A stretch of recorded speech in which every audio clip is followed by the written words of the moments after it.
Hey everyone, I sincerely appreciate your support. If you enjoy my audiobooks, I would be truly grateful if you could subscribe to the channel.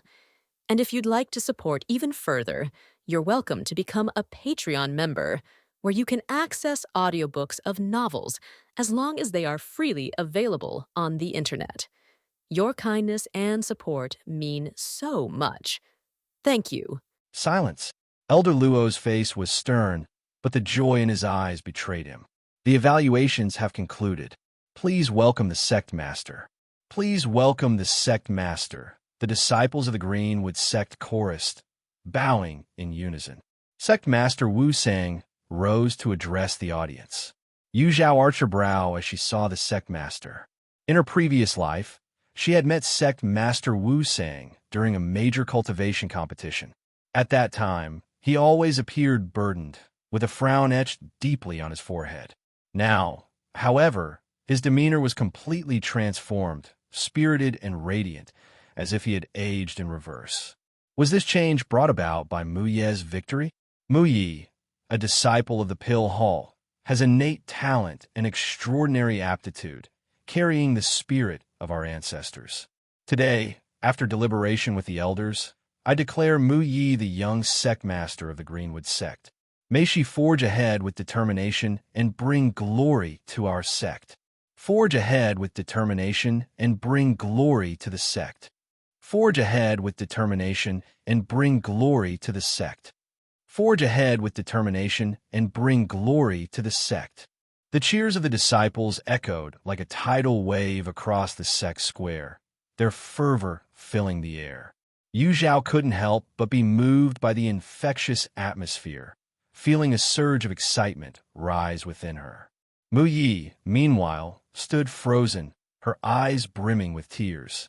Her mind was blank, overwhelmed by the moment. Nearby, Zhao Liang and Tian Han looked ashen, knowing they had offended the newly appointed young sect master. Their future seemed bleak. Wang Qian, unable to accept the reality, clenched his fists so tightly his nails dug into his palms before fainting outright from sheer frustration. "Young sect master, everyone's waiting for you," Elder Luo said gently, noticing Mu Yi standing in stunned silence. Snapping out of her daze, Mu Yi quickly bowed towards the sect master and the elders seated on the high platform, performing the formal disciple salute. Then, turning to her fellow disciples, she offered a respectful bow. Straightening her posture, she declared loudly, "Disciple Mu Yi will not fail to meet your expectations. Young sect master, young sect master, young sect master." The crowd roared again in unison. Sect master Wu Sang exchanged a pleased glance with Elder Lotus, both smiling broadly. Elder Wang, on the other hand, forced a smile that looked painfully stiff. The outcome was settled, and there was nothing he could do. Mu Yi now represented the honor of the entire sect, no longer a mere junior disciple he could manipulate. Returning to the Pill Peak, he resolved to reassign Zhao Liang to the back mountain to cultivate medicinal fields. He would prepare a generous gift to ensure Mu Yi harbored no resentment toward him. With the young sect master officially appointed, the disciples' evaluations concluded. As sect master Wu Sang and Elder Lotus left the square, they summoned Mu Yi to join them. Yu Zhao, with nowhere specific to go, decided to stay in the square to wait for Mu Ye's return. Before long, she regretted her decision. She had forgotten that the Greenwood sect housed someone she would rather not see. "You, junior sister Yu," a raspy yet soft voice called out, trembling as though it carried the vibration of plucked strings. Yu Zhao turned, her expression calm, and met his gaze. Senior brother Fong. Fong Qinglang had tried to approach her several times before, only to be ignored. By now, he had little hope of a response. Yet when Yu Zhao finally acknowledged him, he found himself feeling no joy, only deeper sorrow. Her indifference stung more than anger or hatred. At least anger meant there were still lingering emotions. Now, there was only an unnerving calm. "A Jew. A Jew has been poisoned," Fong Chunlang blurted, fear coloring his voice. He instinctively mentioned Shui Ju's condition, hoping Yu Zhao would care. After all, Cui Ju and Little Six had once been close friends. Surely, she would be concerned for him, wouldn't she? Yu Zhao gazed at him calmly. And so, could you go see him? Even as he fainted, he kept murmuring your name. He brought this upon himself. What can I possibly do? Can't he stop being so dramatic? The familiar words slipped out of Yu Zhao's mouth, and Fong Qinglang's pupils shrank in disbelief as he stared at her. Little Six, why would she say such a thing? Could it be she had the same dream? Fong Qinglang's intense reaction put Yu Zhao on alert. The words she just said were not her own, but had once been spoken by Cui Ju to her. That time, her fifth senior brother, Quan Yi, had been manipulated by Ye Cong Xin. Using a sparring match as an excuse, he deliberately broke her right hand and clavicle. He then mocked her for having schemes, but lacking real skill. Filled with grief and pain, she had sought Cui Ju to confide in, only for him to shut her out and have Fong Qinglong deliver this very line. From that day forward, Yu Zhao never again complained about her hardships. She realized no one on Lone Moon Peak would feel sorry for her. Now, she had merely repeated Cui Ju's words verbatim. So why was Fong Qinglong reacting so strongly? Suspicion stirred within Yu Zhao's heart. She hesitated, debating whether to ask him about it, when an enthusiastic male voice interrupted her thoughts. Fong Dao Yu, I am Yu Fei, a disciple of the Greenwood Sect's Martial Hall. I've heard you're known as the Sword Gentleman. May I have the honor of sparring with you? A defiant young man led several Martial Hall disciples and blocked the path behind Fong Qinglong. Nearby disciples of the Greenwood Sect, who had not yet dispersed, paused to watch curiously. Fong Qinglong collected himself, masking his unease, and returned the greeting courteously. It would be an honor to spar with Dao Yu, but I'm still recovering from my injuries and unable to use my spiritual energy. I hope Dao Yu understands. Being away from home and reliant on the elders of the Greenwood Sect to treat Cui Ju's injuries, Fong Qinglong adopted a humble demeanor. However, his humility was perceived by Yu Fei and his companions as arrogance. Yu Fei sneered. Your five elements Dao sect prides itself as the #1 in the cultivation world, yet you lack the courage to face a challenge? Could it be your reputation is just hot air? Yu Zhao, initially ready to remain a bystander, furrowed her brows. It was one thing for Yu Fei to challenge Fong Qinglong, but dragging the entire five elements Dao sect into this was unacceptable. Fong Qinglong's expression hardened. Dao Yu, this is a personal matter and unrelated to my sect. Please choose your words carefully. Yu Fei was unaware that besides Fong Qinglong, another disciple of the Five Elements Dao sect was present. All he saw was an opportunity to defeat a sect member in front of witnesses, which would greatly enhance his own reputation. Whether Fong Qinglong was injured or his words too sharp, these were concerns far from his mind. Careful words? Don't you think that's laughable? Either face me honorably and defeat me, or admit that your sect's reputation is undeserved. Don't think using your sect's name will scare me. I, Yu Fei, am not so easily intimidated. Fight! Fight! Fight! The disciples behind Yu Fei began to chant loudly. Others nearby, unaware of the details, joined in the uproar. Fong Qinglong was suddenly thrust into the spotlight. His face grew somber, and turmoil churned at his heart. He wasn't making excuses. His detoxification treatment had drained his vitality. His spiritual energy had yet to recover, and his meridians were as fragile as cicada wings. At best, he could perform at 1/10 of his usual ability. Forcing a fight would only guarantee defeat. But the entire Five Elements Dao sect's reputation was on the line. Refusing the challenge would disgrace the sect. No matter what choice he made, the outcome seemed disastrous. He found himself trapped in a dilemma. Table of content. This novel is translated and hosted only on BCAT translation. Fong Qinglong, are all disciples of the Five Elements Dao sect as timid and cautious as you? If so, what right does your sect have to claim the top rank? From now on, you should stay beneath our Greenwood sect. Ha ha! Ha ha ha! The mocking laughter echoed in Fong Qinglong's ears. making his hesitant gaze suddenly firm. The honor of the Five Elements Tao sect was not something anyone could trample upon. Even if it meant risking his life, he would uphold the sect's dignity. Just as he was about to grit his teeth and accept the challenge, Yu Zhao clicked her tongue, drawing everyone's attention.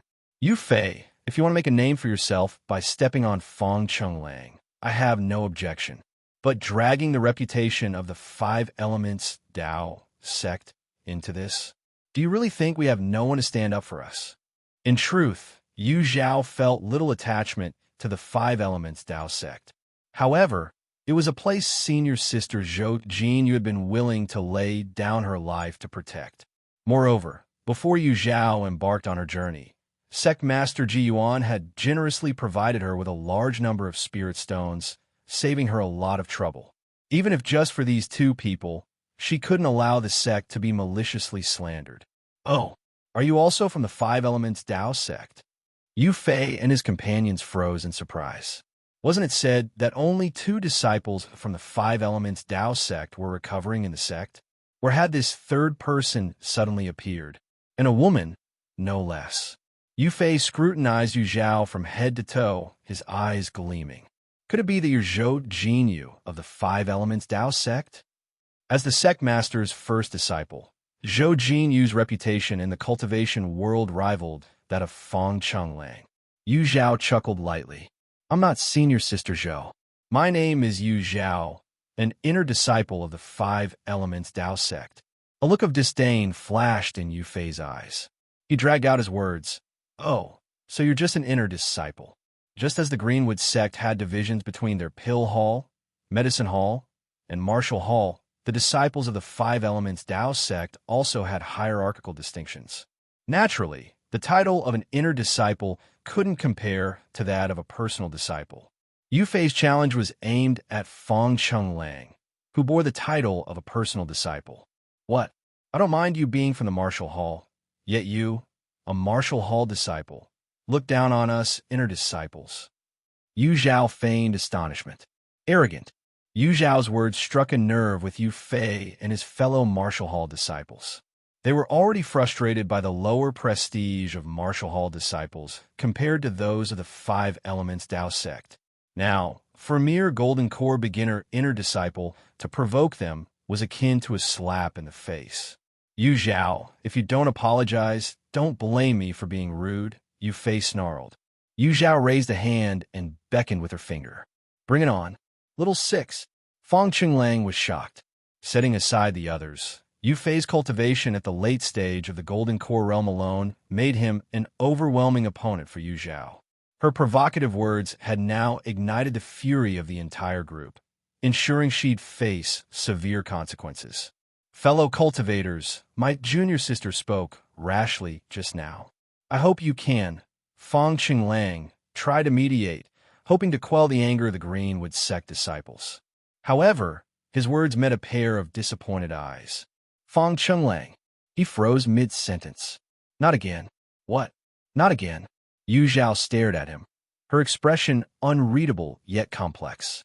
"Fong Chenglang, in your eyes, my words have always been insignificant. Even after I proved myself in the marsh forest, you still refuse to acknowledge my abilities. Wake up. I'm no longer the same Yu Zhao I used to be. Now, I don't need to depend on anyone, and my words are never without reason." Fong Chenglang stood as if struck by lightning. Had he made another mistake? Yu Zhao took slow, deliberate steps past him and stopped directly in front of Yu Fei, standing face to face. Though her figure wasn't towering, she radiated an intangible strength that compelled respect. "Yu Fei, if you lose, remember to apologize to the Five Elements Tao sect."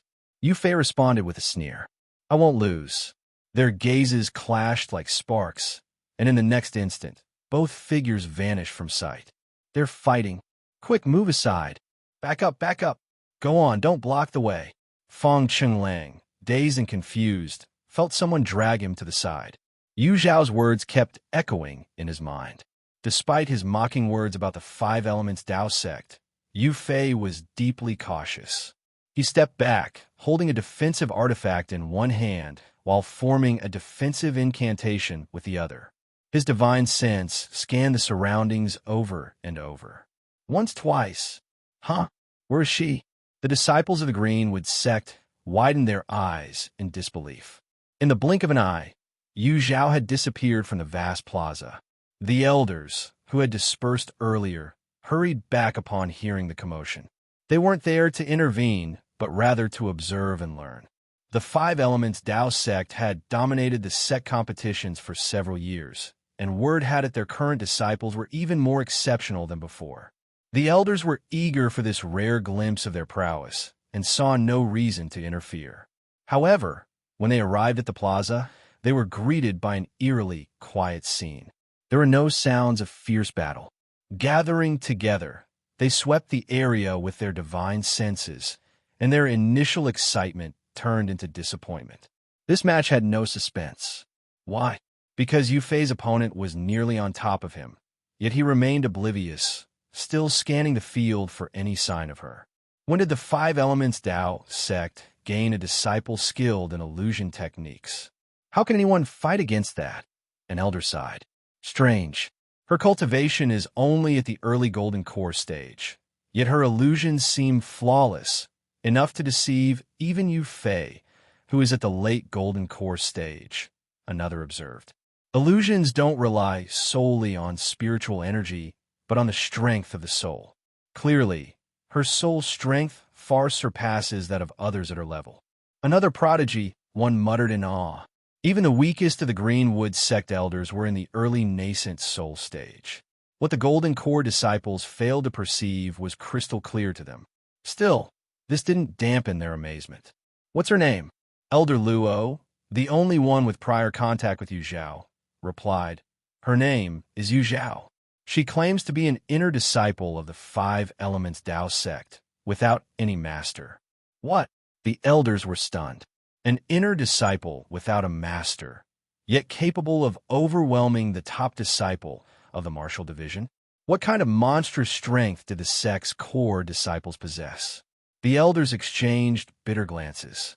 It seemed the Greenwood sect could only aim for second place in the upcoming team competition, battling for it against the Heavenly Sword sect. While the elders had resigned themselves to this outcome, Yu Fei was still clueless about his dire situation. Frustration grew as his search yielded nothing. Zhao, stop hiding. I see you. The response was silence. Zhao, come out. What's the point of hiding? I'm just afraid you'll be scared. Her soft voice echoed, as if from all directions. Afraid? I've never said the word fear in my life. Hidden in the shadows, Zhao smiled faintly. If that's true, she'd test his claim. Formless Phantom. Table of content. This novel is translated and hosted only on BCAT translation. Yu Fei's heart sank the moment he heard Zhao's voice, feeling a strong sense of foreboding. He hastily prepared a defensive technique when suddenly, a massive shadow enveloped him. Instinctively, he looked up and froze in place. A giant, nearly 10 zhang tall, loomed over him, its massive, cold eyes piercing into his soul. Upon closer inspection, the giant looked exactly like Zhao. A chill ran down Yu Fei's spine. Gritting his teeth, he bit down on his tongue and, without hesitation, took flight to escape. Whoosh! The deafening sound of wind howled around him. A gigantic footprint descended from above, threatening to crush him. Yu Fei pushed his speed to its utmost limit, narrowly evading the attack. Just as he thought he had escaped, an enormous hand reached for him. From his perspective, it was as though a mountain was crashing down on him, its sheer size and force overwhelming his senses. Realizing that merely dodging was futile, Yu Fei clenched his jaw, infused spiritual energy into his defensive artifact, and launched himself like a meteor towards the giant Zhao. Yet, the anticipated collision never occurred. Instead, two massive fingers pinched him mid-flight, immobilizing him completely.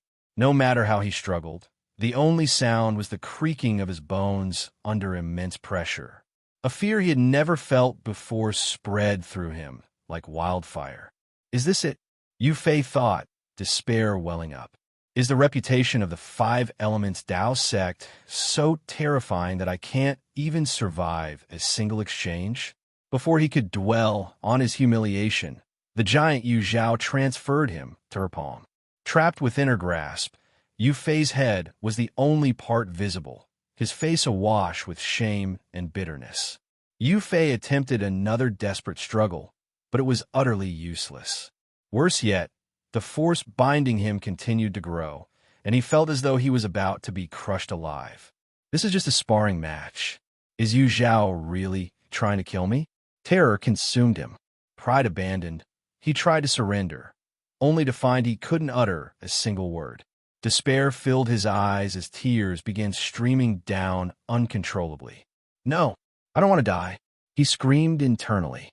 Sect Master, Elders, someone save me. Yu Zhao, enough. Yu Fei has lost.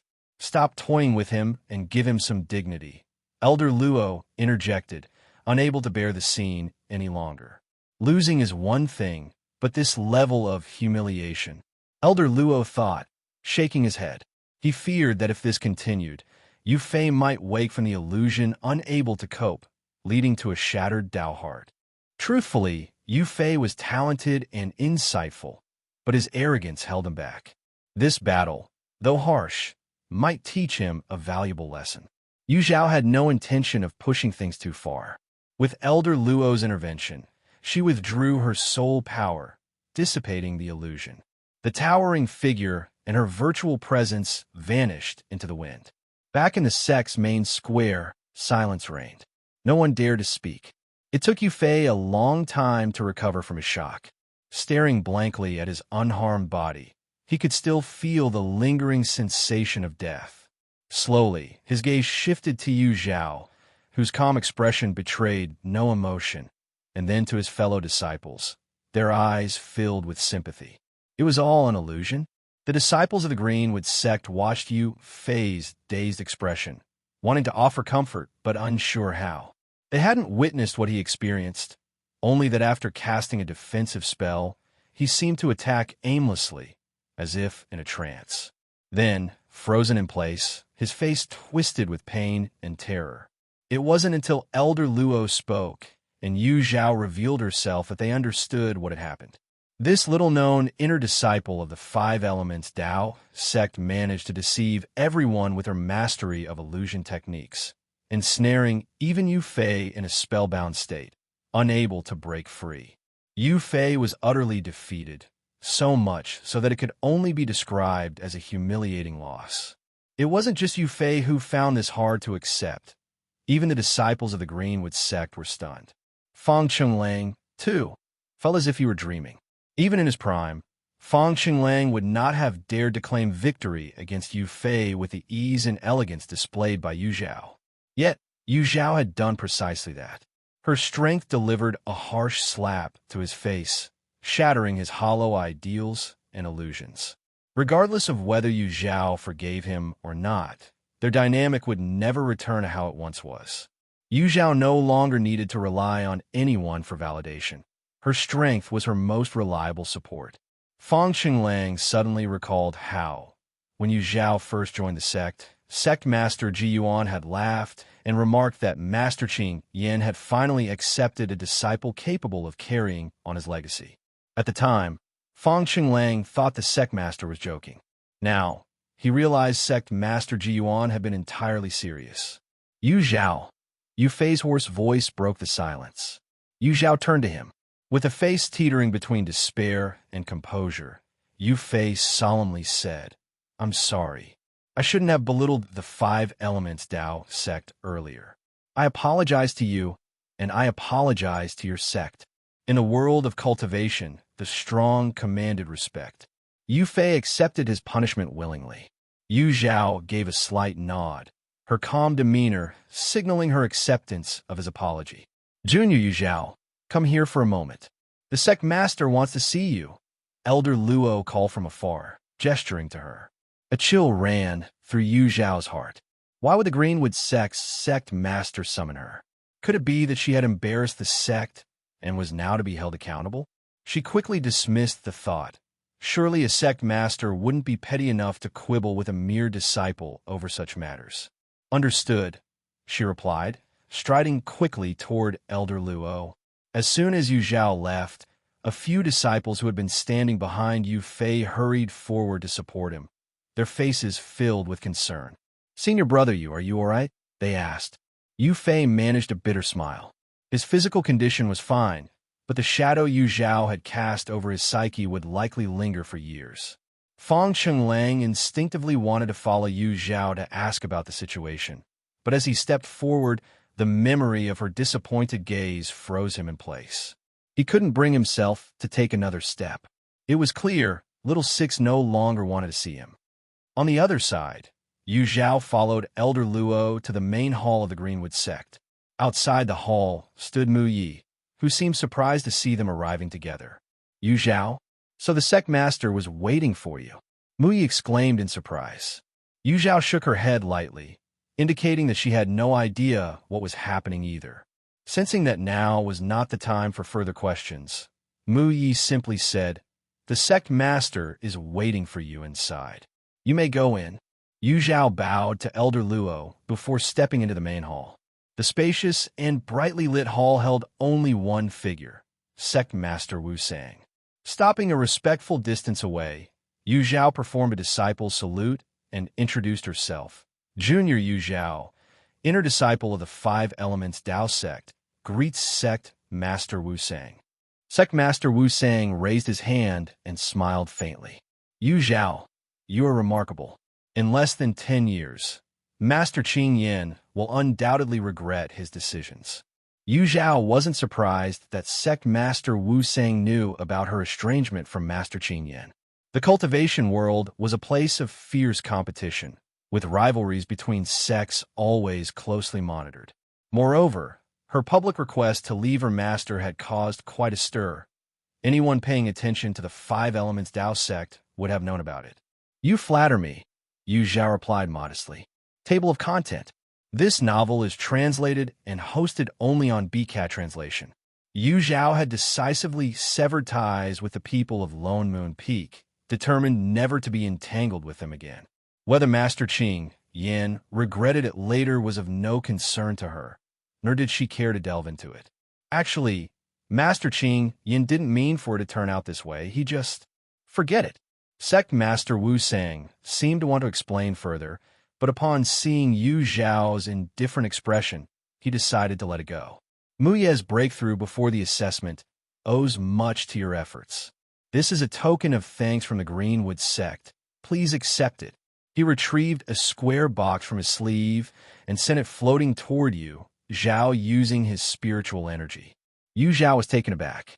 Since leaving Lone Moon Peak, the number of gifts she received had only increased.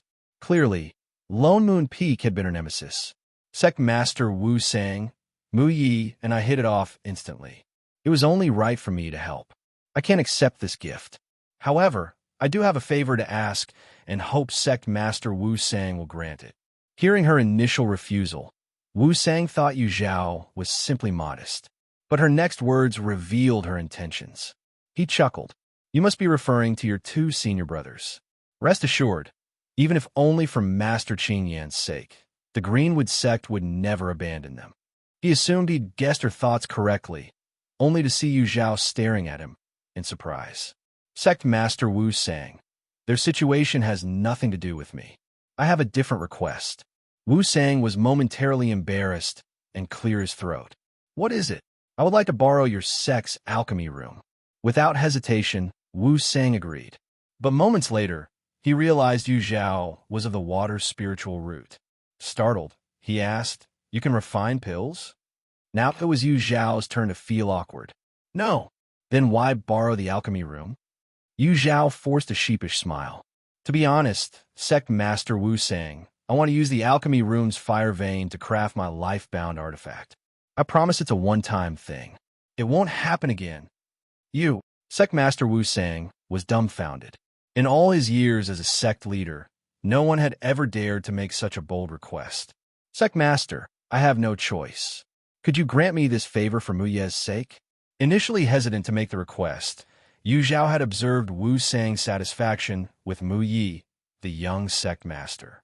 She feared involving Mu Yi might tarnish her reputation within the sect. Hence, she decided to approach Wu Sang directly, ensuring Mu Yi wouldn't be implicated.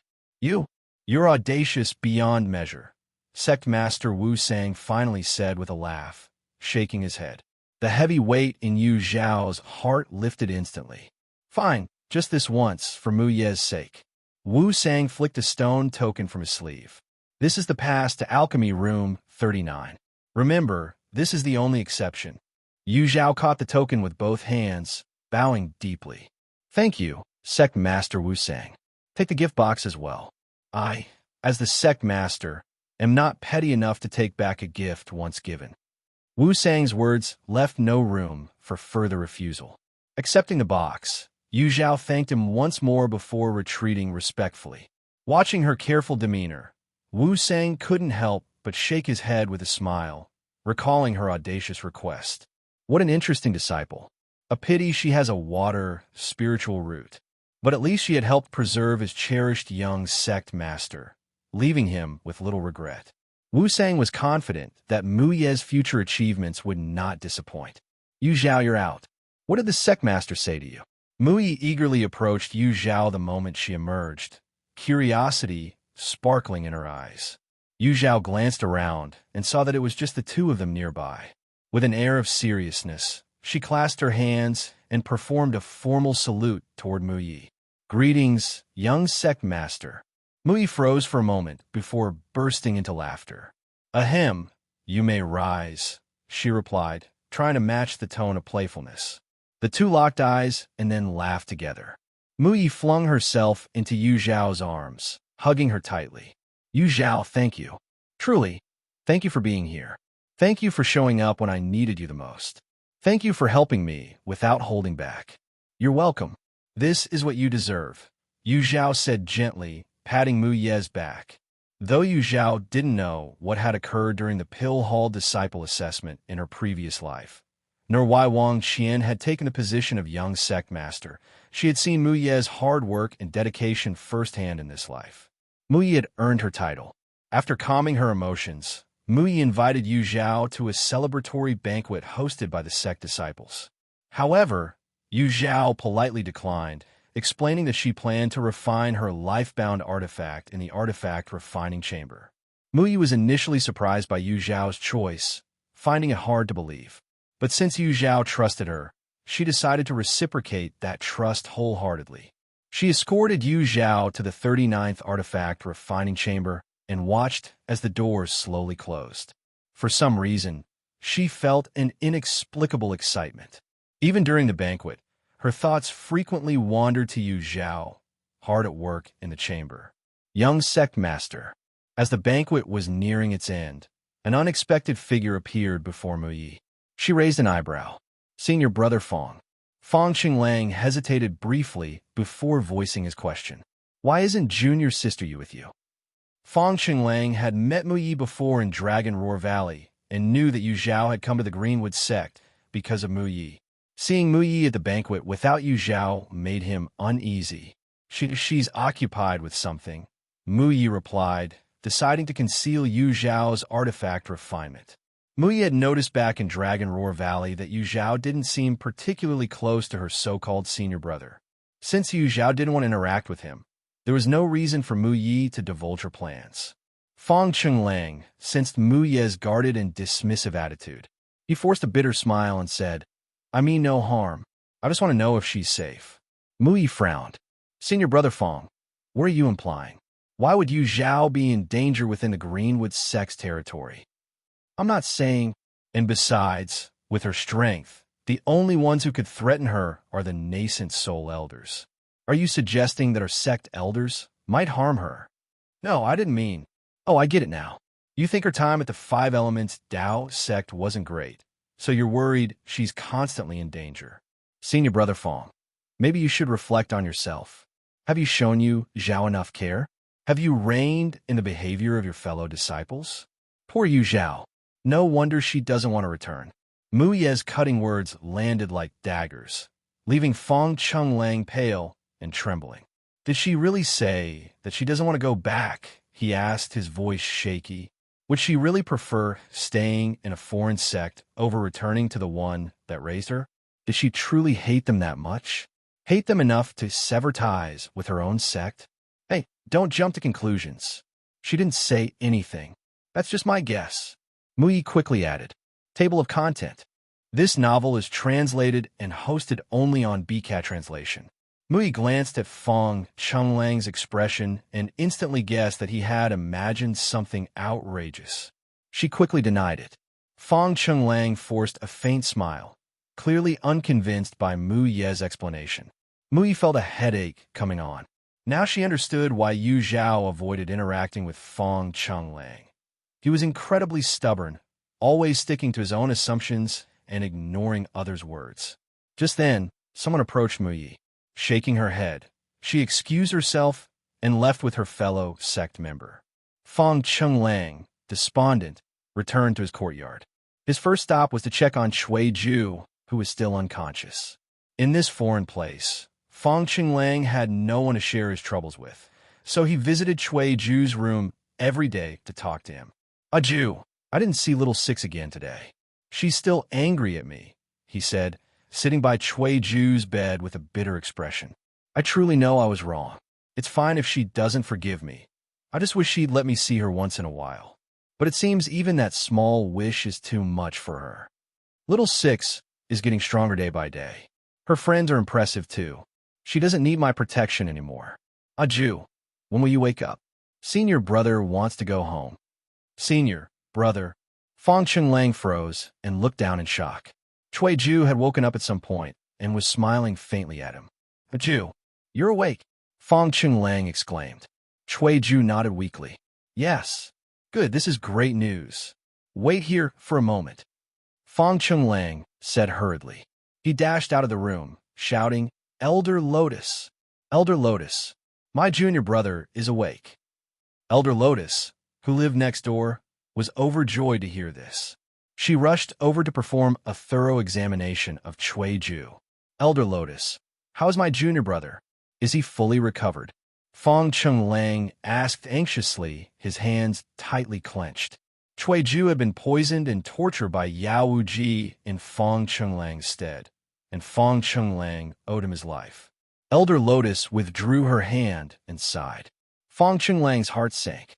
Cui Ju spoke up, Senior brother, I feel fine now. You don't have to worry about me. I know, Fong Chunglang replied, but his eyes remained fixed on Elder Lotus, filled with a desperate plea. Your junior brother's body has been cleansed of all toxins, Elder Lotus began, pausing briefly before continuing. But the toxins lingered too long, severely damaging his five senses. He has lost his sight, hearing, smell, and taste. The only consolation is that his dantian and meridians remain intact, so he can still cultivate and perceive the world through divine sense. Fong Chunglang stood stunned, his lips trembling. It was as if he had plunged into a bottomless abyss, unable to recover. Unlike him, Cui Ju was an alchemist. The five senses were vital to an alchemist. Without taste or smell, could Cui Ju continue refining pills? A shiver ran down Fong Chunglang's spine. He turned toward Cui Ju, only then realizing that although Cui Ju was smiling at him, his eyes were void of light, empty and lifeless. No, Elder Lotus, Ju is an alchemist like you. You understand better than anyone how crucial the five senses are to an alchemist. Please help him. He cannot lose them. I beg you. Fong Chunglang fell to his knees, his eyes red and his voice trembling with emotion. Senior brother, Cui Ju, though blind and deaf, still had his divine sense intact. He was aware of what Fong Chunglang was doing and tried to stop him, but his body was too weak to do more than utter faint, nearly inaudible cries. Elder Lotus also felt conflicted. She first helped Fong Chunglang to his feet. Stand up and answer me, she said. Grasping Elder Lotus's arm, a single, hot tear fell onto the back of her hand. Deeply moved, Elder Lotus softened her tone and said earnestly, Given his condition after being poisoned, losing his five senses is already the least severe consequence. However, it's not impossible for his body to fully recover. Two methods come to mind. Please, Elder Lotus, tell me. Fong Chunglang's dim eyes lit up with a spark of hope. The first method is to cultivate to the nascent soul stage. At that level, his body would undergo a complete transformation, potentially curing the loss of his senses without the need for any external remedies. Hearing this, Fong Chunlang felt as though a bucket of cold water had been poured over him. Across the entire cultivation world, there were fewer than 100 nascent soul cultivators. For Chui Ju to reach that stage would require unparalleled talent, opportunity, and perseverance. Elder Lotus. What is the second method? Within the endless sea, there is a floating island. Legend has it that at its center grows a mystical tree. This tree takes 300 years to sprout leaves, another 300 to flower, and 300 more to bear fruit. The fruit takes a final 100 years to ripen, and after 1,000 years, it produces a single fruit. The longevity fruit. Fong Chunlang blurted out. Yes, the longevity fruit. It might be able to help your junior brother. However, the existence of this fruit is unconfirmed, and no one has ever seen it. It could just be a myth, Elder Lotus said hesitantly. Even if it's just a rumor, I must try, Fong Chunlang said resolutely. The floating island only opens once every century, and only the winners of the Cultivation World Grand Tournament can earn the right to enter. Before, Fong Chunlang had participated in the tournament to bring honor to his sect. Now, his purpose was singular, to find the longevity fruit for Chui Ju. He had no choice but to win. Elder Lotus left behind some alchemy pills and offered a few words of encouragement to Chui Ju before departing, leaving the two alone to finally speak. Senior brother, once I recover a bit, let's leave here. We shouldn't stay with the Greenwood sect any longer, Chui Ju said, leaning weakly against the bed, a persistent pallor on his face. But little Six is still here. You haven't seen her yet. There's no need. She wouldn't want to see me. It's better not to disturb her. Fong Chunlang was stunned. Before falling unconscious, Chui Ju had been muttering Yu Zhao's name constantly. Why had his attitude changed so drastically upon waking? Chui Ju gave a weak, bitter smile. Senior brother, I could hear everything while I was unconscious. All the things you said, I heard it all. As long as Xiao Zhao is happy, that's enough for me. You shouldn't feel sad for me either. From the moment I fed Xiao Zhao the bone-eroding pill, I resolved never to refine pills again. Ending up like this, it's the punishment I deserve. I don't blame anyone. His words came haltingly, interrupted by his frailty. Fong Chunlang felt as if his heart was being shredded. Ju, that was just a nightmare I had. None of it was real. Senior brother, you always told me not to deceive myself. Why are you doing the same now? You and I both know it wasn't a dream. Chui Ju's unwavering belief stemmed from the overwhelming grief and remorse he felt deep inside when hearing his brother's account. The emotions were too intense, too raw, to be anything but real. He suspected that in another plane of existence, another version of himself had wronged Yu Zhao terribly. And now, he was determined to spend the rest of his life making amends for the sins of that other self. Table of content. This novel is translated and hosted only on BCAT translation. Ju, eldest senior brother, just wait for me a few more days. Once I recover, we can leave together, all right? All right. Fong Chunlang was finally convinced by Chui Ju. Closing the door, he stood outside Chui Ju's room, gazing at the empty courtyard. It felt as though he were standing at a crossroads, unable to find the right direction. Initially, his goal was to apologize to Yu Zhao and earn her forgiveness, then figure out a way to bring her back to Lone Moon Peak. But now, not only had he failed to mend their relationship, but he had also caused Chui Ju, a once brilliant alchemist, to lose his ability to refine pills.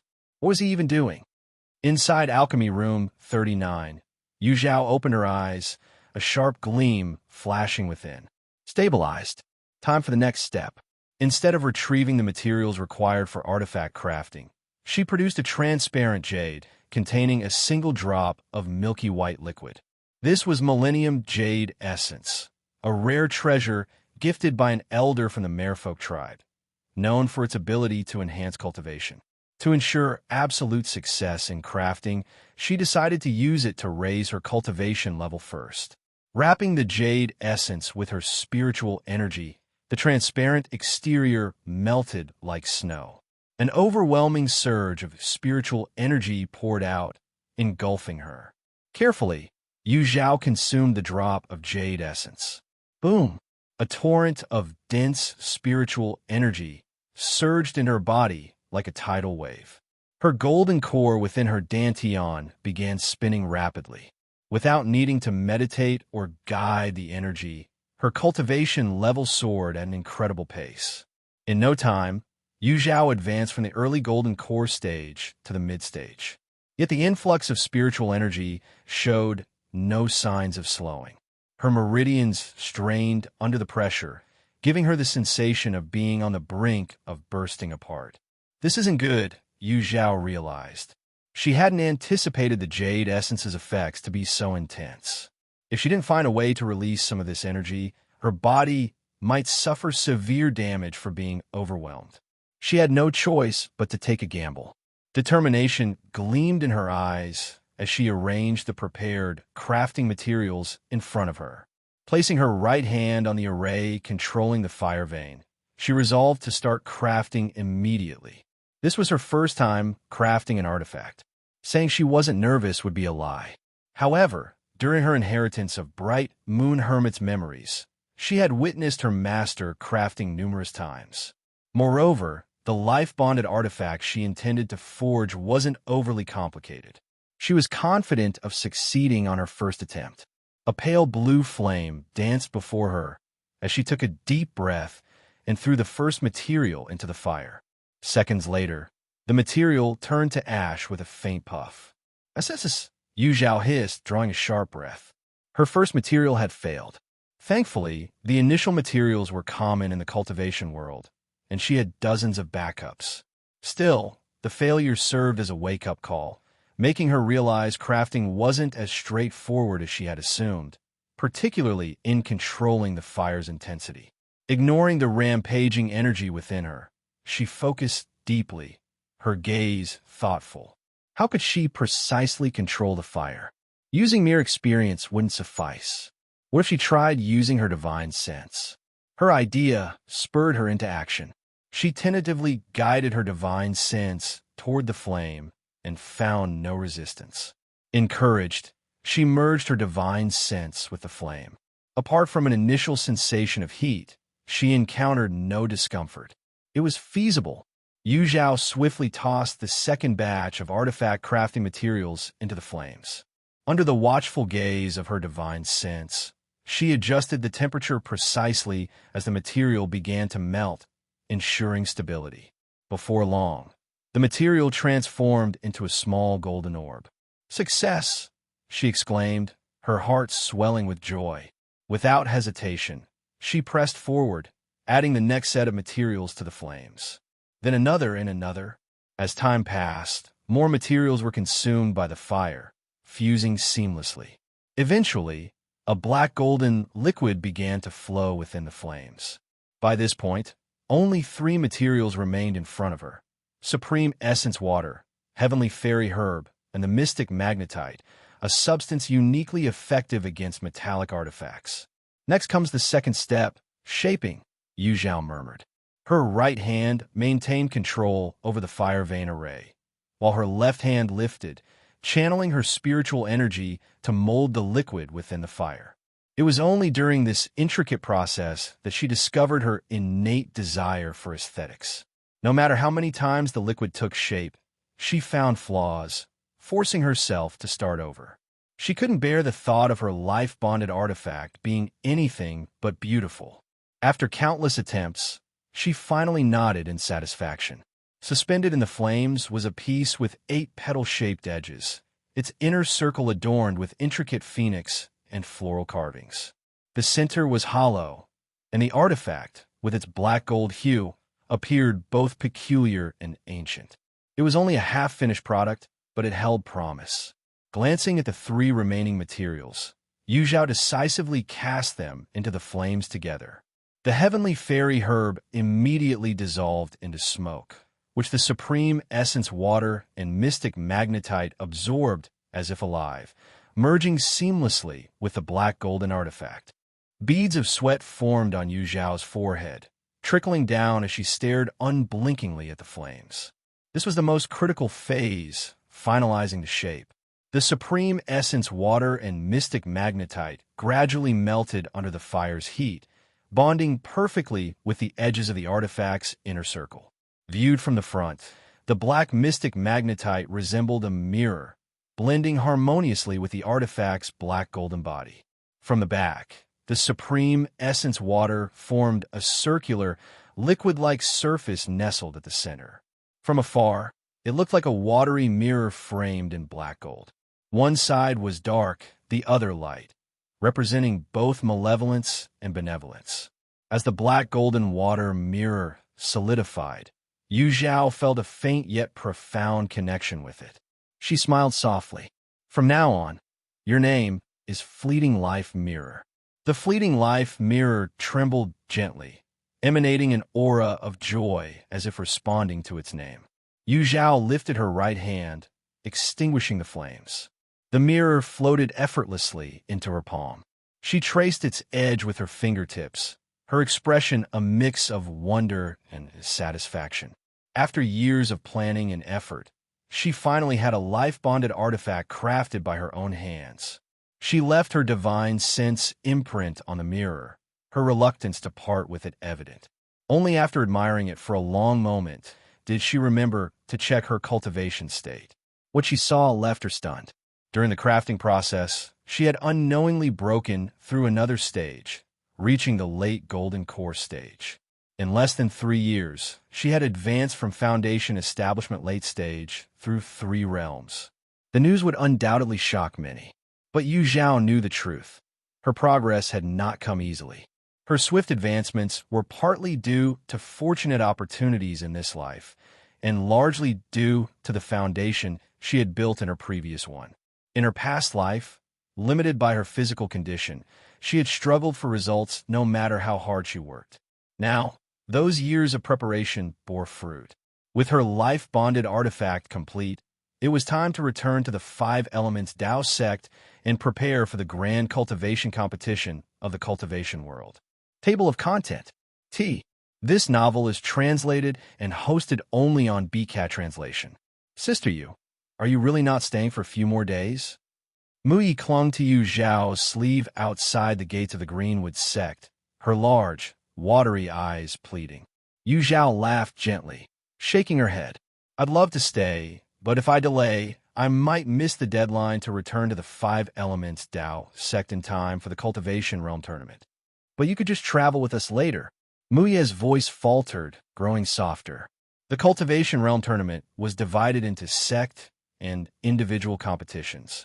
Most disciples chose to represent their sects, unless there were extraordinary circumstances. With Yu Zhao's remarkable abilities, she was unquestionably a key member of the 5 Elements Dao sect's team, poised for an impressive performance. Yet staying longer at the Greenwood sect would only hinder her preparations. Though Muyi understood this perfectly, she still couldn't bear to say goodbye. Her suggestion tumbled out on impulse, and she regretted it immediately. Sneaking a glance at Yu Zhao, she was relieved to find no trace of annoyance in her friend's eyes. Even so, her heart felt heavy as she reluctantly let go of Yu Zhao's sleeve. Yu Zhao tried to console her. You're heading to the tournament too. We'll see each other again soon. But I'll just be a spectator, not competing with you. Muye's alchemy expertise was unmatched among her peers, but her combat skills were ordinary at best. The Greenwood sect traditionally selected its representatives for combat from the Martial Hall, overlooking the Pill Hall and Medicine Hall where Muyi excelled. That doesn't matter.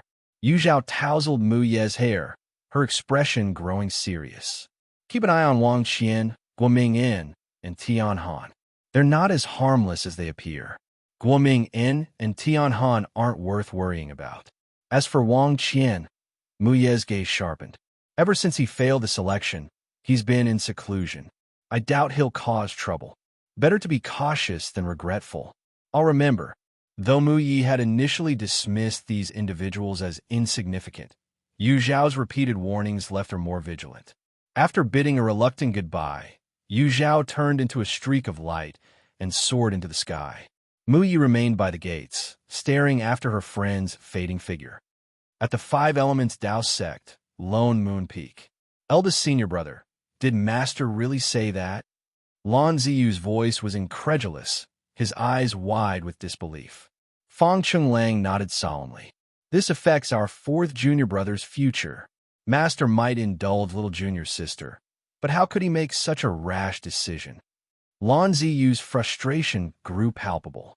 He harbored a fondness for little junior sister, but recognized her frail constitution made her unsuited for the rigorous cultivation realm tournament. Her inclusion in the team would inevitably weaken their chances. Master said that since Ju is injured, the team requires a full roster. As a disciple of Lone Moon Peak, little junior sister can't be excluded, Fang Chenglang explained calmly, echoing Master Qin Yan's decree. We're not abandoning her, but she's clearly unsuited for this competition. Lan Ziyu blurted out. After a pause, he added in a hushed tone, if she's going, why not invite Yu Zhao instead? His own words startled him. Since when had he begun considering Yu Zhao as more capable than little junior sister? Hearing Yu Zhao's name, Fang Chunglang's expression flickered briefly. Yu Zhao won't join us. And why not? What makes her so special? Lan Ziyu's initial shock morphed into irritation, especially at Fang Chunglang's composure. Fang Chunglang sidestepped the question, redirecting the focus. Master's decision is final. During the tournament, ensure little junior sister's safety. Lan Ziyu begrudgingly agreed, though the thought of protecting her during such a critical event left him uneasy. Silence settled between the two senior brothers, each lost in their thoughts. At the main peak, eldest senior sister, why isn't Yu Zhao back yet? Did she forget the tournament dates? Zhang Jun paced nervously, his restlessness akin to a caged monkey. Zhou Jinyu sipped her tea, her demeanor calm and assured. Yu Zhao isn't careless. If she's delayed, it's because of something important. She'll be back soon. But what if she's late? The internal selection is almost here, and our team still lacks a member. Zhang Jun's anxiety only grew. She'll make it. Though baffled by Zhou Jinyu's unwavering confidence, Zhang Jun couldn't suppress his unease. If only he had a way to see Yu Zhao's current whereabouts. Just then, a disciple rushed in, their voice brimming with excitement. Eldest senior sister, second senior brother, Yu Zhao is back. Really? Where is she? Zhang Jun exclaimed, his energy surging. She's been stopped on a main road by Quan Yi. A crowd has already gathered to watch. Quan Yi? Wasn't he confined to the cliff of reflection? When did he get out? Zhou Jinyu's composure finally cracked. Today, he just left the cliff and ran into Yu Zhao. It seems they're about to fight. Before the disciple could finish, Zhou Jinyu bolted like a flash of lightning. Wait for me, eldest senior sister. Zhang Jun yelled, dashing after her. Outside the cliff of reflection, a throng of disciples encircled Yu Zhao, Quan Yi, and Ye Cong Xin, their faces filled with curiosity. Is that Yu Zhao? She reached Golden Core in just 2 years. Not just Golden Core. She's at least mid-stage. I heard Quan Yi was punished for damaging her spiritual foundation. But judging by her cultivation, that rumor seems false. It was common knowledge that a shattered spiritual foundation was almost impossible to mend, let alone swiftly. Yu Zhao's remarkable progress left many astonished, though her presence enraged Quan Yi and Ye Cong Xin. Ye Cong Xin, who had come to greet Quan Yi after his confinement, was seething. She had assumed Yu Zhao left to avoid embarrassment, fabricating reasons to regain favor within the sect. Yet here she stood, stronger, bolder, and more intimidating than ever. Seeing Yu Zhao return with such power only fanned Ye Cong Xin's resentment. Table of content. This novel is translated and hosted only on BCAT translation. The other person who struggled to endure this situation was Quan Yi. After 5 long years of reflection at the Cliff of Reflection, Quan Yi spent most of his time cultivating. Yet, No matter how disciplined he tried to be, his thoughts would invariably drift back to the same person. Yu Zhao, the woman whose foundation establishment he shattered with a single punch. He had regretted that reckless act every single day. The punch had left her gravely injured, and the guilt consumed him. He vowed that once his punishment was over, he would find her, apologize sincerely, and accept whatever retribution she demanded. But what greeted him upon his return? Yu Zhao stood there, radiating strength and brimming with spiritual energy. She didn't appear weak or broken like the image he had tortured himself with for 5 years. It felt like a cruel joke. Her supposedly shattered foundation establishment, all a lie in his eyes. He now saw himself as the true victim of her deceit. Yu Zhao, don't you have anything to say? Quan Yi demanded, his voice low but shaking with fury. His eyes, bloodshot, glared at her accusingly. Yu Zhao, baffled by his outburst, met his gaze without flinching. She had barely returned to the Five Elements Dao sect when Quan Yi, accompanied by Ye Cong Xin, blocked her path. Both of them stared at her with a strange mix of anger and indignation, as though she had committed some heinous crime. The growing crowd of disciples nearby whispered among themselves, their murmurs rising like an incoming tide. Yu Zhao quickly realized that leaving quietly was no longer an option. In the past, staying silent had only earned her more baseless accusations. She was done tolerating lies and manipulations. If someone tried to smear her name, she would ensure they paid the price. With a faint smile playing on her lips, she raised an eyebrow and asked calmly, "What do you want me to say? Forgive you? Sorry, I can't." "You dare talk about forgiveness?" Quan Yi roared. "Your foundation establishment was perfectly intact, but you lied to me. Because of you, I suffered 5 years of punishment at the Cliff of Reflection. You're vile." Among the 5 senior disciples, Quan Yi was the most physically imposing. His path of body refinement made his voice naturally commanding. Even without shouting, his words carried far and wide, ensuring everyone present could hear. Ye Cong Xin, snapping out of her own brewing resentment, furrowed her brows as she chimed in. "Senior sister you, since you weren't actually injured, why did you deceive everyone? Because of you, 5th senior brother was punished. Don't you think that was excessive?" Their words painted Yu Zhao as a schemer, someone who manipulated others for her own gain. The murmurs among the surrounding disciples grew louder. So it was all fake. Yu Zhao is too much. Isn't she a golden core cultivator now? Shouldn't we call her Senior Sister Yu? Senior Sister Yu? She has no integrity. I thought she had changed, but she's still the same. She doesn't deserve that title. Yu Zhao had always had a poor reputation within the Five Elements Dao sect. Even though Zhou Jinyu and others had defended her, most disciples trusted what they could see over any rumors. And with Quan Yi and Ye Cong Xin reinforcing the narrative, disdainful and mocking gazes fell on Yu Zhao like a storm. Ye Cong Xin's lips curled into a barely perceptible smile. She knew that no matter how talented Yu Zhao was, she could never regain her footing within the sect, with Ye Cong Xin undermining her at every turn. "Quan Yi," Yu Zhao said, her voice now icy, "did your years at the Cliff of Reflection fry your brain? Do I need to remind you of what happened 5 years ago?" Her sneer cut through the tension like a blade. "That day, it was your punch that shattered my foundation establishment and reduced my cultivation to the Qi refinement stage. Feng Chenglang and others were there. They saw everything. And if I remember correctly, Ye Cong Xin, you were there too." All eyes turned to Ye Cong Xin, whose face stiffened for a moment before she composed herself. "Yes, I was present," she admitted, "but I was too far away to see clearly." Yu Zhao smirked. "Fine. Let's say you didn't see it. Quan Yi, did you also miss it? You, of all people, should remember the sound of a foundation establishment breaking."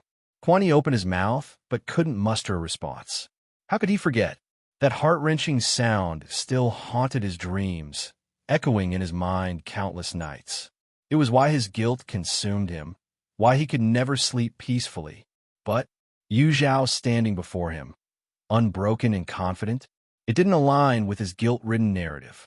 It wasn't the Yu Zhao he knew. You. His voice faltered, trembling with desperation. Why don't you call me fifth senior brother anymore? The question caught Yu Zhao off guard, but before she could answer, one of the onlookers interjected, Senior brother Quan, Yu Zhao is no longer part of Lone Moon Peak. Kuan Ye's eyes widened in disbelief. What do you mean? What do you mean you're not part of Lone Moon Peak? Where did you go? Yu Zhao stared at him, her expression unreadable. Was he panicking over losing her as a sparring partner? Say something. Kuan Ye's voice cracked, and the veins on his forehead throbbed with intensity. His towering figure radiated such fury that several disciples instinctively stepped back in fear. Sensing the shifting mood, Ye Cong Xin spoke gently. Fifth senior brother, calm down. Don't scare senior sister you. But Kuan Yi didn't even glance at her, his wild eyes fixed solely on Yu Zhao. There was something feral in his gaze, a bloodlust that only worsened with every passing moment. Yu Zhao immediately recognized the signs. Kuan Ye's temper was boiling over, and when that happened, there was only one way to calm him down: physical release. In her past life, she had been his outlet. Whether she consented or not, she was forced to endure his aggression under the guise of sparring. Her protests were ignored, and the cycle continued until she began to believe the lie, that he tormented her because he cared. She shook her head, clearing away the painful memories. She was no longer that weak and self-deluded girl. Raising her chin, Yu Zhao met Kuan Ye's gaze without fear. Her piercing stare carried a cold detachment, as if she were studying a beast in a cage. Kuan Ye's chest tightened under her scrutiny. No, this wasn't Yu Zhao. This couldn't be her. Who? He whispered hoarsely. Who can bring her back to me? Table of content. This novel is translated and hosted only on BCAT translation. You're not Yu Zhao. Who are you? Get out of her body this instant. Kuan Yi gritted his teeth, his face dark and stormy. A faint purple current swirled around him, crackling like distant thunder. Standing beside him, Ye Cong Xin felt the oppressive force radiating from him. Her face turned pale, and her breath quickened involuntarily. Senior brother 5, she muttered weakly. Shut up. Unlike Fong Chenglang and the others, Kuan Yi had no patience for subtleties and didn't notice Ye Cong Xin's discomfort. He simply found her annoying. Ye Cong Xin pressed her lips together in frustration, feeling miserable. Lone Moon Peak. None of them are normal. A bunch of idiots. Useless. How can someone as brainless as Kuan Yi still be favored by the heavens? What a cruel joke. You think staying silent will save you? I'll personally force you out of Yu Zhao's body to see what kind of creature you really are. Yu Zhao's indifferent demeanor only fueled Kuan Ye's rage.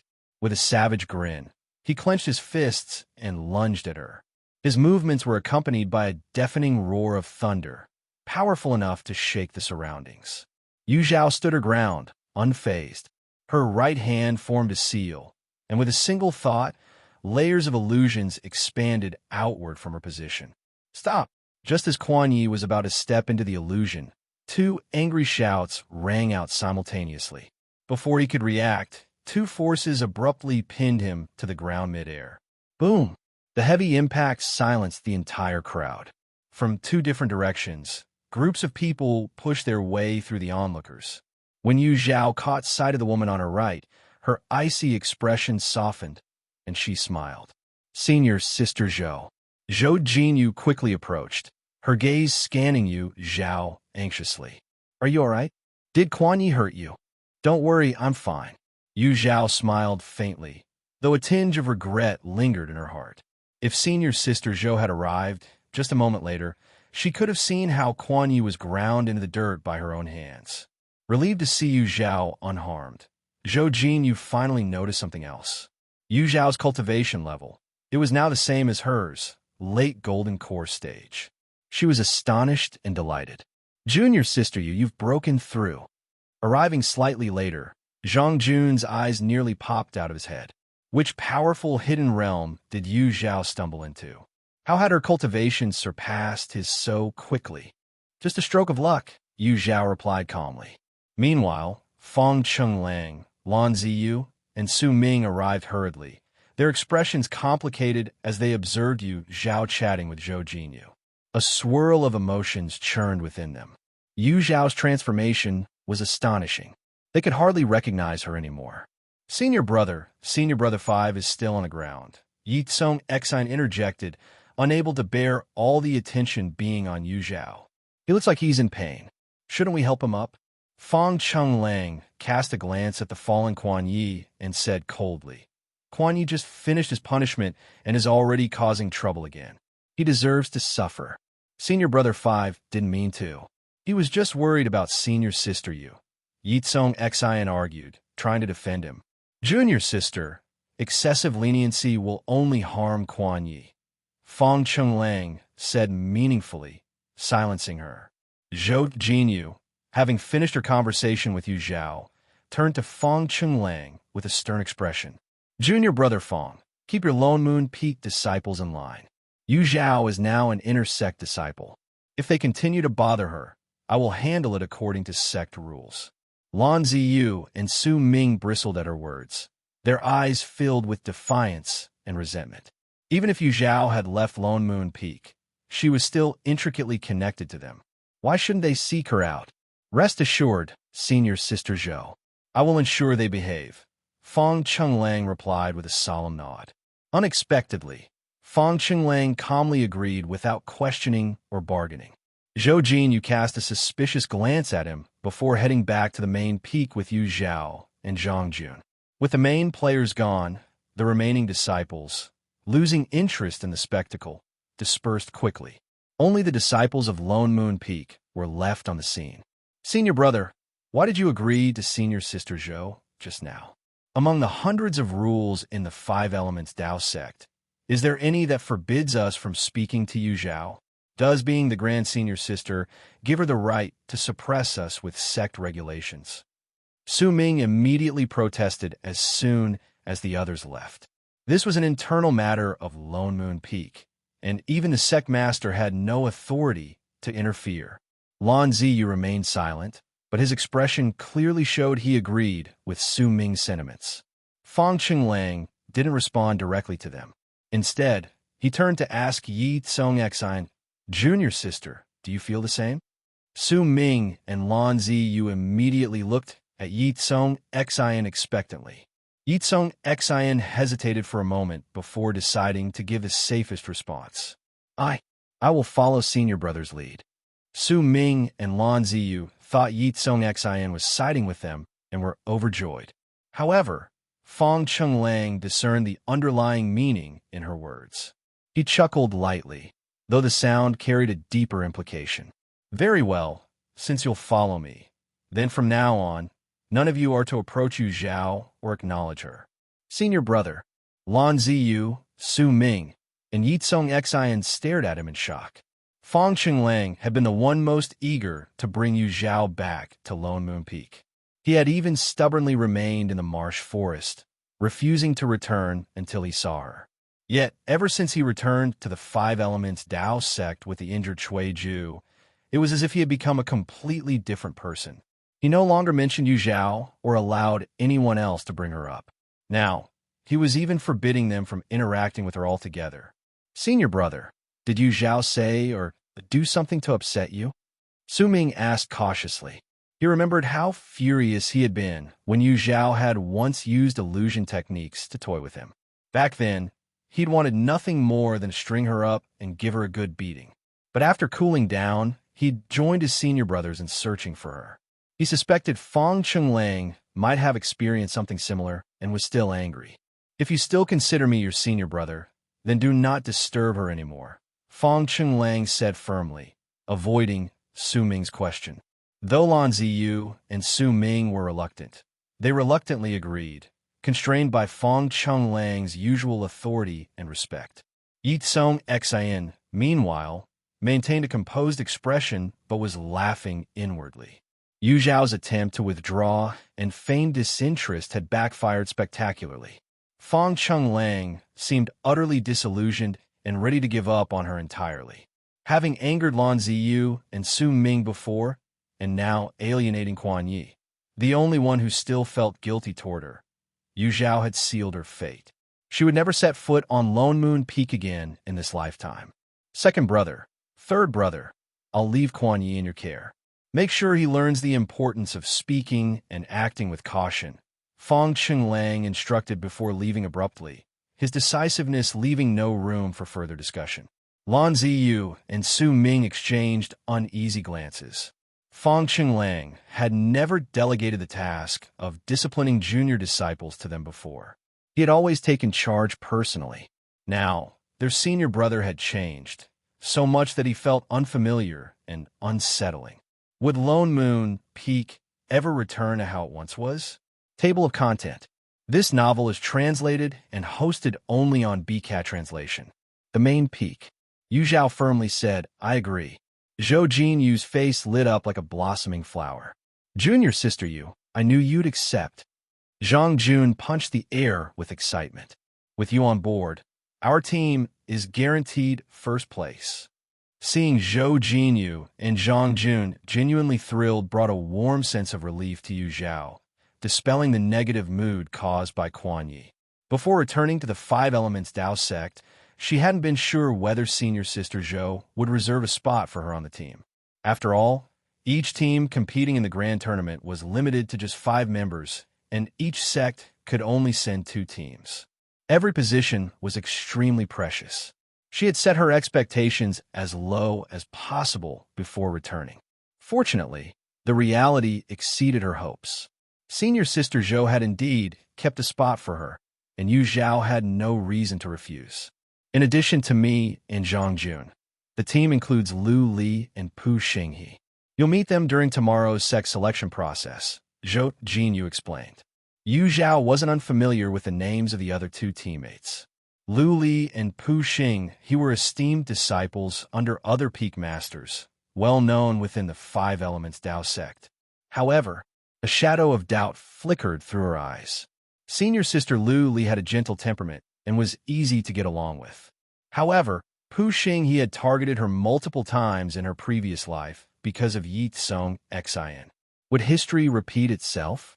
Elder Gu accepted her bow with a composed expression, his tone softening. Your diligence is what bore these fruits. Yu Zhao smiled as she retrieved several food containers from her storage space and placed them on Elder Gu's desk.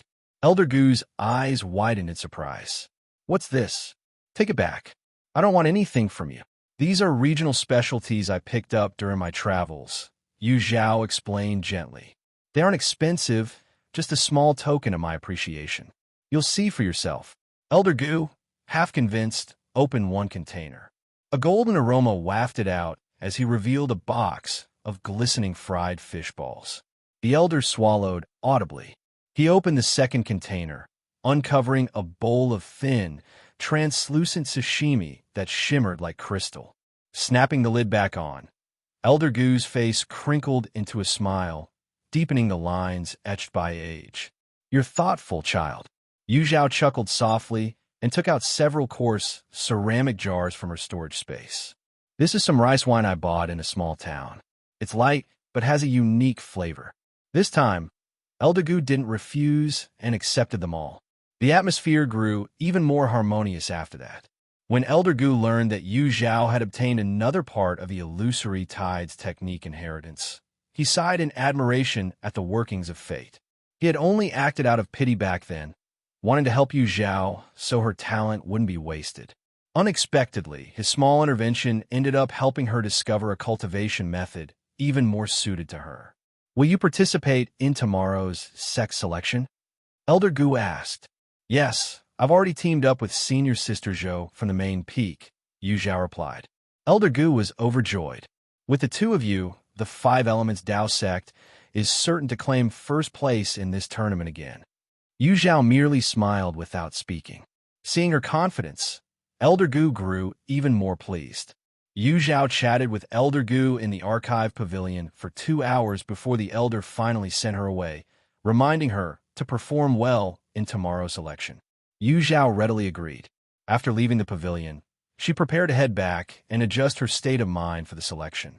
However, as she approached the base of Lone Moon Peak, she suddenly remembered she no longer lived there.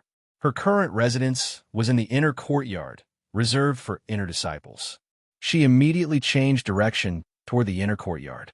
Reflecting on it, she realized she had only stayed in the small courtyard she won after defeating Xiao Luo for less than a month. No wonder she had forgotten she'd moved. When Yu Zhao reached the inner courtyard, her steps faltered. She remembered how the place used to brim with an intense and competitive atmosphere. Now, upon her return, it felt entirely different. Was it her perception that had changed, or was something else different? Yu Zhao, you're finally back. The door of the central house at the foot of the mountains swung open, and Xiao Luo appeared, her eyes sparkling. Yes, I'm back, Yu Zhao nodded. You formed a golden core? I can't even discern your cultivation level anymore. Have you already reached the mid-stage of the golden core realm? Xiao Luo, who had been eager to reclaim her honor, immediately deflated when she realized Yu Zhao's strength was now unfathomable. Her once bright eyes dimmed. Is it just you here in the inner courtyard? Where is everyone else?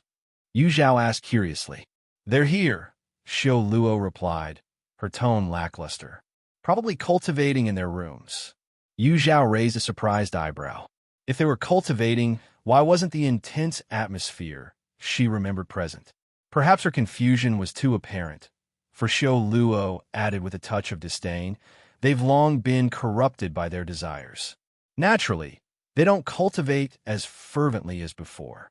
Only a few, like Fang Chenglang and his group, still manage to maintain some semblance of diligence. Yu Zhao wanted to ask more, but Xiao Luo beat her to it. Tomorrow is the internal selection for the team representing the sect in the Cultivation World Tournament. You must have come back to participate, right? Indeed, Yu Zhao confirmed. Are you teaming up with senior brother Fang and his group from Lone Moon Peak? Xiao Luo's gaze was fixed intently on Yu Zhao, her hands subconsciously clutching the hem of her robe. No, I'll be teaming up with senior sister Zhao from the main peak. So the person senior sister Zhao has been waiting for is you. Xiao Luo looked pleased, but her mood shifted upon hearing the latter part. Disheartened once more, she thought about how she didn't even qualify to form a team, while Yu Zhao was partnering with the sect's senior-most disciple, a gap she could only dream of closing. Suddenly, her eyes widened as a thought struck her. But if you're not teaming up with senior brother Fang, doesn't that leave their team sure a member? Yu Zhao smiled faintly, already guessing her intentions. How could they be short? Have you forgotten Lone Moon Peak still has a junior sister? It can't possibly be her. Table of content. This novel is translated and hosted only on BCAT translation. Xiao Luo's eyes widened in disbelief. Her cultivation is weaker than mine. Why does she qualify for the competition? Yu Zhao replied calmly. Her master is Master Qin Yan. She's frail, often sick, and stays indoors most of the time. She'll drag the team down. Yu Zhao's answer remained the same. Her master is Master Qin Yan. All right, you don't need to repeat it. I get it. Her master is Master Qin Yan. Xiao Luo lowered her head, feeling a wave of helpless frustration. Losing to Yu Zhao was something she could accept. Yu Zhao was undeniably skilled. But losing to Ye Cong Xin, that was something she couldn't reconcile. Compared to her, Ye Cong Xin had nothing but the title of Master Qin Yan's disciple. Xiao Luo didn't see any other aspect where Ye Cong Xin could outshine her. The sect competition wasn't just a simple test. It was a matter of honor for the sect. Yet, Master Qin Yan and his disciple were willing to risk failure by including the less capable Ye Cong Xin. Xiao Luo couldn't hide her disappointment. In that moment, her admiration for Master Qin Yan diminished significantly. I warned you before. What? Xiao Luo froze, racking her memory until she recalled Yu Zhao's advice. She had suggested Xiao Luo seek apprenticeship under another peak master or elder instead of fixating on Master Qin Yan. Back then, Xiao Luo had even been angry about it. Her face flushed with embarrassment, and she was left speechless. Are you free tomorrow? Come cheer for me, Yu Zhao invited. Xiao Luo blinked, then quickly nodded. Yes, I'll be there. Yu Zhao smiled warmly at her and turned to walk up the mountain path. Watching her retreating figure, Xiao Luo clenched her fist silently. Yu Zhao, you must defeat them. The next day, the weather was clear and bright. The normally serene and solemn Five Elements Dao sect was bustling with excitement. Sect Master Ji Yuan sat at the grand stage, overlooking the spirited disciples gathered at the training grounds. His heart swelled with pride, and his face glowed with satisfaction. To his right sat Master Qing Yin, his pristine white Taoist robes untouched by dust. His cold and sharp features stood out against the lively atmosphere. The Peak Master of Dragon Hua Peak, Master Guanyun, suddenly asked, Sect Master, how many teams are participating in this selection? Sect Master Ji Yuan laughed heartily. 2 more than last time. A total of 8 teams are competing. Only the most confident and daring disciples would form teams to participate in the internal selection. These individuals often became the pillars of the sect in the future, much like the peak masters and elders present today. The larger the number of participating teams, the more it signified the flourishing talent within the sect. Hearing this, Master Guanyun and the others smiled in satisfaction. One elder quipped, I heard that Master Guanyun's disciple, Lu Li, has teamed up with senior nephew Zhao this time. It seems one of the teams representing the sect in the competition is already set. Master Guanyun and Sect Master Ji Yuan exchanged humble glances, both shaking their heads modestly, insisting that it was too early to draw conclusions. However, their smiles betrayed their pride. The other peak masters and elders couldn't help but feel a tinge of jealousy. All the participating disciples were their direct disciples, and they had high hopes for them. Yet they knew that if their teams faced Zhou Jinyu and Lu Li's team, their chances of winning were slim. Moreover, one of the 8 teams came from Lone Moon Peak, adding another formidable contender. The elders could already foresee the outcome. Junior sister Yu, let me introduce you. This is senior sister Lu Li, and this is senior brother Pu Xinghe. Lu Li and Pu Xing, he joined the sect before Yu Zhao. And although the 3 of them had comparable cultivation levels, she still needed to address them as senior sister and brother. Senior sister Lu. Senior brother Pu. Lu Li responded with a gentle smile, returning the greeting to Yu Zhao. Junior sister Yu. In contrast, Pu Xing he maintained a cold demeanor, giving a brief nod as a response. A slight furrow appeared on Zhou Jinyu's brow. Although she refrained from saying anything at the moment, mindful of the occasion, she resolved to have a private word with Pu Xinghe later. The teams participating in the selection were gathered in a separate area. Yu Zhao stood near the disciples of Lone Moon Peak, which allowed her to spot Ye Cong Xin in the middle of Fong Changlang's group. Today, Ye Cong Xin appeared deliberately dressed for the occasion, wearing an outfit starkly different from her usual style. Her sleek ponytail diminished her delicate aura, presenting a refreshing and striking look. Third senior brother, you must protect me during the selection. As Yu Zhao wondered whether Ye Cong Xin had changed her personality, that overly sweet, affected tone reached her ears. She let out a small scoff. Changing appearances is easy, but true nature is hard to alter. While Yu Zhao observed Ye Cong Xin, the disciples from Lone Moon Peak were also sneaking glances at her. Quan Yi, in particular, alternated between frowning and scowling, his fists repeatedly clenching and relaxing as if unable to decide on a course of action. After enduring an hour-long lecture from Lan Ziyu and Su Ming the previous day, Quan Yi still couldn't accept that the current Yu Zhao was the same junior sister who used to cry and throw tantrums. He silently vowed to expose the impostor during the selection. Sect Master, the time has come, and most of the disciples have arrived, Elder Sun from the Hall of Merit informed. Announced the start of the selection. Yes, Elder Sun stepped forward, sweeping his sharp gaze over the training grounds, instantly silencing the crowd. The century-held grand competition of the cultivation world is approaching. This selection will determine 2 teams to represent the 5 Elements Dao sect.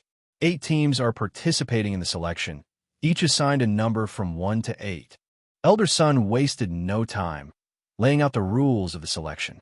At first, Yu Zhao listened intently, but her expression soon shifted to surprise. The selection process was far simpler than she anticipated. All 8 teams would enter the arena simultaneously for a free-for-all battle. The order in which teams were eliminated would decide the winners. This meant she could target Lone Moon Peak early, ensuring their defeat. If Ye Cong Xin couldn't join the grand competition, she'd lose the chance to meet the prodigies from other sects and siphon their fortune. Realizing this possibility, Zhao felt her heart race as her fighting spirit surged. Senior sister Zhao, she whispered through a spiritual transmission. Zhao Jinyu turned to her, eyes gleaming with a shared sense of eagerness. Both of them glanced toward the neighboring team, their smiles filled with mischief. The rule announcement weighed heavily on Feng Chenglang and Lan Ziyu. The selection process put them at a significant disadvantage. Among the competing disciples, all at the Golden Core stage, Ye Cong Xin was the most vulnerable. Having previously experienced Yu Zhao's illusion techniques, they knew if she teamed up with Zhao Jinyu, their chances of being the first team eliminated were high. Others shared Feng Chenglang's concern. In a free-for-all, wouldn't junior sister Yi be in danger? That's unlikely. Surely no one would stoop to bullying the weak. Seriously? This is a selection, not a sparring session. If you're afraid of losing, don't bother showing up. Table of content. The last speaker's tone was filled with disdain and scorn, immediately drawing the attention of nearby disciples. Xiao Luo remained composed, unbothered by the gazes upon her. After all, she hadn't said anything incorrect, so there was no reason for her to feel guilty. The disciples of Lone Moon Peak should never have let Ye Cong Xin participate in the competition. If they lost, it was their own fault. Xiao Luo's reputation as the violent Rakshasa was well known within the 5 Elements Dao sect, and those who initially wanted to argue against her swallowed their words. Elder Sun commanded. The 8 selected teams stepped forward. A total of 40 disciples, including Yu Zhao, marched uniformly to the center of the martial arena. Master Guan Yun hummed thoughtfully. The female disciple beside Zhao, Jin, you looks unfamiliar. When did the sect gain a new golden core, late-stage disciple? Wait, isn't that Yu Zhao, the one Master Qing Yin expelled from her tutelage? Has she reached the golden core stage? The peak masters and elders turned their surprised gazes to Master Qing Yin. They had all heard various rumors about Yu Zhao, most notably that she had been expelled from Master Qing Yin's mentorship and reduced to an intersect disciple without a master. Everyone had assumed that Yu Zhao, having offended Master Qing Yin, must have been of poor character and unfit for cultivation. Seeing her now, they realized the rumors were misleading. Her calm demeanor and refined aura surpassed most of the direct disciples present, and her water element spiritual root was excellent. That Master Qing Yin would cast her out, raise questions about what had truly transpired. Elder Sun and Sect Master Ji Yuan were equally astonished. Among all the elders, they had interacted with Yu Zhao the most. The last they remembered, Yu Zhao had been at the Foundation establishment late stage when she left Lone Moon Peak. To see her now with such advanced cultivation in just 2 years was shocking. Sect Master Ji Yuan couldn't help but lament inwardly. If he had known this would happen, he would have accepted Yu Zhao into the main peak when she was expelled. He had missed a golden opportunity to recruit a rare talent. From her seat high above, Master Qing Yin looked down at Yu Zhao. Though her face remained as calm as a still lake, subtle ripples of emotion emerged in her eyes. So, relying on a rebuilt Dao foundation and strengthened soul, she believes herself invincible. How bold to rebel openly against her master. Such a heartless, ungrateful person. How fitting for the techniques she cultivates, Master Qing Yin thought coldly. Sect Master Ji Yuan, feeling a chill in the air, glanced oddly at Master Qing Yin. Why is she angry again? Does she want to freeze the rest of us along with herself? Elder Sun turned his gaze back to the disciples in the arena and sternly announced the rules. When the formation activates, the selection begins. Anyone whose body touches outside the formation's boundary will be eliminated. The last one standing will secure victory for their team. Do you all understand? Yes. The 40 disciples replied in unison. Good. The selection commences in. Stop. A voice, cold as snow, interrupted Elder Sunday. Everyone turned in confusion toward Master Qing Yin, who had abruptly spoken up. Yu Zhao felt a chill grip her heart, a sense of foreboding settling over her. In the next moment, she could feel the piercing sharpness of Master Qing Yan's gaze upon her. Yu Zhao is ungrateful, self-serving, and unworthy of representing the 5 elements Tao sect in the competition, Master Qing Yan declared. As the peak master, I hereby strip her of her qualification to participate. For a moment, all sounds seemed to vanish for Yu Zhao. She raised her head and looked at Master Qing Yan, whose lofty presence seemed as pure and distant as a pine tree beneath the moon. The scene brought forth memories of her past life when she had died by this woman's sword. At that time, even as Master Qing Yan's sword pierced her heart, Yu Zhao stubbornly refused to believe her master had truly intended to kill her. She was Master Qing Yan's personally chosen last disciple, brought from the mortal world with promises of unparalleled care. Engraving respect for her master into her very bones, she remained loyal despite Master Qing Yan's indifference. Even as he ignored her, she never entertained a single rebellious thought. But when she exposed Ye Cong Xin's true nature, the master she revered decided she deserved death. She hadn't fallen to the hands of her enemies, but to the one who had once saved her from despair. How absurd! How tragic! Master Qing Yin, mind your words. Sect Master Ji Yuan's thunderous shout yanked Yu Zhao's mind back to the present. A sudden warmth flowed from her palm, spreading through her limbs. Yu Zhao glanced down to find Zhou Jinyu gripping her hand firmly. On the platform, Sect Master Ji Yuan continued advocating for her.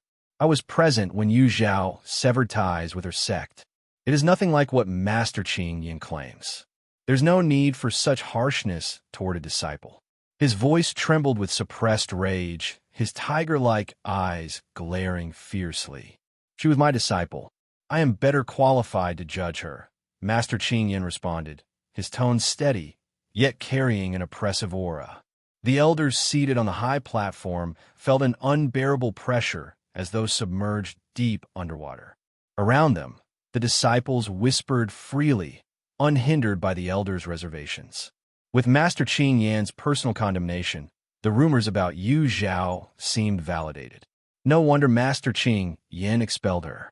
She's even worse than the gossip suggested. Talent means nothing if her character is flawed. She's unworthy to walk among us. I think the sect should have driven her out altogether instead of keeping someone so disgraceful. Poor junior sister Yi, bettered for so long. She must have suffered terribly under Yu Zhao. The overwhelming criticism drowned out any attempt to defend her. Standing protectively around Yu Zhao, Zhou Jinyu, Zhang Jun, and Lu Li blocked the hateful stares aimed at her. Meanwhile, Pu Xinghe quickly distanced himself, fearing any association with her would harm his reputation. Fang Chenglang, Lan Ziyu, and Su Ming turned pale, terror gnawing at them. While they knew Yu Zhao wasn't as vile as described, Master Qing Yan's influence in the cultivation world was undeniable. His judgment was akin to a death sentence for her, and no one would risk associating with someone he despised. Yet, the three also knew Yu Zhao's faults were minor, a stubborn personality and occasional disputes with her juniors. Those alone didn't merit such cruel punishment. Su Ming began to plead, but was stopped by Ye Cong Xin tugging his sleeve. Third senior brother, Master is angry. Speaking up now will only make it worse for her. Then what should we do? Su Ming asked, his voice frantic, sweat gathering on his brow. Lan Ziyu's expression mirrored his unease as he glanced nervously toward Yu Zhao. Why panic? That Yu Zhao is an imposter. Master must have seen through her disguise, sneered Quan Yi, his face smug with satisfaction. I told you before she wasn't the real Yu Zhao, but you wouldn't believe me. Now do you see? The real Yu Zhao would never dare defy her master, abandon the sect, or oppose them. This woman was nothing but a fake, and the true Yu Zhao had likely been hidden away by her. Master, Yu Zhao's heart is sincere and untainted. There must be a misunderstanding. I beg you to reconsider your words. Table of content. Fong Chung Lang stepped forward from the crowd and knelt heavily on the ground, his face filled with desperation. Seeing their eldest senior brother kneel, Su Ming quickly followed suit without a second thought. Lan Ziyu hesitated, glanced in Yu Zhao's direction, then lifted his robe and knelt as well. Ye Cong Xin felt the mounting pressure from the scene. Gritting her teeth, she was about to join in the plea when Quan Yi grabbed her arm. Junior sister, they've been fooled by that fake. Don't let yourself be deceived.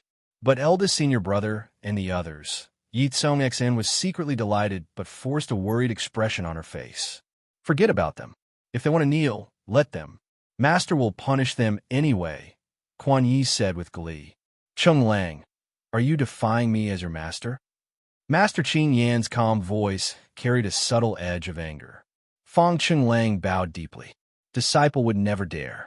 However, I cannot agree with your evaluation of Yu Zhao. I beg you to spare her. Please, master, spare her. Lan Ziyu and Su Ming echoed in unison. Their collective plea left many bystanders puzzled. Fong Chung Lang was known for his integrity and uprightness. If he was speaking on Yu Zhao's behalf, could it mean that she wasn't as Master Qing Yan had described? Moreover, Lan Ziyu and Su Ming, who were usually at odds with Yu Zhao, were now standing up for her. Even Zhou Jinyu and Zhang Jun had shown their support for Yu Zhao earlier. Perhaps her reputation wasn't as terrible as imagined. Sect Master Ji Yuan seized the moment to intervene. Master Qing Yan, even your disciples suggest this is a misunderstanding. Let's end this matter here, huh? His laughter was dry and forced, hoping to lighten the atmosphere. Unfortunately, Master Qing Yan remained unmoved. This election is for personal disciples only. Yu Zhao does not qualify, Master Qing Yan stated firmly. Sect Master Ji Yuan's face darkened. It was clear Master Qing Yan was intent on excluding Yu Zhao from representing the Five Elements Dao sect in the cultivation tournament. The reason was simple. If Yu Zhao's team achieved a resounding victory, her background would inevitably become a topic of gossip, and Master Qing Yan would be drawn into the conversation. To avoid becoming a subject of idle chatter, Master Qing Yan sought to nip this possibility in the bud. Sect Master Ji Yuan was deeply displeased. To him, the sect's honor outweighed everything else. A few rumors wouldn't harm Master Qing Yan, so why was he so sensitive about it? Yet, Master Qing Yan's status within the Five Elements Dao sect rivaled his own as sect master.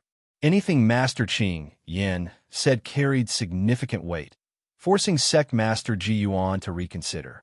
What do the other peak masters and elders think? Sect Master Ji Yuan turned to the audience. Elder Gu had been holding back a flood of words, desperate for a chance to speak. The question prompted him to respond loudly. The sect selection should be based on ability, not status. Yu Zhao has already reached the late stage of the Golden Core. How is she unqualified to compete? Sect Master Ji Yuan immediately shot Elder Gu an appreciative glance. Elder Gu, I always thought of you as a bookworm, but it seems your insight surpasses others. You're truly remarkable. His happiness was short-lived. Few peak masters or elders were willing to risk offending Master Qing Yan. Most chose silence, while others subtly expressed agreement with Master Qing Yan's stance. Master Qing Yan sat quietly, exuding an ethereal air like an immortal descending from the heavens, untouchable and serene. A bitter smile played on Sect Master Ji Yuan's lips. From the moment Master Qing Yan voiced his disapproval, it was clear that no one would dare oppose his will. Looking down at Yu Zhao, Sect Master Ji Yuan's gaze was filled with guilt and helplessness. As Sect Master, I've failed you. I can't protect you. Junior sister you. Zhou Jinyu gripped Yu Zhao's hand tightly, her frustration evident. Though she couldn't hear the conversation on the high platform, she could clearly see the changes in their master's expression, resignation and compromise. It was a bitter pill to swallow. Junior sister Yu was not only barred from participating in the grand competition of the cultivation world, but was also stripped of her qualifications for the selection trials. Master Qing Yan's failure to fulfill his responsibilities as a master in the past was bad enough, but now he was leveraging his authority as a peak master to oppress a former disciple. It was outrageous. The more Zhao Jinyu thought about it, the angrier she became. She released Yu Zhao's hand, ready to charge forward and demand an explanation. But Yu Zhao was quick, pulling her back. "Senior Sister Zhao," Yu Zhao said calmly, her expression serene. "Let me handle this." Under Zhao Jinyu's worried gaze, Yu Zhao stepped forward, placing herself in full view of everyone present. "Master Qing Yan," she declared, her voice steady and firm, "I can accept being excluded from the sect selection, but I will not acknowledge a single word of your judgment on me. My character is mine to determine, not yours. Not anyone's." Her words sent shockwaves through the crowd. Fong Chenglang and the others were so stunned they nearly lost their composure. Yu Zhao's boldness was unprecedented. Master Qing Yan's eyes darkened. "Sect Master Ji Yuan, is this the misunderstanding you mentioned?" Sect Master Ji Yuan felt an overwhelming headache coming on. Yu Zhao's words weren't wrong, but airing such grievances in front of so many people, she could have left Master Qing Yan some dignity. It was youth and impetuousness at its peak. "Master Qing Yan, she's young and hot-headed. Please try to understand," Sect Master Ji Yuan interjected, trying to mediate. He kept casting looks at Master Guan Yun, signaling for assistance. Master Guan Yun felt equally uneasy. Considering his disciple's partnership with Zhao Jinyu, he reluctantly stepped in to offer some persuasion. Meanwhile, in the audience below, Su Ming and Lan Zi, you were also whispering urgent pleas for Yu Zhao to apologize. "Yu Zhao," Lan Zi hissed, "do you think our master is as lenient as the rest of us? Kneel and apologize now. Don't be stubborn." "Yu Zhao, are you insane? Hurry and ask for forgiveness." Su Ming added, "You still have a chance to salvage this." "Yu Zhao, stop pretending you can't hear us. Apologize now while there's still time." Fong Chenglang opened his mouth to persuade her as well, but memories of their last conversation silenced him. All his words of advice remained stuck in his throat. Yu Zhao didn't even glance at them. Her back was straight, and her resolve unshakable. She had already considered the consequences before stepping forward. The worst outcome would be the same as her past life, expulsion from the Five Elements Tao sect. But this time, she was ready. Unlike before, she would not endure the humiliation of her previous life as a rogue cultivator. The sun shone brilliantly above, yet the radiance in Yu Zhao's eyes outshone it, dazzling and impossible to ignore. Master Qing Yan's gaze faltered, and a searing pain suddenly erupted in his sea of consciousness. He clenched the armrest of his chair, his knuckles whitening, his expression flickering with turmoil. Why? He had controlled this affliction well over the years. Why was it resurfacing now? Was it because of Yu Zhao? No, impossible. Yu Zhao was nothing but a discarded disciple. How could she possibly affect him? It had to be something else. Master Qing Yan? Though he tried to conceal his discomfort, the sharp eyes of those present quickly noticed. Sect Master Ji Yuan, despite his frustrations with Master Qing Yan's domineering ways, couldn't help but show concern. He knew how crucial Master Qing Yan was to the sect. Any incident involving him could compromise the Five Elements Tao sect's standing. "I'm fine," Master Qing Yan replied curtly. Table of content. Master Qing Yan suppressed his pain, restoring his usual aloof demeanor. Sect Master Ji Yuan, one of the few who knew of Master Qing Yan's old ailment, couldn't hide the concern on his face. The sight made Master Qing Yan inwardly annoyed. He shifted his gaze back to Yu Zhao, and for some inexplicable reason, his perspective of her had changed. She now seemed less objectionable to him. However, his expression soon hardened. "Yu Zhao," he declared coldly, "your disrespect towards your elders and your reckless words make it impossible for you to achieve the Tao in this lifetime." Yu Zhao thought she might feel angry at his statement, but instead, she felt a deep calm, as though listening to a stranger's baseless rant. She replied indifferently, "A mere opinion." These four simple words were far more impactful than any elaborate retort. Master Qing Yan's face darkened further, and he let out a cold laugh. Very well. I'll see just how far someone as defiant as you can go. Yu Zhao lifted her head, meeting his gaze. Each word she spoke carried weight. Then, Master Qing Yan, watch closely how I step by step achieve the Tao. Arrogance. The thought flashed through everyone's minds simultaneously. To utter such words of resolve before the number one in cultivation. Was it confidence or sheer hubris? Most believed it was the latter. Yet, a small minority held faith that Yu Zhao would follow through on her bold declaration. Ye Cong Xin stared at Yu Zhao's back, her heart churning with jealousy mingled with an unexplainable admiration.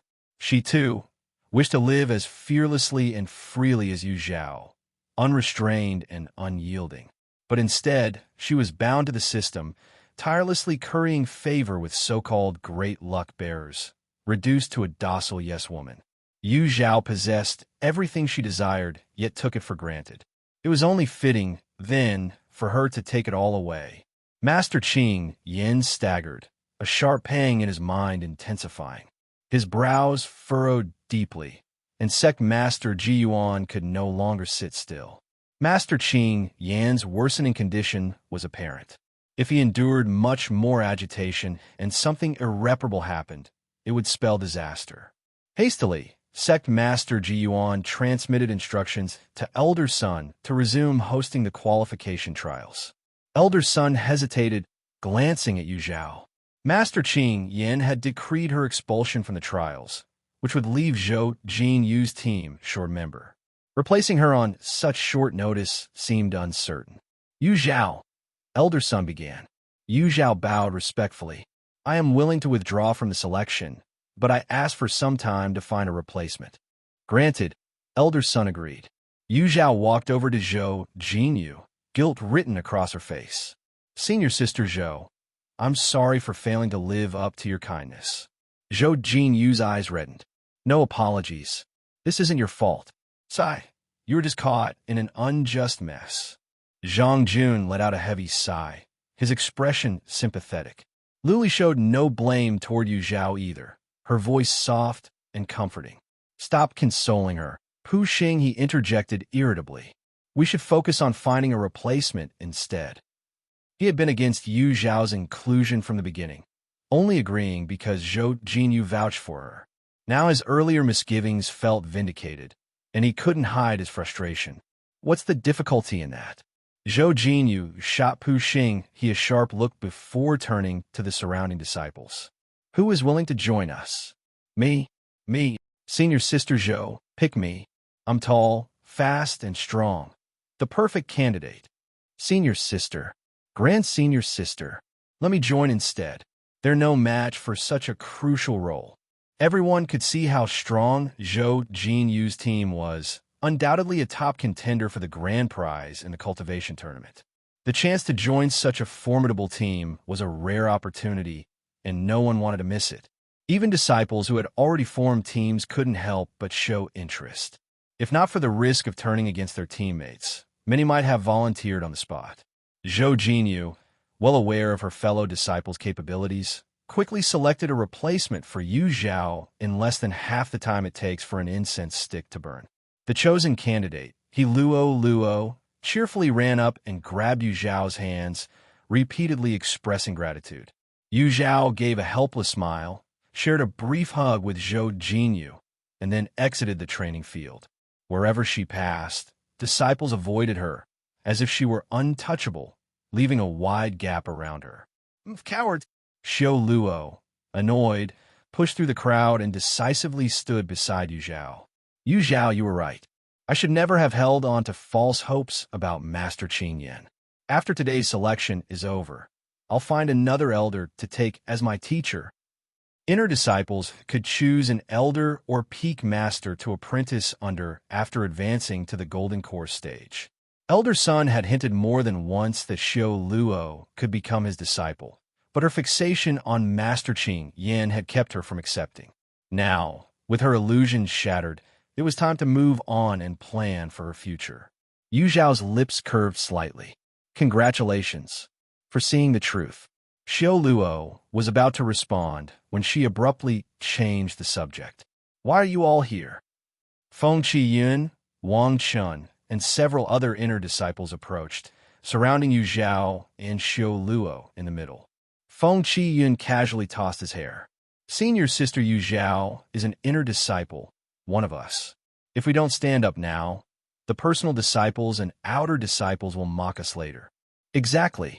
They keep saying we inner disciples lack unity. Today, we'll show them what being united really means.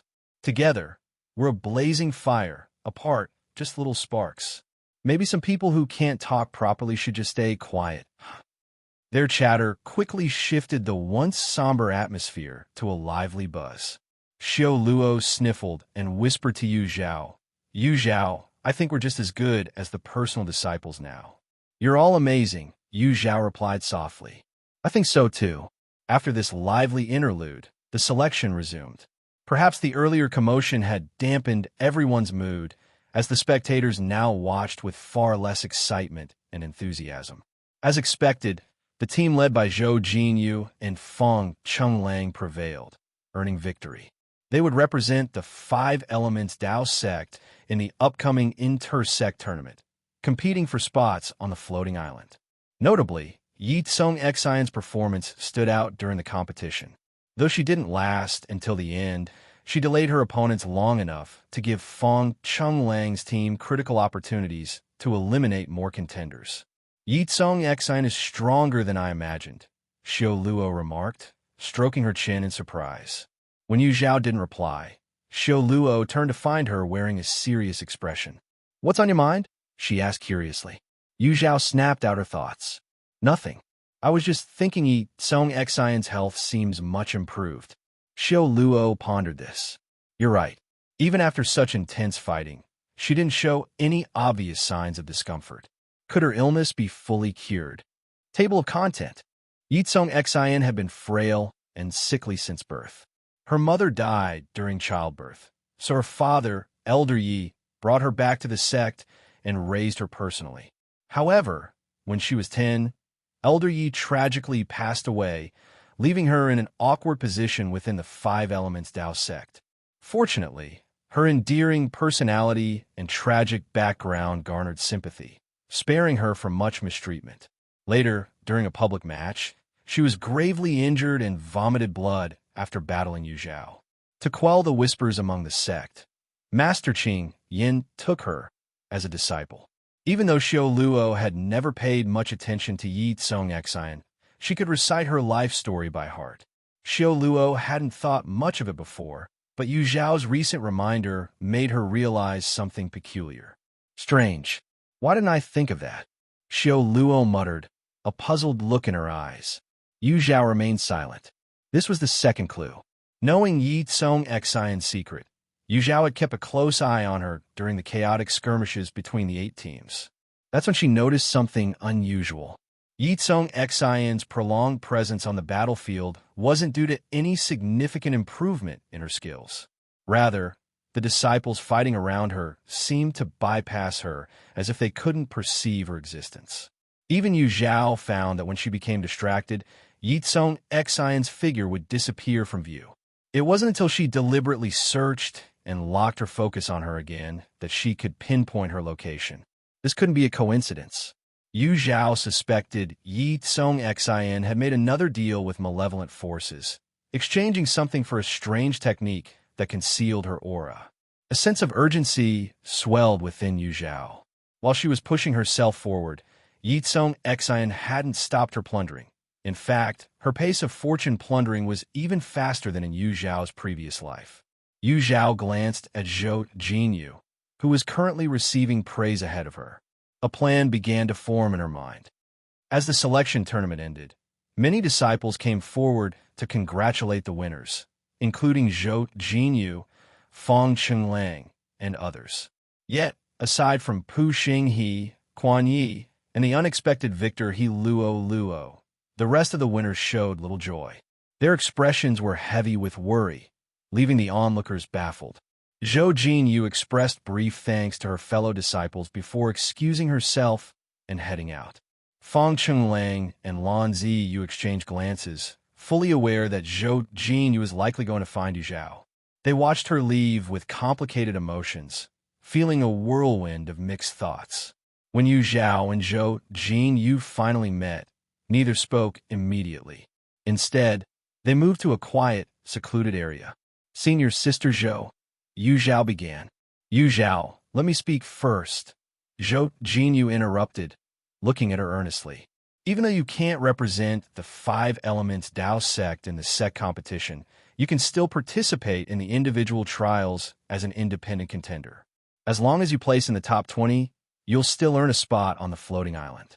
With your strength, I'm confident you can achieve this. The Cultivation World's grand competitions were split into sect matches and individual trials. Both competitions granted the top 20 contestants access to the floating island. However, unlike the sect matches, the individual trials brought together elites from all corners and were exponentially more challenging, requiring greater time, effort, and risk. Moreover, the individual trials had fewer rules, meaning any conceivable danger could arise during the battles. Death was a common occurrence. The top 20 in the individual trials were hailed as the fiercest warriors, forged through blood and chaos. Because of these risks, most sect disciples avoided the individual trials unless absolutely necessary, as the rewards often didn't justify the dangers. But Zhou Jinyu, understanding Yu Zhao's character, believed she wasn't someone to retreat in the face of hardship. Senior Sister Zhou, I was thinking the same, Yu Zhao replied with a faint smile. To her, the difference between sect matches and individual trials wasn't significant. From the depths of her heart, Yu Zhao leaned more toward participating in the individual competition.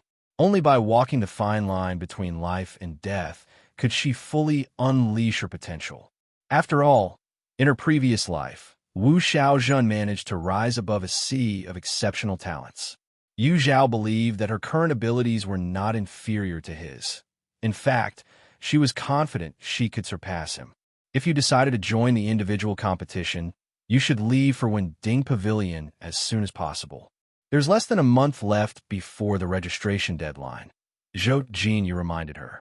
The Cultivation World's grand tournament was hosted alternately by the 7 major sects, with this year's event falling under the domain of Wending Pavilion, renowned for its expertise in artifact crafting. Yu Zhao nodded. I'll set off as soon as I return. Zhou Jinyu gave a small nod, but then hesitated. Is there something you'd like to say to me?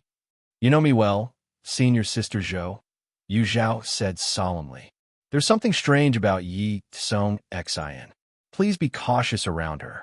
Anyone else might have doubted Yu Zhao's warning, but Zhou Jinyu, the perceptive senior sister, took her words to heart without hesitation.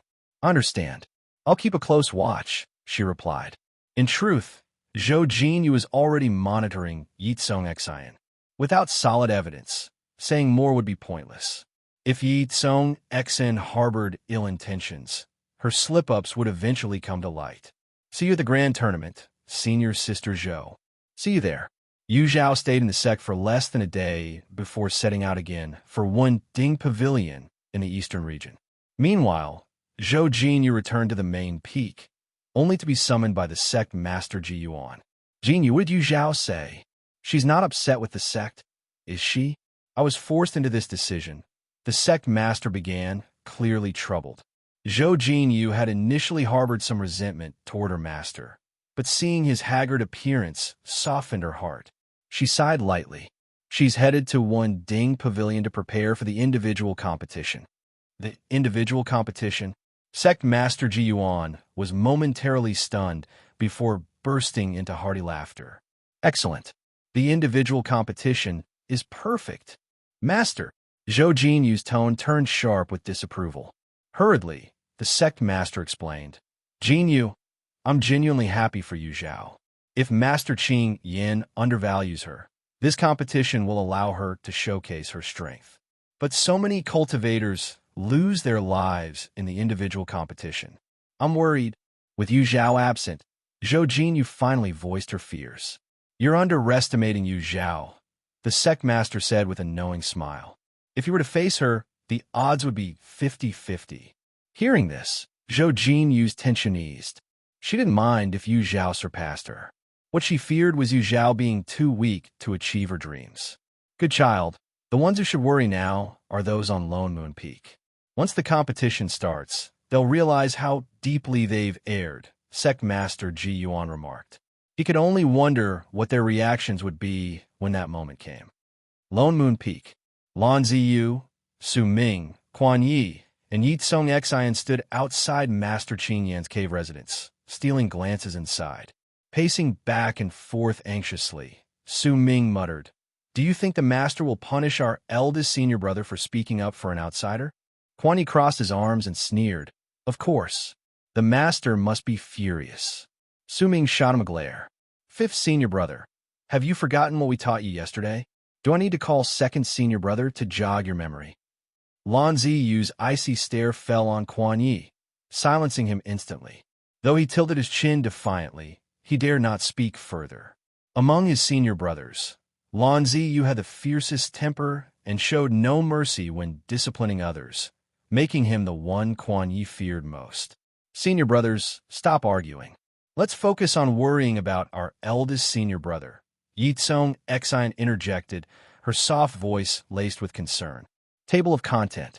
Ye Cong Xin was utterly frustrated with the trio, but worked hard to maintain the image of a thoughtful and considerate junior sister. With her mediation, Lan Ziyu and the other two finally quieted down. In the main hall, Fong Chenglang knelt with his gaze slightly lowered, his expression a mix of penitence and regret. "Chenglang, I'm deeply disappointed in you," Master Qin Yin said with a stern tone. Fong Chenglang knocked his head against the floor in silent acknowledgement, not offering a single word in his defense. Master Qin Yan's dark eyes, as unfathomable as a deep pool, glanced at him. After a long silence, he spoke, his voice low and deliberate. "You must take first place in the upcoming sect competition." Fong Chenglang replied in a steady voice. "This disciple will give his utmost effort." "Dismissed." "Yes." Before leaving, Fong Chenglang, for reasons unknown, chose to close the hall doors behind him. The grand hall was immediately shrouded in dimness. The vast space, now eerily silent, seemed almost lifeless. Master Qin Yin sat in a chair, crafted from the finest treasures of the cultivation world. A profound sense of solitude suddenly washed over him. He had always been someone who disliked noise and commotion. Years ago, an old acquaintance had entrusted him with Fong Chenglang's care, leaving him no choice but to accept his first direct disciple. Not long after, Lan Ziyu was sent to the sect by the old sect master, who didn't want his talents wasted. This led to Lan Ziyu joining Lone Moon Peak. Having accepted one disciple, then another, Master Qin Yin stopped resisting the idea of taking in students. However, his requirements were strict, and over the years, he had only accepted 5 disciples. The additions of Yu Zhao and Ye Cong Xin were unexpected exceptions. Yu Zhao. Master Qin Yin unconsciously thought of her name, and her determined expression surfaced in his mind. Ugh! Abruptly, he groaned in pain, veins throbbing on his forehead, his face flushed unnaturally. Why does my head ail me every time I think of Yu Zhao? Could there be some unknown connection between us? Outside the hall, the group awaited Fong Chenglang's return. "Senior brother, Master didn't punish you, did he?" Lan Ziyu asked immediately, concern in his voice. "Master is magnanimous. He wouldn't bother with my trivial mistakes." The group fell silent. Not a single one believed his words. However, seeing no sign of discomfort on Fong Chenglang's face, they couldn't press further. As usual, Ye Cong Xin broke the awkwardness. She smiled brightly, her eyes curving into crescents. "Senior brother, we passed the preliminary round today. It's a joyous occasion. Why don't we all celebrate in the bamboo grove?" "I agree," Quan Yi exclaimed enthusiastically. Lan Ziyu and Su Ming were less enthusiastic but didn't want to spoil the mood, so they didn't oppose the suggestion. However, Fong Chenglang declined, shaking his head. "You all go ahead and celebrate. I need to visit Aju." "Senior brother." "Junior sister, enjoy yourselves," Fong Chenglang said, cutting her off with a gentle yet firm tone before turning to leave. Kuan Yi muttered in dissatisfaction. Senior brother is so inconsiderate. Ye Cong Xin forced a smile. It's fine. Even if senior brother doesn't join, the four of us can still celebrate. Junior sister, Su Ming interjected. I think we should forget about it. With just a few of us, there's really nothing worth celebrating. Let's save it for another time. Su Ming's words resonated with Lan Ziyu, who added, Su Ming is right. Let's wait until Chui Ju has recovered, and then we can celebrate together. Hey, what's the meaning of this? Junior sister meant well, and now none of you want to go? How is that fair? Kuan Yi protested. In 5 years, many events had unfolded, yet Kuan Yi knew none of them. He only saw that Feng Chenglang, Lan Ziyu, Su Ming, and even Chui Ju, who was recuperating in the cave, had started to distance themselves from Ye Cong Xin, whether intentionally or not. This left him thoroughly irritated. Su Ming rolled his eyes. I'll go if I feel like it. If I don't, I won't. Lan Ziyu was even more curt, throwing his sleeves back as he walked away. Su Ming snorted, dragging his steps and swaying with every move before leaving as well. Kuan Ye's face darkened. His second senior brother and third senior brother had never taken him seriously. One day, he would make them regret bullying him. Just then, soft sobbing suddenly came from nearby. Startled, Kuan Yi turned to see Ye Cong Xin crying like a pear blossom drenched in rain. He was at a loss, clumsily trying to comfort her. Little junior sister, don't cry. You look terrible when you cry. Ye Cong Xin almost choked on her tears from sheer indignation. Fifth senior brother, I must not be doing well enough. That's why eldest senior brother and the others don't like me anymore, she said, suppressing her anger as she sobbed. If they don't like you, then you can just not like them back. Ye Cong Xin was momentarily stunned. Her eyes darted before she continued her lament. I know I'm not as smart or capable as senior sister you. That's why they all like senior sister you and not me. But I feel so sad. You Zhao? She's stirring up trouble again, isn't she? Kuan Ye's eyes turned fierce. I knew that imposter wasn't up to any good. Wait here. I'll go get justice for you. Before Ye Cong Xin could stop him, he stomped off toward the mountain, ignoring her attempts to call him back. Ye Cong Xin was dumbfounded. She only wanted Kuan Yi to comfort and sympathize with her, not to confront Yu Zhao. Frustrated, she stomped her foot in annoyance. This time, she learned her lesson. Kuan Yi was utterly brainless. She couldn't afford to be too indirect with him, or it would backfire. Meanwhile, Kuan Yi stormed into the inner courtyard like a whirlwind. Xiao Luo and the others had just returned from the training grounds and weren't cultivating yet. Instead, they were chatting in small groups about the day's qualification trials. Kuan Ye's sudden arrival immediately put them on alert. Where's Yu Zhao? Tell her to get out here now. Standing at the base of the mountain, Kuan Yi roared, his anger palpable. His robe stretched taut over his muscular frame, emphasizing his solid build. The inner disciples turned to look at Xiao Luo and Feng Qiyun, who were known to be close to Yu Zhao. You Xiao Luo, right? Tell me where Yu Zhao is. Recognizing Xiao Luo from her earlier presence near Yu Zhao, Kuan Yi demanded in a gruff tone. Xiao Luo, Feng Qiyun, and the others, who had planned to coldly deal with Kuan Ye's provocation, almost broke their composure upon hearing that nickname. What kind of ridiculous name was Xiao Luo? To come up with such a nickname for Xiao Luo, absolute genius. Your father's the little radish. Your whole family are little radishes. Xiao Luo's face turned red with fury. Her petite figure was a sore spot for her, and she despised being called small. Now, not only had Kuan Yi insulted her size, but he'd also given her such a terrible nickname. Clearly, he was mocking her. Huh, why are you insulting people? Kuan Yi was genuinely confused, but Xiao Luo had already clenched her fists and charged at him. You're asking for a fight. Kuan Ye's eyes lit up with excitement. He immediately forgot about Yu Zhao and swung back with his fists, ready for a brawl. Bang!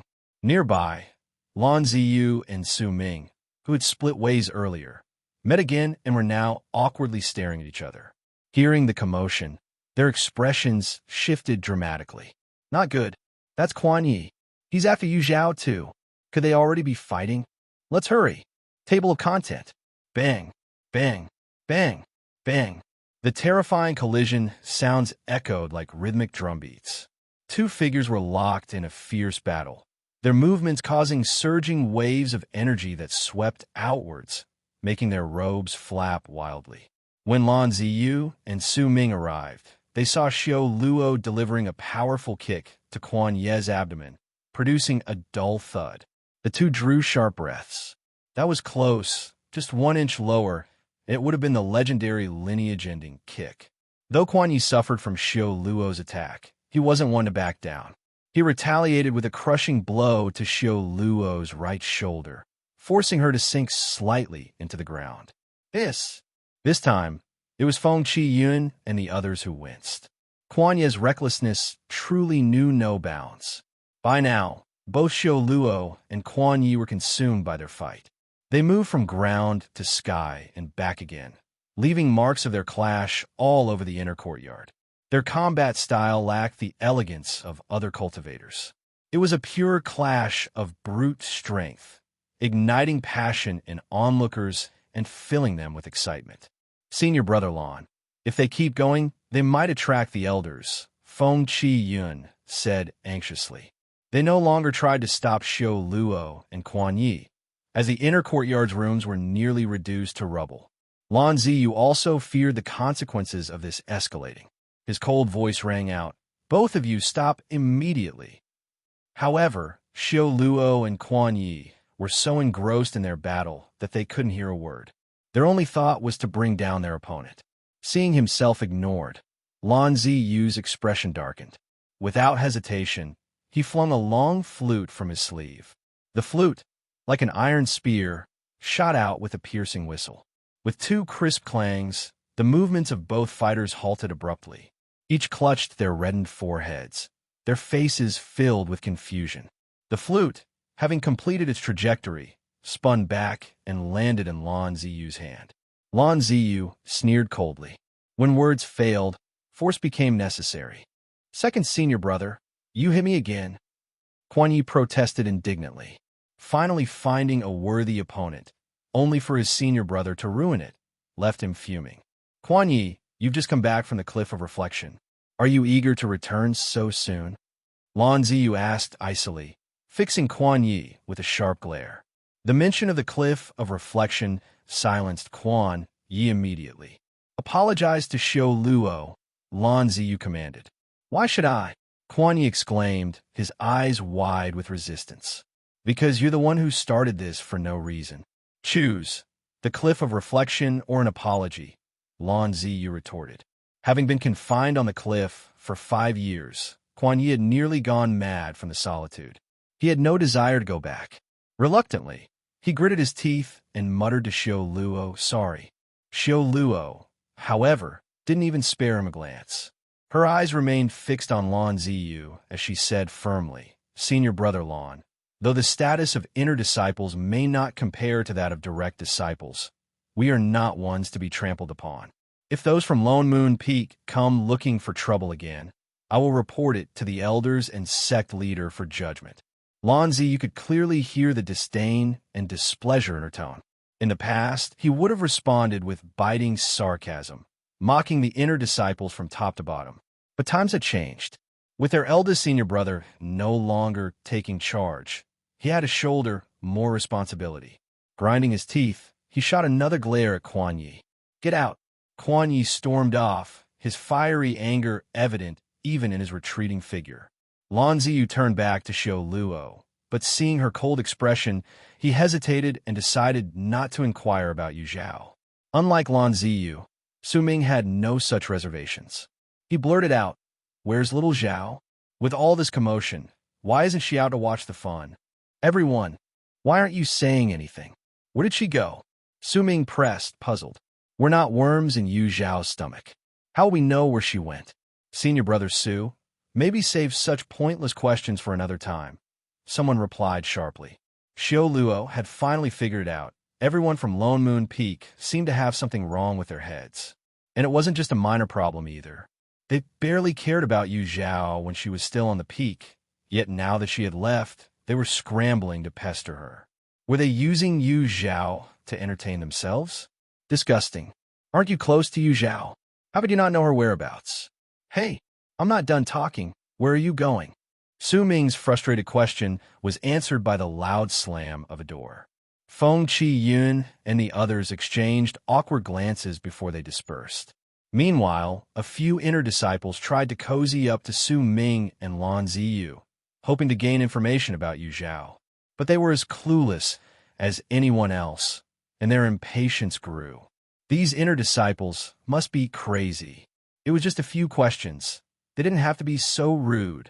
Su Ming grumbled under his breath. For the first time, Lan Ziyu felt utterly drained. He ignored Su Ming, brushing past in belief. But Su Ming trailed after him, prattling on endlessly. Lan Ziyu quickened his pace, and after considerable effort, he finally lost Su Ming. Looking up, he realized he had wandered into the purple bamboo forest atop Lone Moon Peak. His fingers brushed against the smooth stalks of the bamboo, and the faint sound of bamboo being carved echoed in his ears. He could almost hear Yu Zhao's delighted cheers when she received her gift. He lowered his hand, a deep sense of loss washing over him. There was no going back. The grand tournament of the cultivation world, held once every century, was a grand event no cultivator wanted to miss, whether they planned to compete or simply to watch. As a result, the paths leading to the Ascendance Pavilion were teeming with cultivators. With so many people around, conflicts naturally arose. Opportunistic individuals also took advantage of the situation, ambushing and robbing travelers. Yu Zhao, during the first leg of her journey, made no effort to suppress her cultivation. With her golden core late-stage aura in full force, her journey was smooth and unimpeded. When she was 3 days away from the pavilion and sure she wouldn't miss the registration for the individual competition, she slowed her pace, masking her cultivation level to foundation establishment late stage. This change brought some much-needed excitement to her otherwise monotonous journey as her wealth grew rapidly. After bending down to retrieve a final storage pouch, Yu Zhao gazed into the distance. The outline of flame-blazing city came into view. Beyond the city, 10,000 miles away, lay the Ascendance Pavilion. Just as she prepared to continue her journey, a faint, hurried sound of footsteps approached. Her eyes gleamed as she cast an illusion technique over the corpses scattered on the ground. Then, she flew forward at a leisurely pace, awaiting her unexpected guests. Stop! A sharp command broke the silence as 7 cultivators with sinister auras surrounded her, blocking all routes of escape. For a Foundation Establishment late-stage cultivator to make it this far, you must have some luck. But now that you've met us, it ends here, their leader sneered, a murderous aura emanating from him. Are you here for wealth or lives? Yu Zhao asked casually, a question that had become her signature phrase. Their answer would determine her response. Ha ha ha. The group burst into laughter. Both. We want your wealth and your life. It's been a while since we've had this much fun. Her blood will sharpen my blade. The last few weren't even worth the effort. This time, let me do it. A hulking man, as massive as a small mountain, pushed past his comrades, grinning wickedly as he advanced toward Yu Zhao. Each step he took sent tremors through the ground, his layers of fat rippling like waves. Just as he was about to reach her, a sharp, resonant sound pierced the air. Tap, tap. Table of content. Where's that wooden fish sound coming from? Everyone looked around, searching for the source, when a young monk dressed in a white cassock appeared, walking with the wind. Around his neck hung a white jade prayer bead necklace, and in his hand, he held a wooden fish. Yu Zhao raised an eyebrow when she saw him, her eyes flickering with an amused smile. Stupid monk, this has nothing to do with you. Get lost and mind your own business. The sinister-looking man glared at him fiercely, though his heart was filled with unease. In the cultivation world, the identities of cultivators from the Harmony Sound Temple were easy to recognize among the 1 sect, 2 schools, and 4 factions. The monk before them appeared young, yet his cultivation was undetectable. highly likely a member of the Harmony Sound Temple. And those monks were not to be trifled with. The young monk paid no attention to the man's hostile tone. He maintained a benevolent and compassionate smile as he struck the wooden fish in his hand. Dong! Bald donkey, didn't you hear what our boss said? Get lost. Can't you speak? Were you mute? Ha ha ha! Laughter erupted around them. The young monk's smile deepened, and he struck the wooden fish again. Dong! Yu Zhao silently counted in her mind. Only one more strike to go. The sinister man also sensed that something was off. He hesitated, considering whether to retreat, but the burly cultivator beside him had grown impatient. If you won't leave, then stay here forever. Before the words had even faded, the burly cultivator swung his fan-sized hand toward the young monk with a roar of wind. The young monk calmly raised his hand and struck the wooden fish a third time before everyone's eyes. Dong! Enough! You rotten lot! This monk has had enough of you. Watch as I deliver your salvation. The delicate features of the young monk twisted in irritation as he shoved the wooden fish into his sleeve. Gripping the wooden fish mallet, he charged forward, hurling curses. With a flicker of spiritual light, the mallet, originally the length of a palm, expanded to the width of an arm in an instant. In the blink of an eye, it smashed down on the burly cultivator's head. Bang! A sonorous chant of Buddhist scripture echoed in the burly cultivator's ears. His vision turned black, and he fell backward, sleeping soundly, a serene smile on his face. The sinister man and his companions froze in shock, their eyes wide. This young monk wasn't just capable of cursing. He could fight too. Was he not a Harmony Sound Temple monk, but a rogue pretending to be one? Yet his overwhelming combat strength was undeniable. He had taken down their companion in a single blow. Retreat! The sinister man barked decisively. The rest of the group scattered like frightened birds, abandoning their fallen companion without hesitation. Yu Zhao stomped her foot heavily. A wave of invisible soul energy surged out from her, centered on her position. The fleeing six tripped over themselves, sprawling on the ground like tumbling gourds. The young monk glanced at Yu Zhao in surprise, then raised the mallet and systematically tapped each person on the forehead. All seven collapsed in unison, their faces displaying identical, serene smiles. The scene was eerily unsettling. The young monk straightened up and recited, Amitabha. The wooden fish mallet shrank back to its original size as he clasped his hands together in prayer. This monk has slipped into idle speech again, embarrassing myself before the lady donor. His cheeks flushed with embarrassment as he bowed slightly to Yu Zhao, smiling shyly. No need to be so polite, Master Monk. Yu Zhao smiled faintly. Does the lady donor know this monk? The young monk suddenly asked. The silent monk of the Harmony Sound Temple. Your reputation precedes you. Yu Zhao didn't pretend to be ignorant and immediately identified the young monk's name. Silence rubbed his smooth, bald head and chuckled. So, it seems my reputation precedes me already. Yu Zhao responded with a faint smile, but said nothing. In her previous life, Silence's Dharma name was indeed infamous throughout the cultivation world, but for all the wrong reasons. He was commonly known as the foul-mouthed bald donkey, renowned for his vicious tongue and unorthodox ways of saving souls. Silence was a name that struck fear into many. Cultivators unfortunate enough to be struck by his wooden fish mallet often saw their cultivation regress significantly. In the worst cases, their spiritual energy was completely wiped out.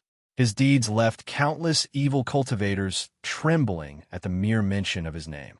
However, his rough and abrasive methods also attracted criticism. Many argued that he was unworthy of being a Buddhist cultivator, let alone one from the prestigious Harmony Sound Temple.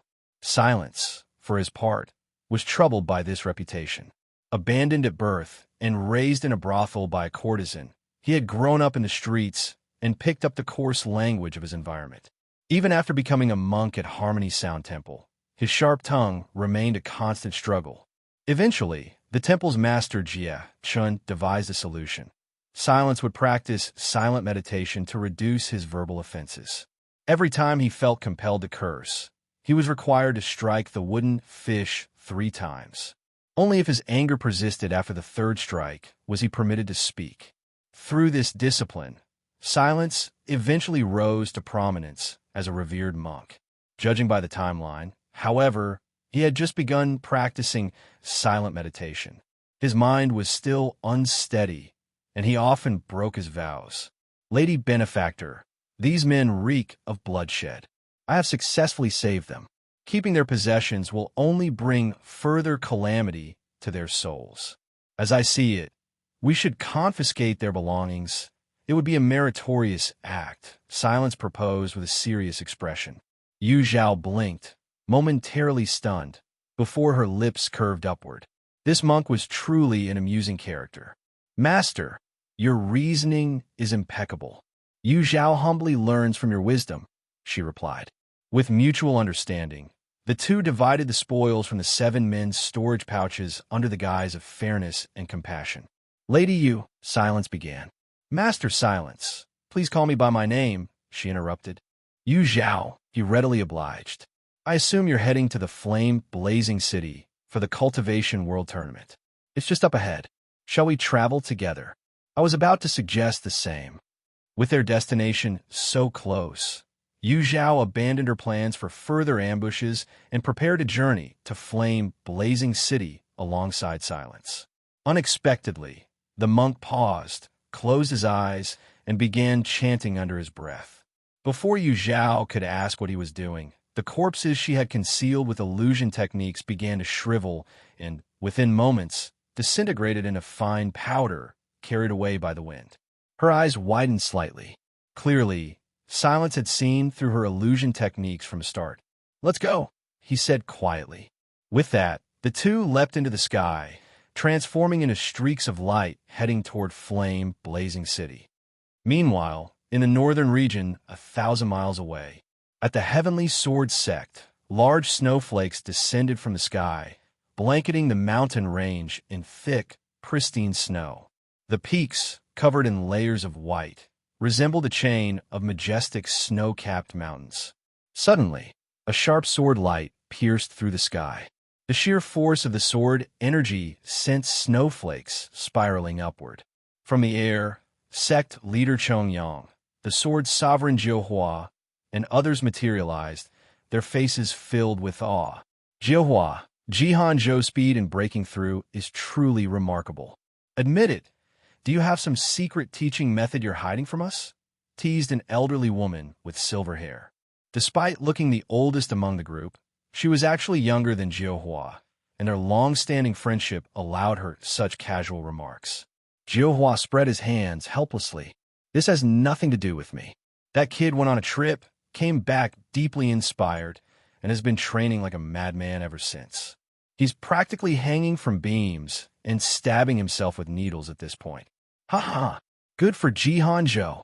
With his breakthrough just before the tournament, our Heavenly Sword Sect stand a real chance of claiming the championship. Sect leader Chongyang was thrilled. He cared little about the reason behind Jihan Zhou's diligence and only valued the results. Master, forgive my bluntness, said a disciple, but our chances of winning the championship this year are slim. Competing for second place against the Greenwood Sect might be more realistic. Table of content. Sect leader Chongyang's face darkened. If Jihan Zhou weren't the son of the sword sovereign Jiuhua, he would surely teach him a lesson. The tournament hadn't even started, yet he was boosting others' morale while diminishing their own, an attitude unbefitting a sword cultivator. The other elders exchanged puzzled glances. However, sword sovereign Jiuhua appeared intrigued. Why do you say that? Disciple encountered a senior sister from the 5 Elements Dao sect during my recent training trip. She's at the early stage of golden core cultivation, but can dominate opponents of the same level. She's unbeatable. Jihan Zhou's words piqued everyone's curiosity. Those who had watched him grow knew his personality well. For someone to earn such high praise from him was unusual. A female disciple from the 5 Elements Dao sect? Could she be Zhou Jinyu, the chief disciple of their sect master? The 5 Elements Dao sect was brimming with talent, with Zhou Jinyu and Fong Chenglang being the most renowned among their disciples. Naturally, these are the first names the Heavenly Sword sect elders thought of. Jihan Zhou shook his head. No, this senior sister's surname is Yu, and her name is Yu Zhao. Yu Zhao. The elders frowned slightly, unfamiliar with the name. Sect leader Chong Yang pondered for a moment. Master Qing Yin once had a discarded disciple by that name. Jihan Zhou was startled. I only know that senior sister Yu is an inner disciple of the Five Elements Dao sect and the most gifted cultivator I've ever met. With her presence, the Five Elements Dao sect will not lose. Sect leader Chong Yang and the other elders dismissed his claim. If Yu Zhao were truly as exceptional as Jihan Zhou described, why would Master Qing Yin have abandoned her, leaving her as an inner disciple? Jihan Zhou was likely exaggerating, as this was his first venture far from home. No one knows a child better than their parent. However, Sword Sovereign Jiu Hua took his son's words seriously. If Yu Zhao had impressed Jihan Zhou so much, she must have extraordinary qualities. Lately, Jihan Zhou had been exceptionally diligent in his cultivation, likely inspired by her. Sword Sovereign Jiu Hua's eyes sparkled with anticipation. He couldn't wait to meet this senior sister Yu, whose talent had left such a deep impression on Jihan Zhou.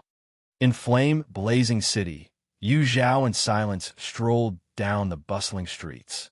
Their unusual pairing, a young woman and a monk in white robes, drew many curious glances. The two remained unbothered by the attention. Haha, look at that. A monk walking openly with a woman in broad daylight. How shameless. While most cultivators' gazes carried curiosity or surprise, this loud comment was filled with malice. Silence paused, pulled out a wooden fish, and lightly tapped it with a wooden fish mallet. Thunk!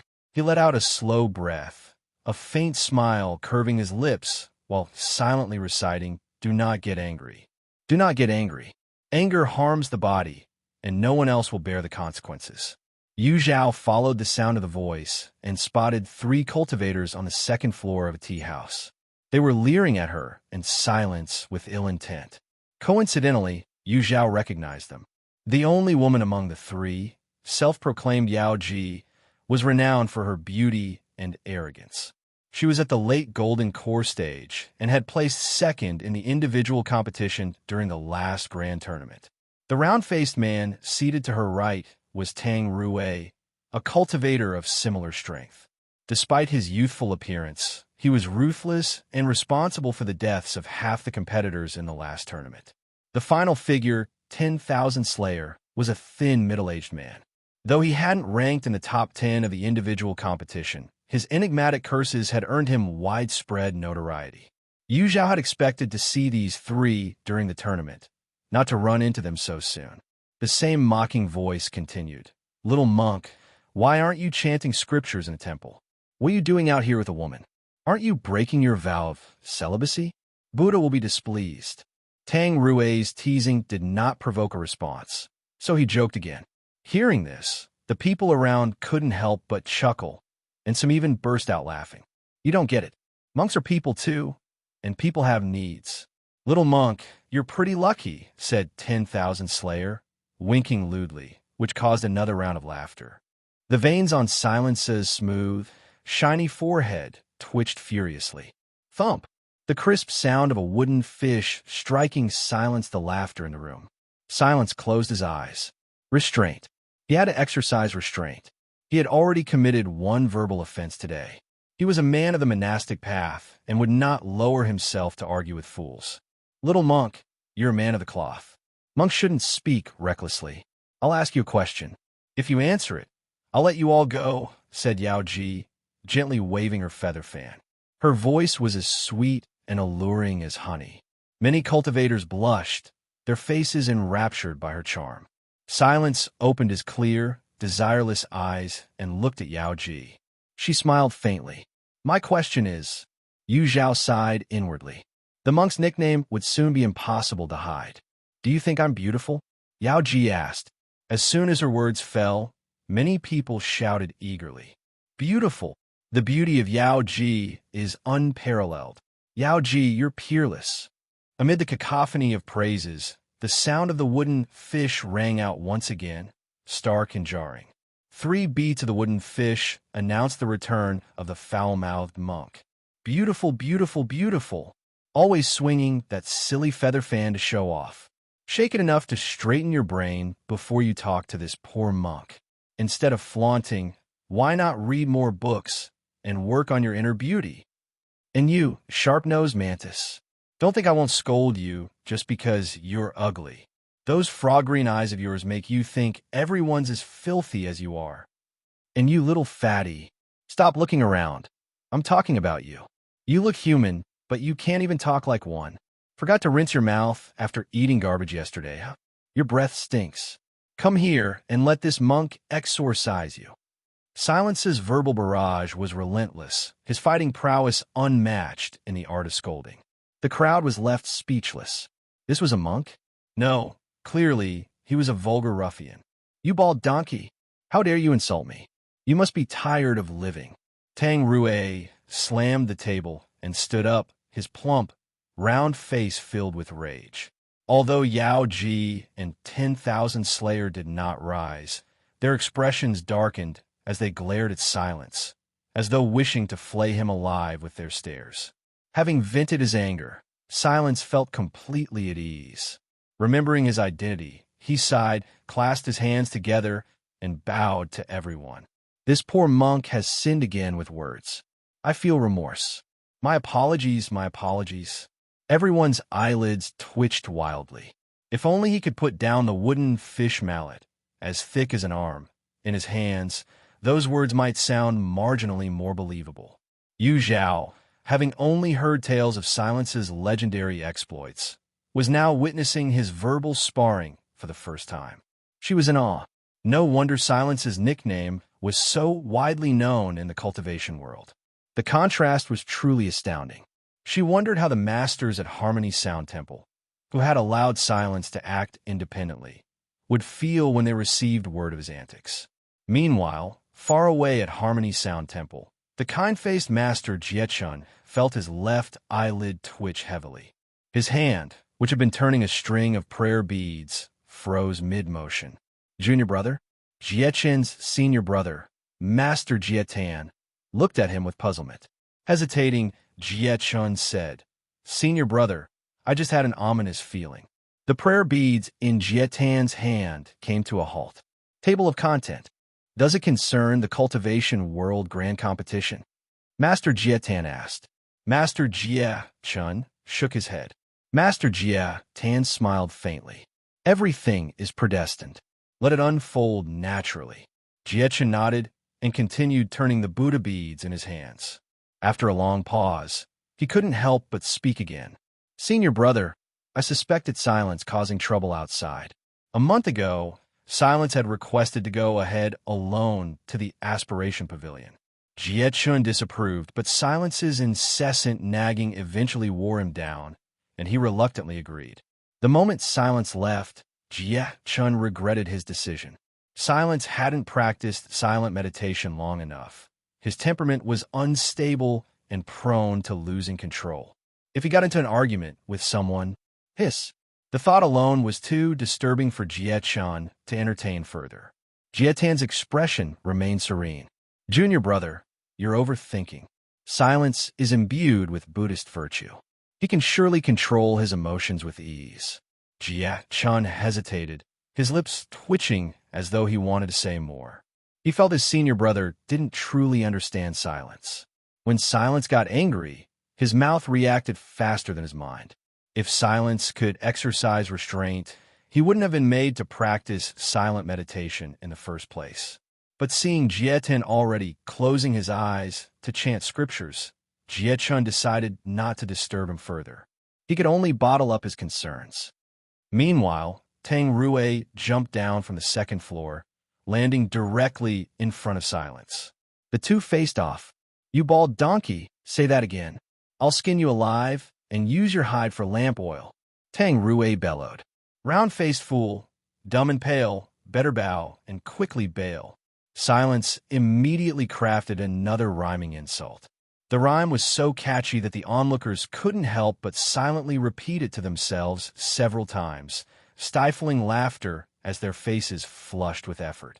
Tang Rui's pale face turned an alarming shade of green.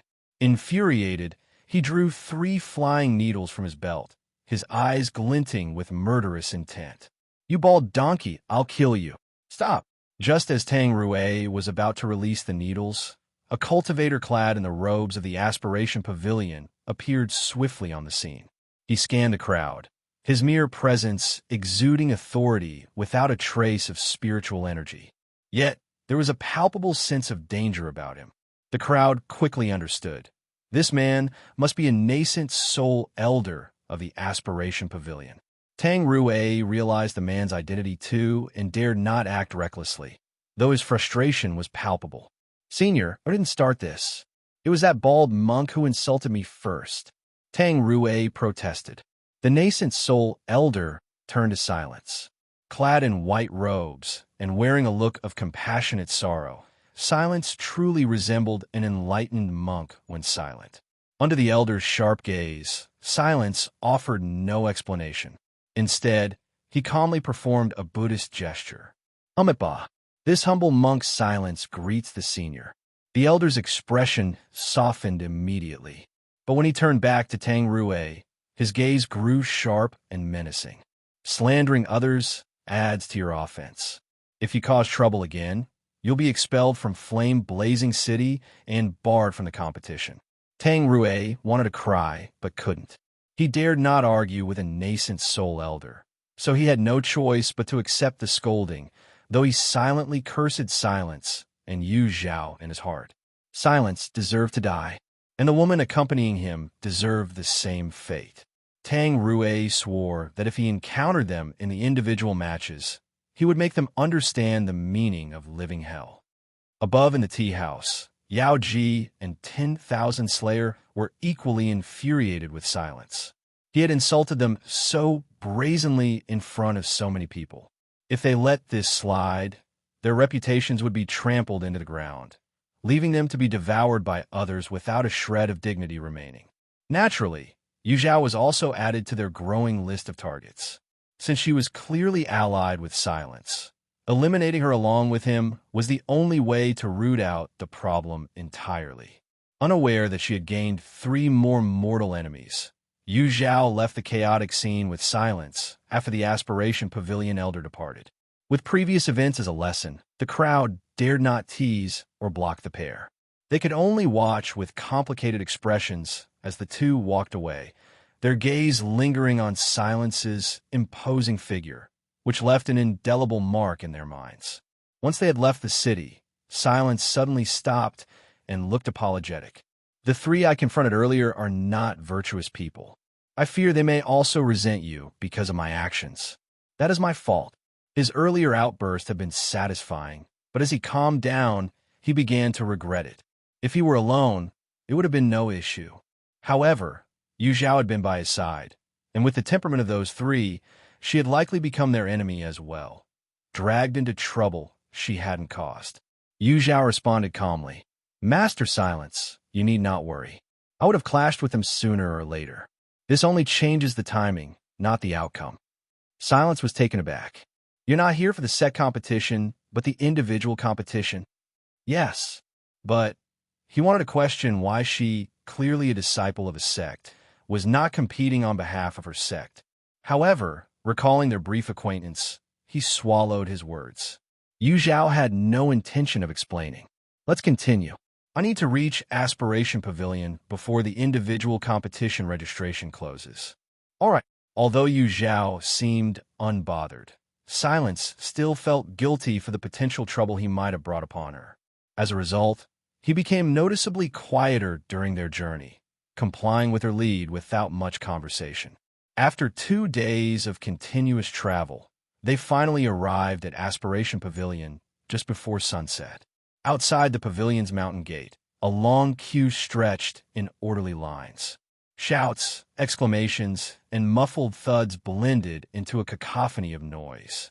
"May I ask, are you here for the individual competition or the set competition?" The unusual pairing of Yu Zhao and silence naturally drew attention wherever they went. A disciple from Aspiration Pavilion approached them soon after they stopped. Individual competition, replied Zhao. Sect competition, answered silence simultaneously. Their contrasting answers stunned the disciple momentarily. So, they weren't together after all. Senior brother, please wait a moment. The disciple called another to assist.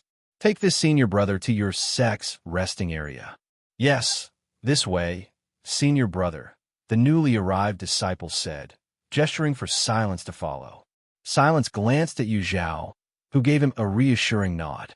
Bowing deeply, he clasped his hands together in farewell before following the disciple. Zhao, on the other hand, was directed to join the line for individual competitors. The registration process involved an initial screening, determined by the hosting sect. For this year's competition, Aspiration Pavilion required participants to strike a copper bell and undergo a bone age test. Only those who succeeded in ringing the bell could proceed with their registration. Renowned for their expertise in artifact crafting, Aspiration Pavilion's bells were not ordinary. Even the weakest bell required foundation establishment, late stage, to ring. Furthermore, the clarity and resonance of the bell sound served as a measure of the competitor's strength. Only those capable of producing a long and clear sound would stand out. Standing at the end of the line, Zhao used her divine sense to scan the process and understood it immediately. Striking the copper bell posed no challenge for her. Her concern now was how to make the sound resonate longer and travel farther. With each muffled clang, the line moved forward. Occasionally, disheartened cultivators left with sighs, their disappointment spreading unease among those still waiting. Some were so nervous that their palms sweated, dampening their robes. Finally, a resonant clang rang out. Table of content. Suddenly, the clear and powerful sound of a bell silenced the bustling crowd. Instead of fading, the ringing grew louder, echoing through the area like a thunderclap. All eyes turned toward the source of the noise. A young man with a jade crown stood proudly in front of a large bronze bell, exuding an aura of nobility. His chin was slightly raised, and a proud expression graced his face. Isn't that the young master of the Situ family, Situ Xian? No wonder the bell rang so loudly. It's him. The Situ family is the strongest in the cultivation world. It's no surprise their young master is extraordinary. Zhao, observing quietly, wasn't surprised. She remembered him well from her previous life. Back then, Situ Xian had placed third in the individual competition. As the crowd watched him with envy and admiration, a disciple from the Achievement Pavilion approached and handed Situ Xian a registration token. Young Master Situ, you must be tired. Young Master Situ, I have some tea here. Young Master Situ. Suddenly, a group of men dressed as bodyguards appeared, each carrying fans and teapots, fussing over Situ Xian with great care. A cultivator standing near Zhao watched the scene with jealousy and muttered under his breath, "What a big show! It'd be embarrassing if he didn't take first place." Although he spoke quietly, his words were loud enough for Situ Xian to hear. Situ Xian turned sharply and walked directly toward the man. The man's face turned pale as he quickly tried to smile, looking humble and apologetic. Why, young Master Situ? Situ Xian's expression was unreadable. Repeat what you just said. Young Master, I was just talking nonsense. Please don't hold it against me. The man quickly knelt down, tears streaming down his face. How dare you speak ill of our young master?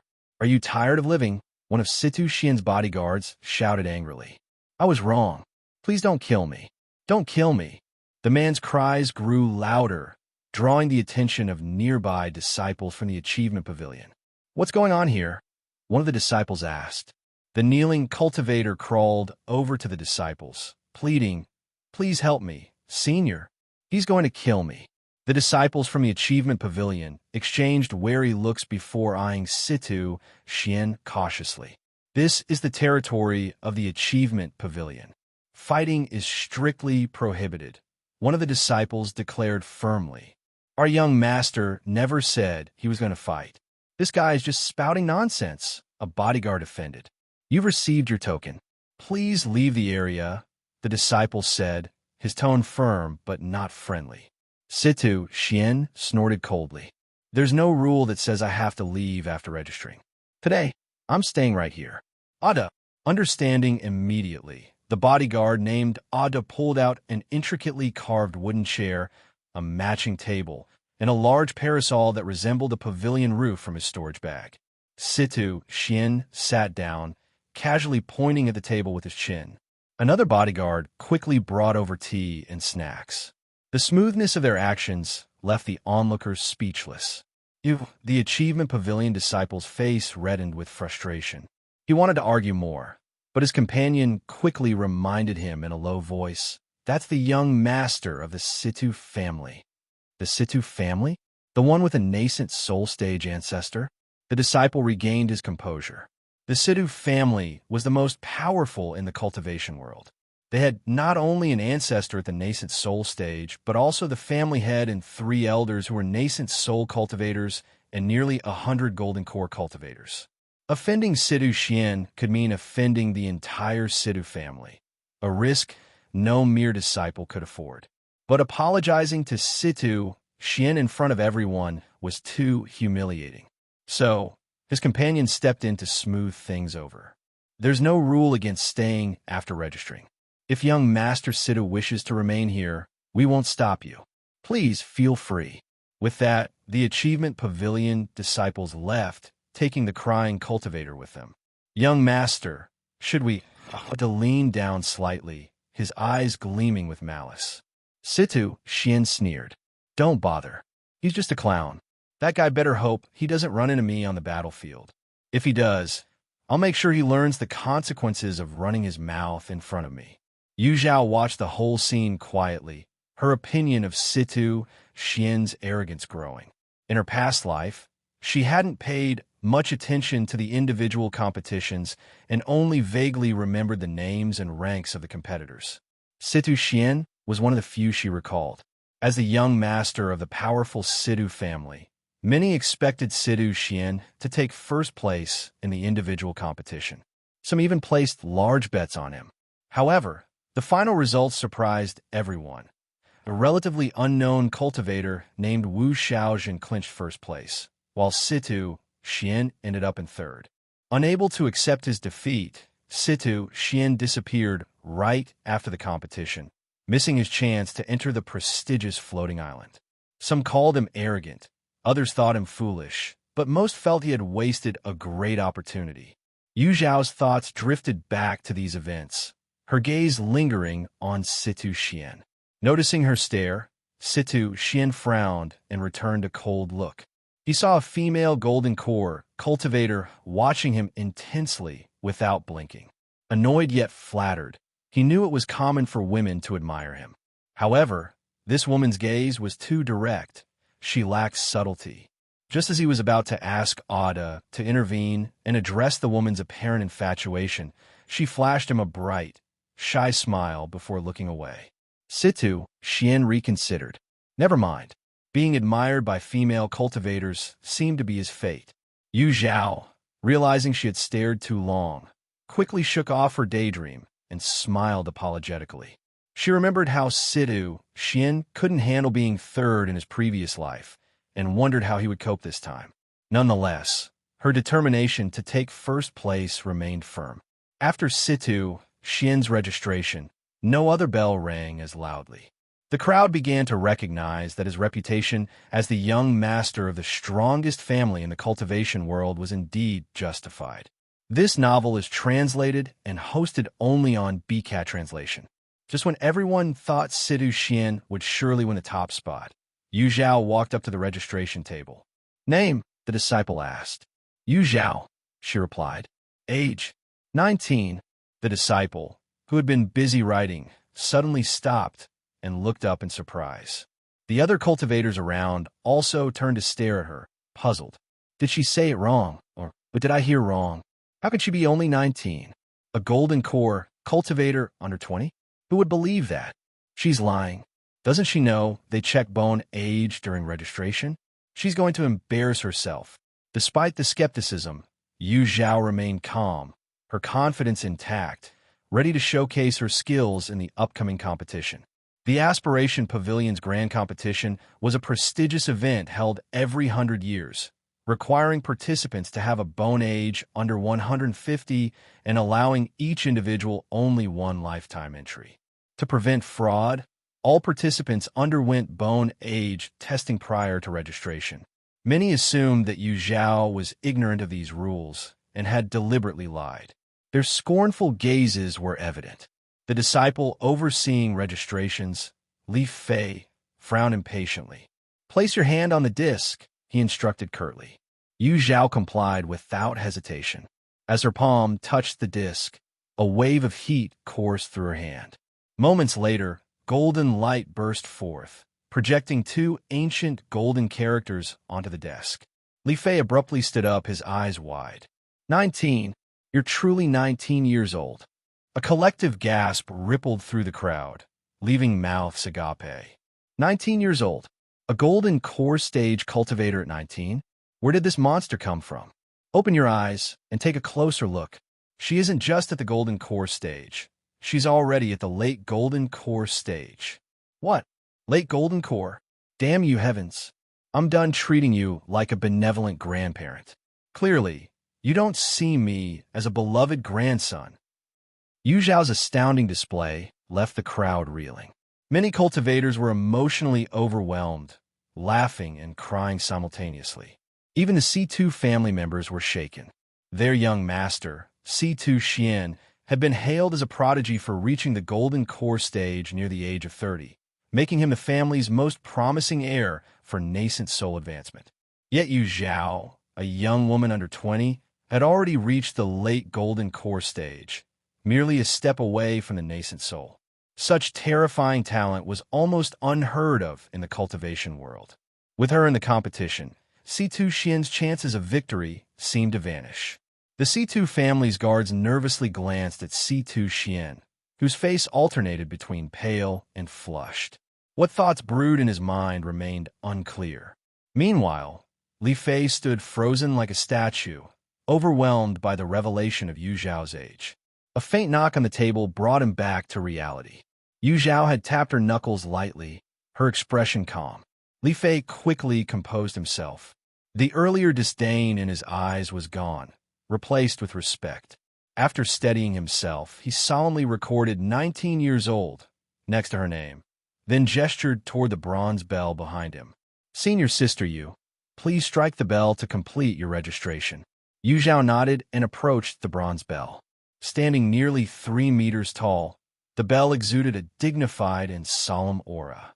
Having already decided on her approach, Yu Zhao stood firm, channeling her spiritual power and divine soul energy into her palm.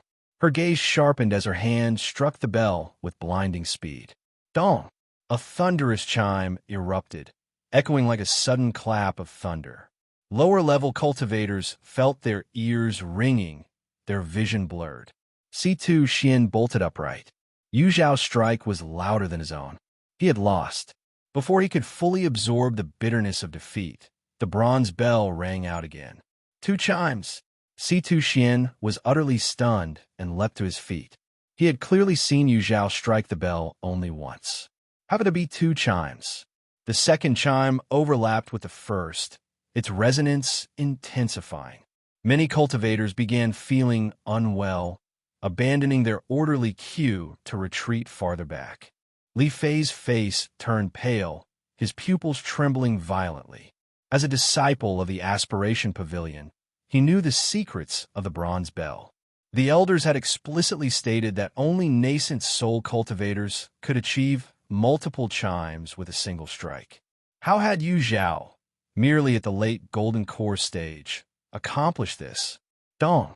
As the crowd struggled to recover from the shock of 2 chimes, a third chime resounded.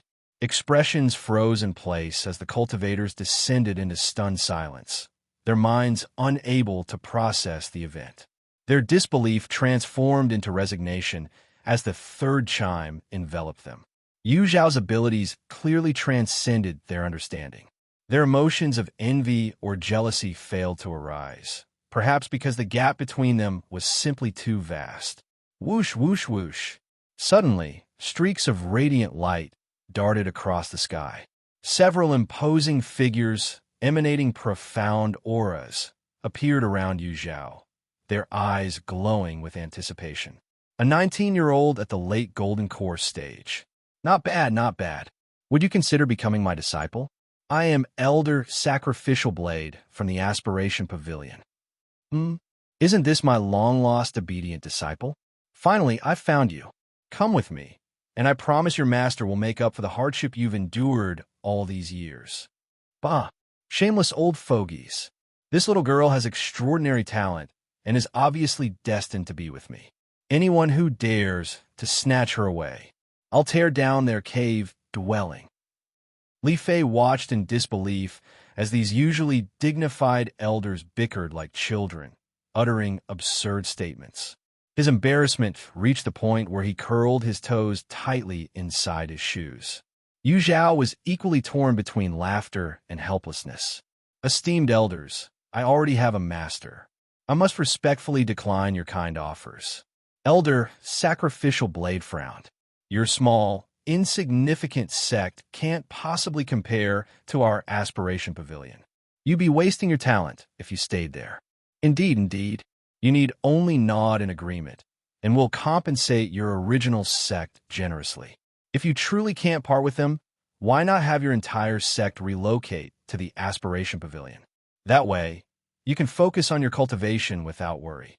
The offers from the elders of the Aspiration Pavilion grew increasingly extravagant.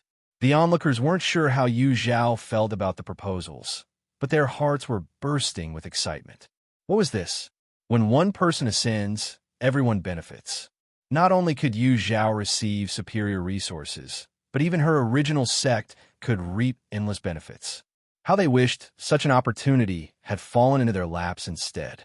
Watching Yu Zhao remain unresponsive, they wanted to agree on her behalf. C2 Xian clenched his teeth. His innate sense of superiority was utterly crushed.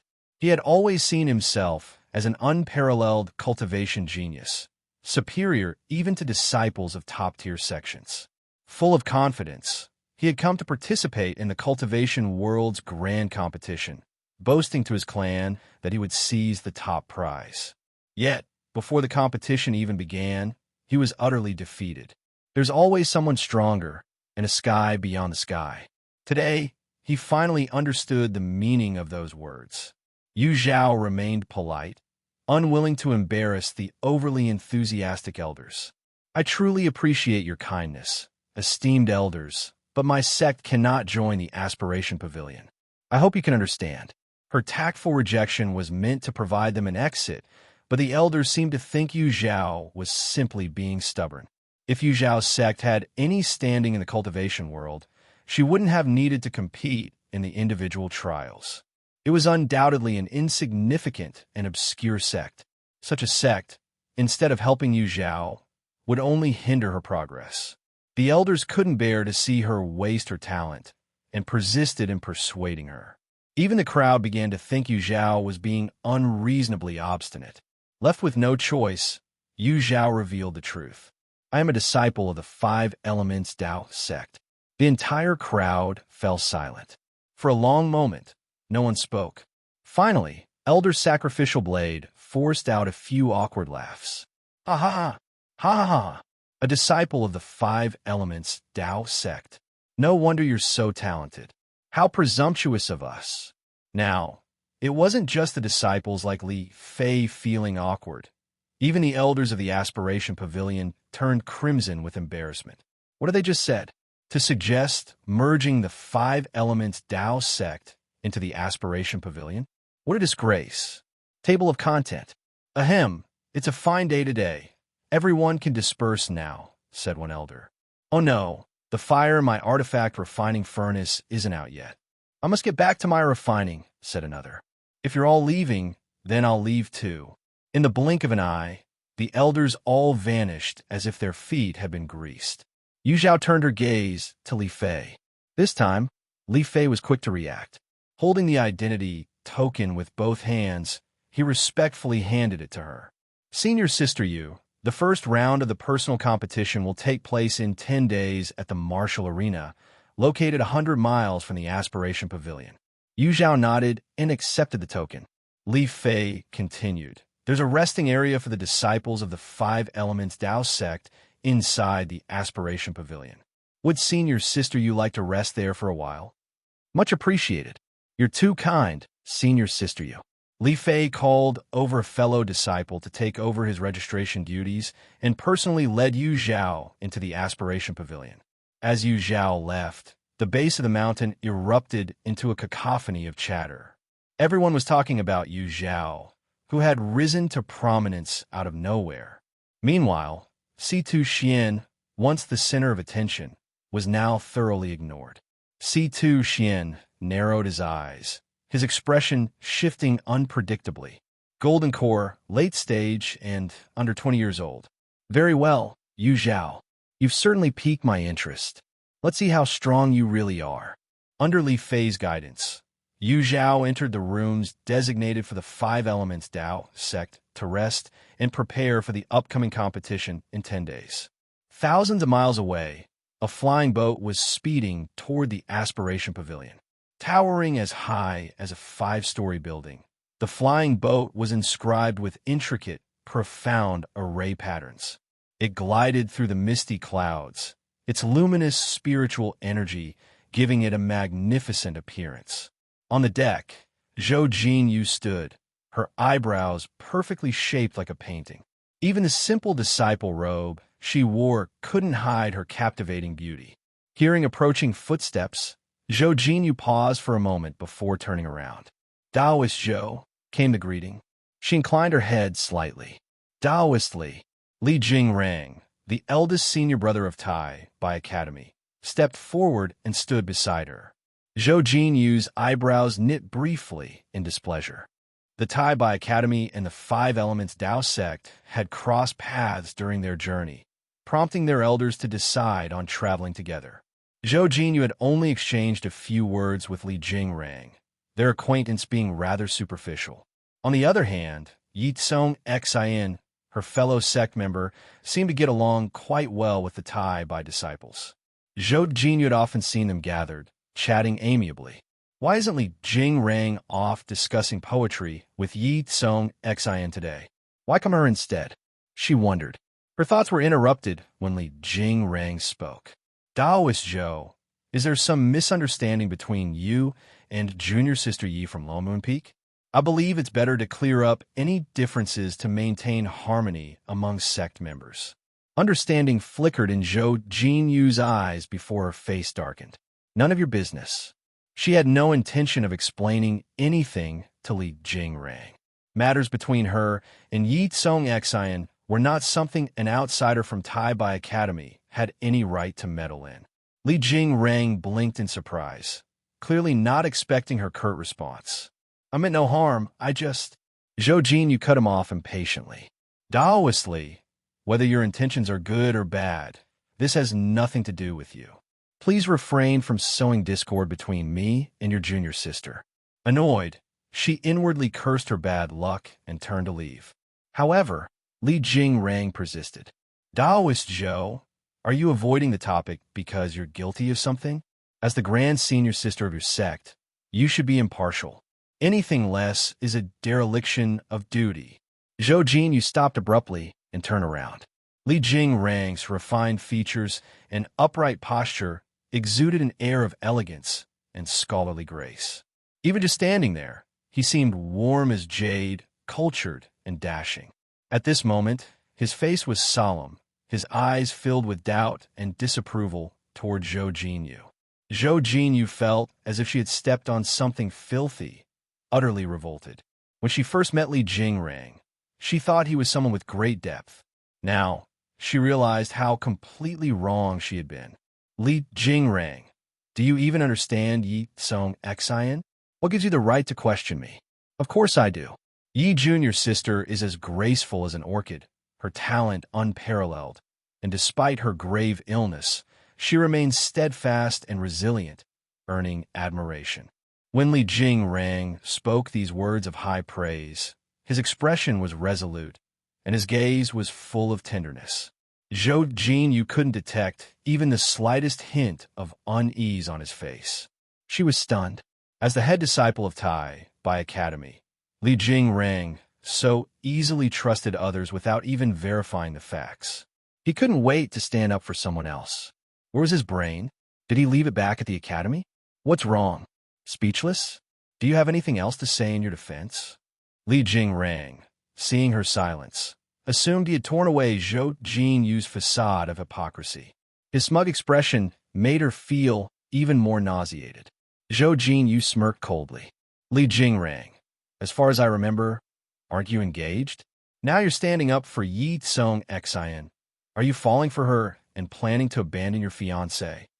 So, he wanted to play dirty? She could too. Li Jingrang looked as if someone had grabbed him by the throat. His face turned visibly red.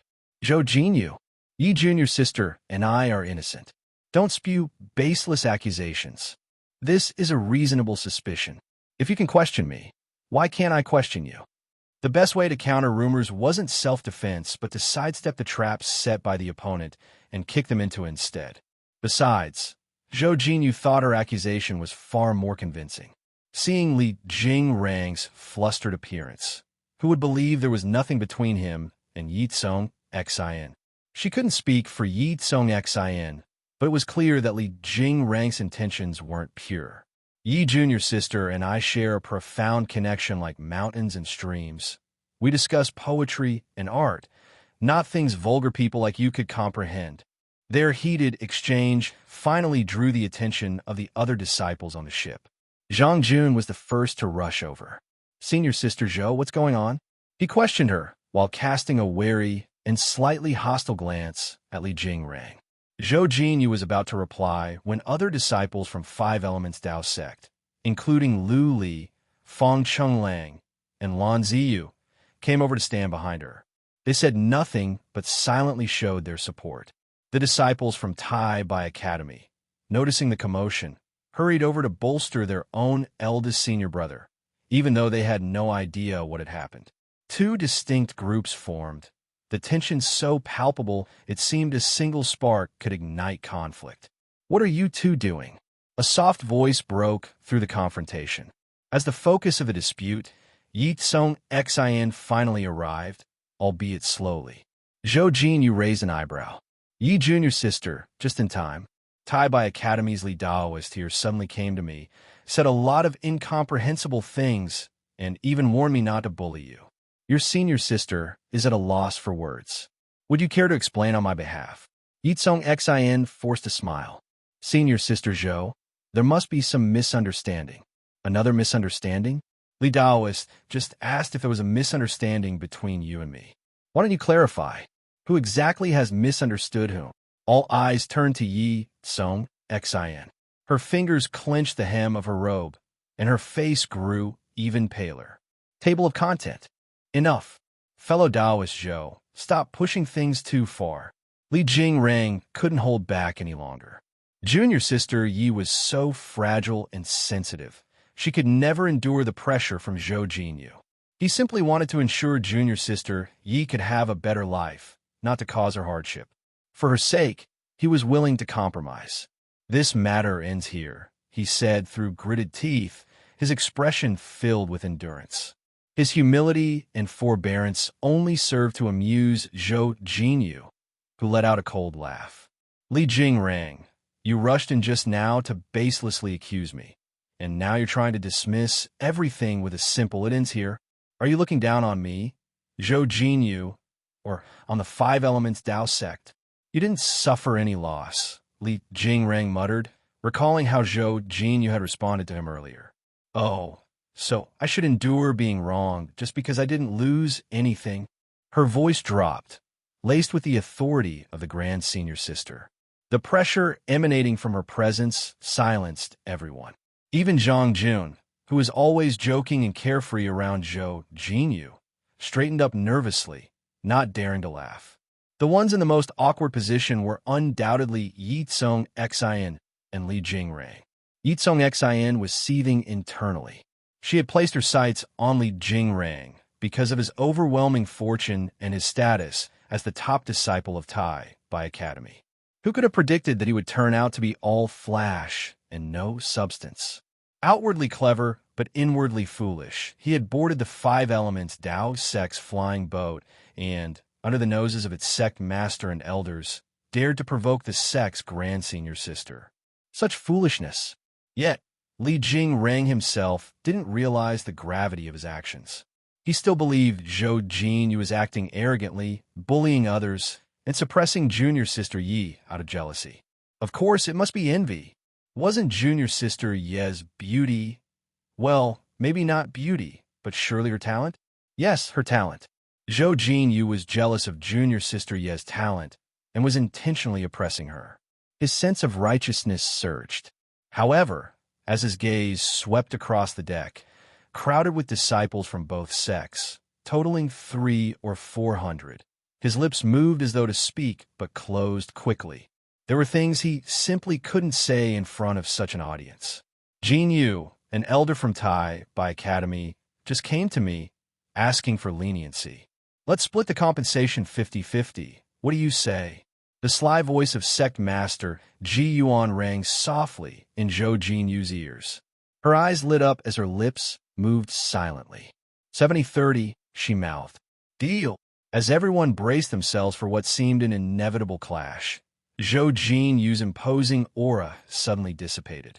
Since junior sister Yi said it was all a misunderstanding, I'll grant her the benefit of the doubt. Let's let the matter rest here. However, I urge you, fellow Taoist Li, to be more cautious in your words and actions in the future. The swift change in tone left everyone stunned. Before they could react, Zhou Jinyu turned and strode away briskly. Zhang Jun's eyes darted as he quickly followed, his voice dripping with exaggerated affection. Senior sister, my most revered, most beloved grand senior sister. Shut up. You'll get 10%. Thank you, grand senior sister, for your generosity. Zhang Jun followed her cheerfully, eager to join her in meeting their sect's most business-savvy elder to claim their reward. The remaining disciples from both sects exchanged bewildered glances, rendered speechless. Junior sister, come with me. Fang Chenglang's cold voice broke the silence, calling out to Ye Cong Xin. Her heart sank, though her face betrayed nothing. She agreed calmly, but inwardly, she braced herself. Su Ming and Quan Yi moved to follow, but were stopped by Lan Ziyu. The narrative unfolds as Lan Ziyu prevents Su Ming from intervening when the eldest senior brother, Fang Chenglang, privately calls upon junior sister Ye Cong Xin. This is a change for Lan Ziyu, whose maturity has grown since Fang Chenglang stepped back from responsibilities. Instead of joining the drama, Lan Ziyu chooses to diffuse potential conflict, attributing blame to the Tai by Academy, whom he accuses of scheming to disrupt their sect's unity. Lan Ziyu cleverly diverts Quan Ye's anger toward the Tai by Academy, reinforcing the idea that their provocations aim to weaken the sect's performance in the upcoming competition. This manipulation works, as Quan Yi vows to teach them a lesson during the sect's grand competition. Meanwhile, Fang Chenglang surprises Ye Cong Xin by encouraging her to foster relationships with disciples from other sects, avoiding any harsh criticism. This gesture raises Ye Cong Xin's suspicions about his motives. Turning to her system, she confirms his favorability score has increased to 30, leaving her more uncertain about his intentions. Despite trusting the system's accuracy, Ye Cong Xin becomes increasingly cautious, recognizing Fang Chenglang's unpredictable behavior as potentially slipping out of her control. This compels her to remain vigilant in her interactions.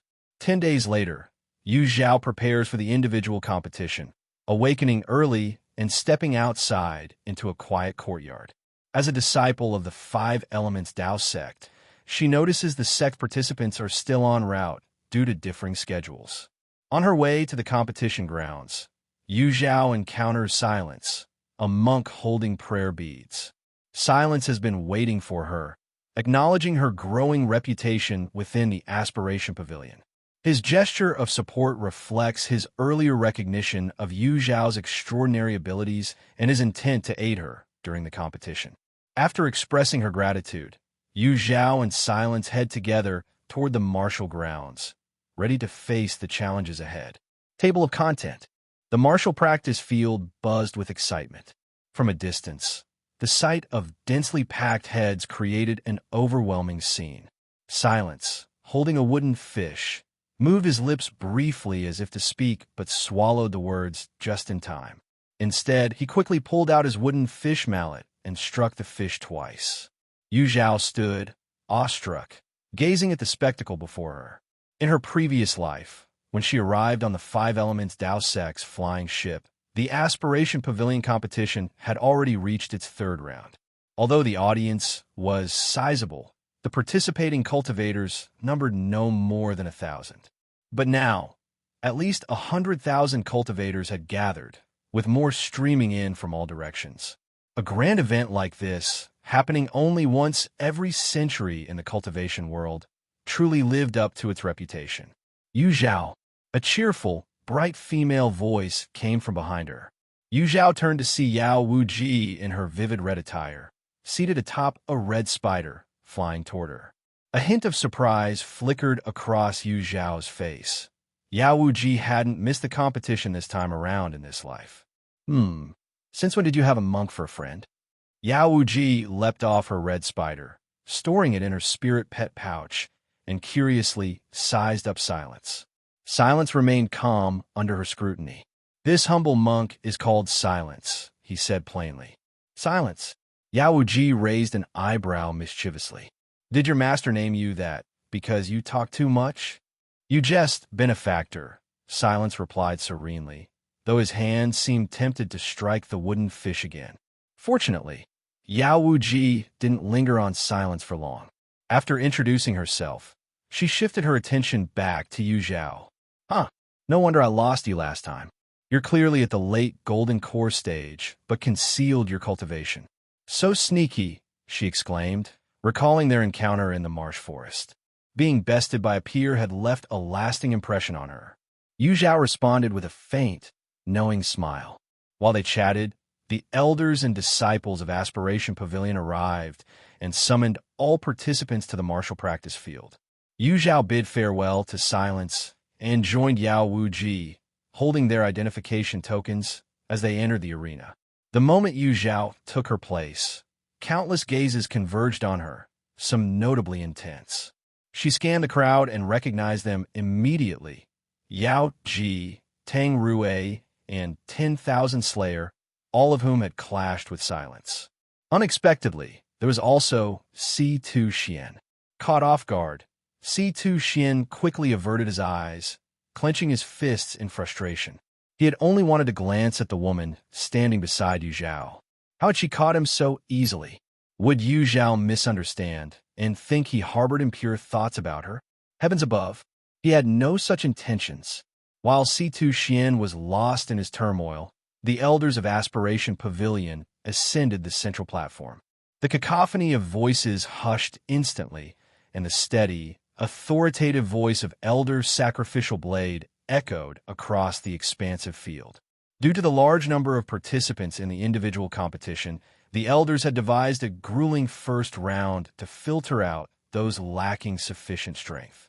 When the first round begins, the formation array within the martial practice field will activate.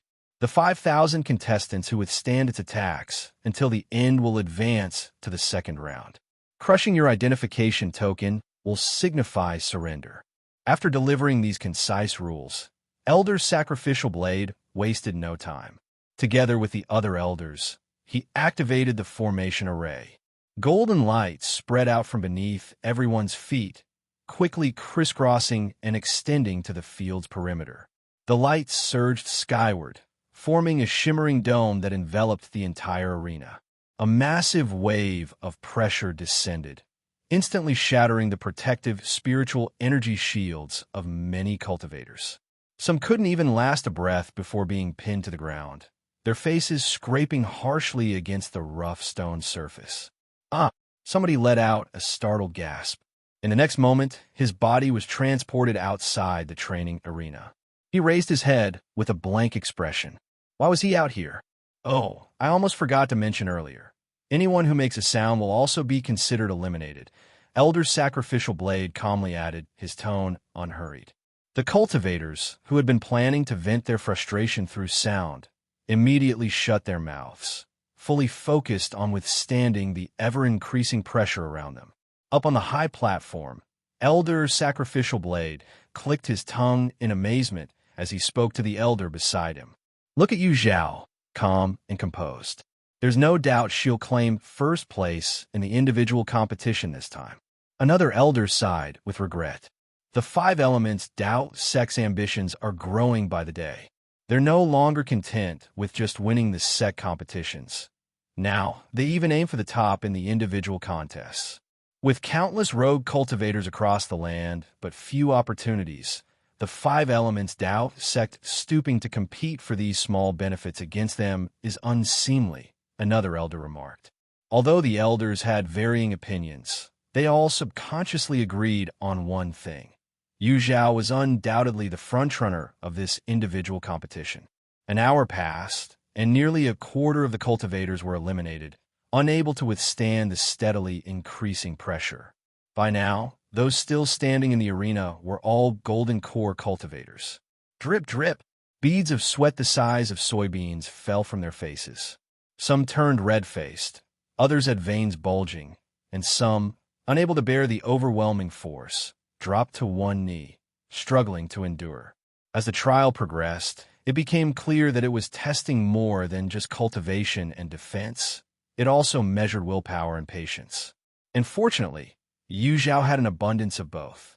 She stood calmly in her spot, even finding the leisure to observe those around her. Beside her, apart from Yao Ji, were 2 young cultivators. The 2 stood quite close together, seemingly companions. One of them was in bad shape, his face pale, his body swaying as if he might collapse at any moment. Then Yu Zhao noticed him trembling as he raised his arm.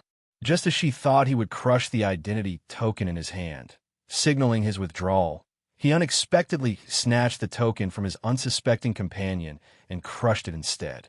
No! His companion's face twisted with despair and unwillingness as he appeared outside the arena. Ha ha ha! If I can't pass, neither will you. The man laughed maniacally before being eliminated a moment later. Yu Zhao stood silently, witnessing the malice of human nature during what was merely a preliminary trial. She couldn't help but glance at Yao Wuji beside her. At that moment, Yao Wuji was also looking at Yu Zhao. Their eyes met. Yao Wuji's eyes widened, and she stepped back a few paces, adopting a defensive posture. Yu Zhao chuckled, a mix of amusement and exasperation, before turning her gaze away. As her peripheral vision caught sight of Tang Rui diagonally ahead, an excellent idea sparked in her mind. Since the first trial didn't prohibit attacks between participants, couldn't she eliminate Tang Rui and his group ahead of time? After all, they would eventually clash in the competition, whether sooner or later. Eliminating them now would save countless lives in the future. Why not? Having made up her mind, Yu Zhao braced against the pressure and began walking toward Tang Rui. Tang Rui had already become wary when the treacherous cultivator laughed crazily after betraying his companion. Noticing Yu Zhao approaching, his first reaction wasn't surprise. It was fear. If it weren't for the rule forbidding any sound, he would have shouted at her. Don't come any closer. Table of content. Yu Zhao made a move. What does she intend to do? Could it be that she plans to target the other cultivators? On the high platform, the elders of Aspiration Pavilion exchanged glances. In their opinion, Yu Zhao securing first place was already a foregone conclusion.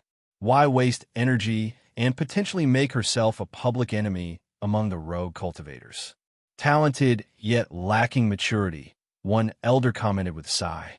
Elder's sacrificial blade, however, felt inexplicably displeased. I see Yu Zhao as clever. There must be a reason behind her actions. You're just bewitched by her talent. So what if I am? She looks like she belongs to our Aspiration Pavilion. It's such a pity that the 5 Elements Dao sect snatched her away. Otherwise, I'd fight tooth and nail for the honor of becoming her master. As the 2 elders debated, The distance between Yu Zhao and Tang Rui shrank to less than a meter. Tang Rui gripped 3 silver needles, hiding them in his palm. Sweat dripped into his eyes, stinging painfully, yet he didn't dare wipe it away. Yu Zhao's lips curved into a cold smirk. Then, she unleashed her soul force. An invisible surge of power swept toward Tang Rui. He felt a breeze brush his face, and instinctively, he blinked. In that instant, he found himself standing in a sea of fire. The scorching heat roasted his flesh, and the faint smell of burning flesh lingered in his nostrils. His pupils quivered. This was an illusion? The realism was staggering. No, he couldn't trust it. He had to escape. He still had to compete. Tang Rui steadied himself quickly after an initial wave of panic, pondering ways to break the illusion. Breaking an illusion wasn't simple, but it wasn't impossible either. At its core, illusions were about confusing the mind. Keeping a firm grasp on one's inner focus was the key to dispelling the confusion. In his previous life, Tang Rui had made it to the top 10 in individual competitions, proving he wasn't mediocre. He centered himself, clearing his mind of distractions, and reminded himself constantly that he was on the training grounds, not in a sea of flames. Soon, he felt the surrounding temperature begin to drop. Just as he began to feel a flicker of joy at escaping the illusion, a massive force struck his abdomen. A groan escaped him as his body soared through the air like a meteor streaking across the sky. Yu Zhao looked up at Tang Rui, watching him fly farther and farther away. Satisfied, she retracted her foot.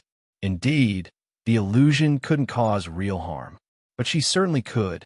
The surrounding cultivators, having witnessed Yu Zhao effortlessly kick Tang Rui away, were all struck silent with fear.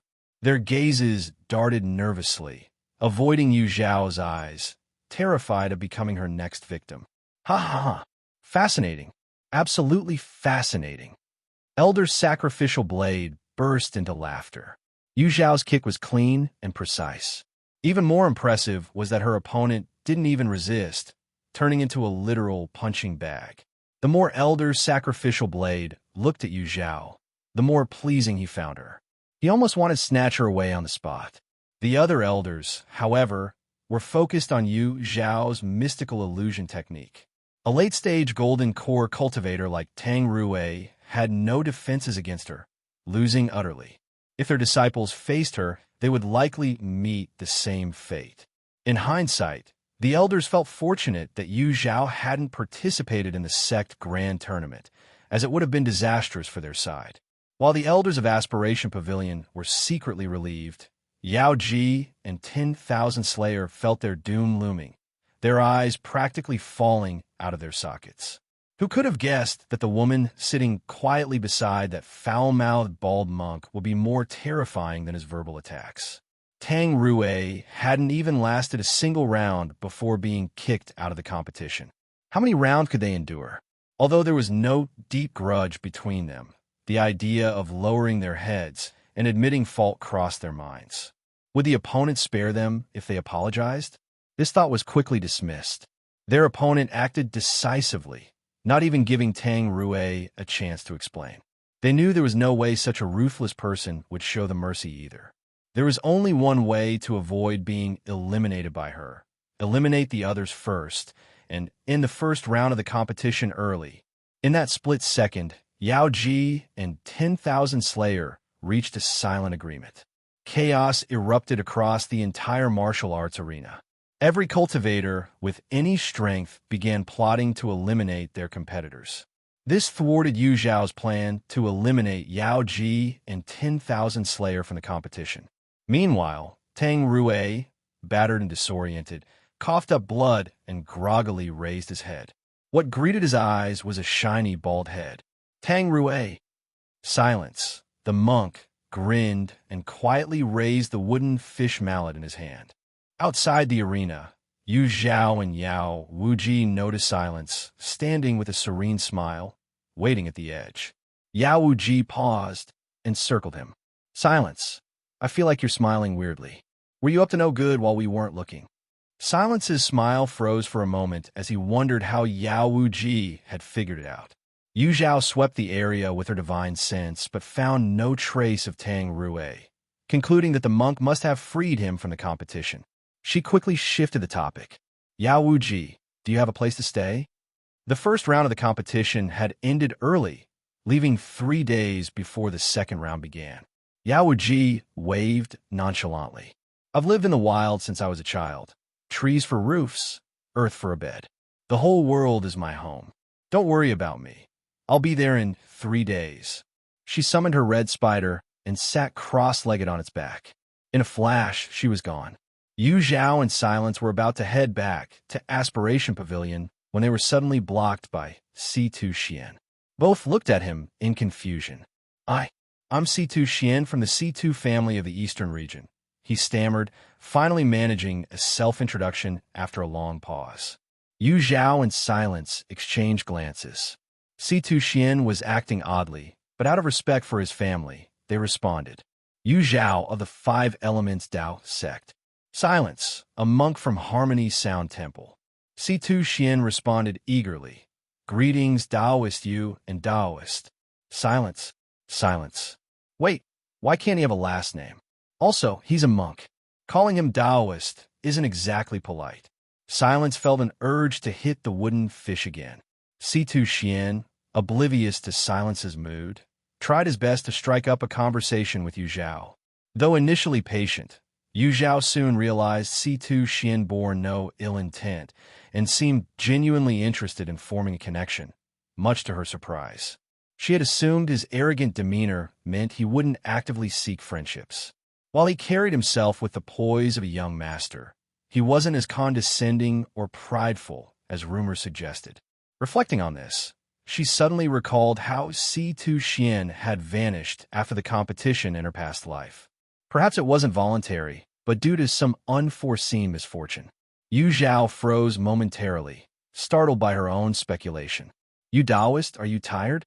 Forgive me if I've overstepped. Please rest, and I'll see you in 3 days. C2 Xian struggled to contain his excitement and walked far enough away before punching the air in triumph. The surrounding cultivators, curious about his strange behavior, stared at him. What are you looking at? Scram! C2 Xian's expression turned icy, glaring at them fiercely. The onlookers quickly scurried away. Once alone, C2 Xian's joy returned. Don't misunderstand. He was simply delighted at having connected with someone who could become a future powerhouse for his family. Really, he had no other intentions. Table of content. 3 days later, Yu Zhao and Silence crossed paths on a narrow trail in the Aspiration Pavilion, heading together toward the training grounds. Along the way, several cultivators spotted them and quickly moved aside, avoiding them as if they were avoiding disaster. Yu Zhao raised an eyebrow in surprise. Why are they avoiding us? Silence smiled mysteriously without answering. This only deepened Yu Zhao's suspicion. Silence, not being deeply cultivated in his path yet, was more likely to be plotting something the quieter he became. And as expected, when they arrived at the training grounds, Yao Wuji excitedly approached, gesturing animatedly towards Silence. Silence, I really underestimated you. Who would have thought that someone who looks so gentle and refined could be so talented at insulting people? Teach me how to curse like that. I want to dominate everyone in a verbal battle, just like you. Yu Zhao glanced at Silence, who immediately averted his guilty gaze. Yu Zhao, you probably don't know this yet. Here's what happened. Yao Wuji began, launching into a recount. To summarize, while Yu Zhao was resting and meditating in her room, Silence had wandered around under the pretense of spreading Buddhist teachings. As fate would have it, he ran into Yao Ji and 10,000 Slayer again in flame-blazing city. The pair had initially approached him to apologize and make peace, but somehow, the wrong thing was said, triggering Silence's temper. What followed was an intense verbal sparring match. Coincidentally, Yao Wuji had been idly strolling through the city that day and witnessed the entire exchange. She had thoroughly enjoyed the spectacle, applauding and cheering enthusiastically. Ha ha! Oh right, Yu Zhao. You'll never guess the nickname they gave Silence. Yao Wuji suddenly remembered, doubling over with laughter.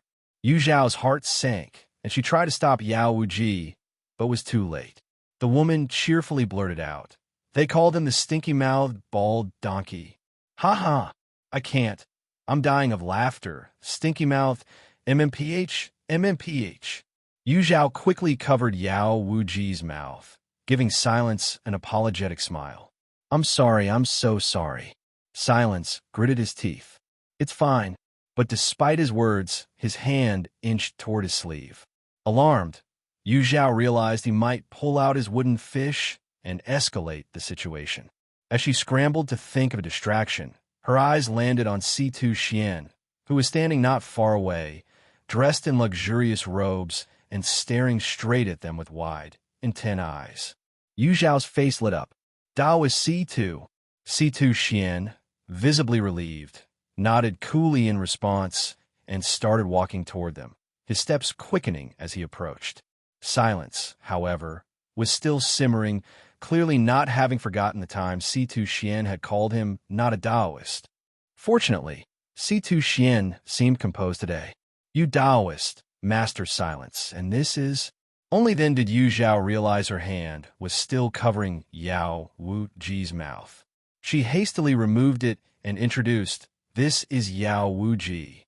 C2 Xian greeted politely, "Yao Taoist." Yao Wuji, now fully aware of her earlier misstep, was in no mood to provoke Silence further. After all, she had witnessed his sharp tongue firsthand and had no desire to become his next target. She shot Yu Zhao a grateful look before addressing C2 Xian. "So, you're the young master of the C2 family?" "Indeed," he replied. A sly smile curved Yao Wuji's red lips. "Well then, you'd better watch out. Just because you know Yu Zhao, that doesn't mean I'll go easy on you.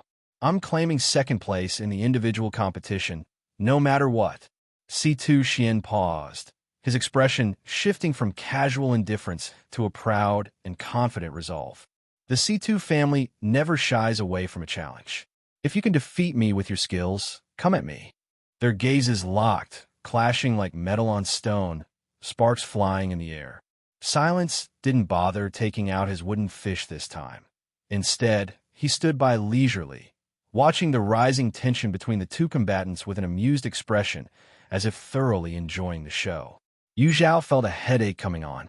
Originally, she had intended for C2 Xian to diffuse the brewing conflict, yet here he was, squaring off against Yao Wuji instead.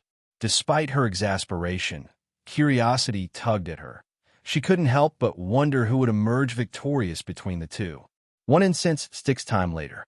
Yu Zhao, Yao Wuji, and C2 Xian stood at the center of the training ground, a wide space cleared around them. On the periphery, Yao Ji and 10,000 Slayer had each staked out spots as far as possible from Yu Zhao, wary of being drawn into her orbit. The first elimination round had reduced the competitors to 5,000 cultivators. Most of the disqualified participants hadn't left, but instead lingered at the edges of the field, eager to watch the proceedings. On the high platform, the Elder Sacrificial Blade stepped forward to announce the rules of the next trial. The second round was straightforward. The elders of the Aspiration Pavilion would scatter 1,000 tokens across the field. Those who managed to secure a token would advance to the third round, a one-on-one duel phase. Unlike the earlier rounds, the third trial coincided with the Grand Set competition, offering participants the rare chance to showcase their talents before the most powerful figures in the cultivation world. For many, this was a once-in-a-lifetime opportunity, driving them to compete with unrelenting fervor. The air grew heavy with tension. Ambition and determination radiated from the gathered young cultivators, catching the sharp eye of the Elder's Sacrificial Blade, who sighed inwardly. For most, withdrawing early would be the wisest choice. Persisting too long only invited danger. Particularly in the third round, where duels often escalated into lethal encounters, few left the stage unscathed. Yet, the logic was clear to all, but none were willing to retreat. Suppressing his thoughts, the Elder flicked his sleeve. Countless specks of light soared skyward, scattering like stars. Swoosh! Swoosh! Swoosh! The sound of objects piercing through the air filled the training ground. Instantly, countless figures leapt upward, scrambling to seize the glowing tokens. In one corner, Yao Ji cast a wary glance toward Yu Zhao's direction before throwing her feather fan into the air. The fan spun several times before transforming into a white phoenix. With a shrill cry, it soared toward the tokens. Meanwhile, in another corner, 10,000 Slayer locked his gaze on one of the lights. Muttering incantations under his breath, he formed hand seals. Moments later, the chosen light seemed to respond to his summons, speeding directly toward him. While others displayed their unique skills, Yu Zhao noticed her two companions standing idle. Curious, she asked, "Why aren't you making a move?" Yao Wuji retorted, "Why haven't you? I saw you waiting, so I thought that's how the experts do it." Yao Wuji admitted, slightly flustered. Yu Zhao blinked innocently, then opened her palm, revealing a white jade token. "I already have one." Yao Wuji and Si-Tu Xian stared at her in disbelief. She'd been standing right beside them the entire time. How had she acted without them noticing? The realization sent chills down their spines. "If you don't hurry, the tokens will be gone," Yu Zhao reminded. The two snapped their heads upward. Sure enough, the remaining lights in the sky were dwindling fast. Panicking, they sprang into action, one casting a web-like chain, the other charging forward with a spear. Before long, both returned, tokens in hand. After a short while, the final light vanished, the 1,000 tokens claimed. "The second round is over," announced the elder sacrificial blade. "The third round will commence at the Aspiration Pavilion in 10 days. Remember this well." Table of content. Young sect master, look ahead. That looks like the flying ship of the 5 Elements Dao sect. Upon hearing this, Muyi excitedly stepped onto the deck. Although the distance was far, she could vaguely make out the silhouette of a massive flying ship.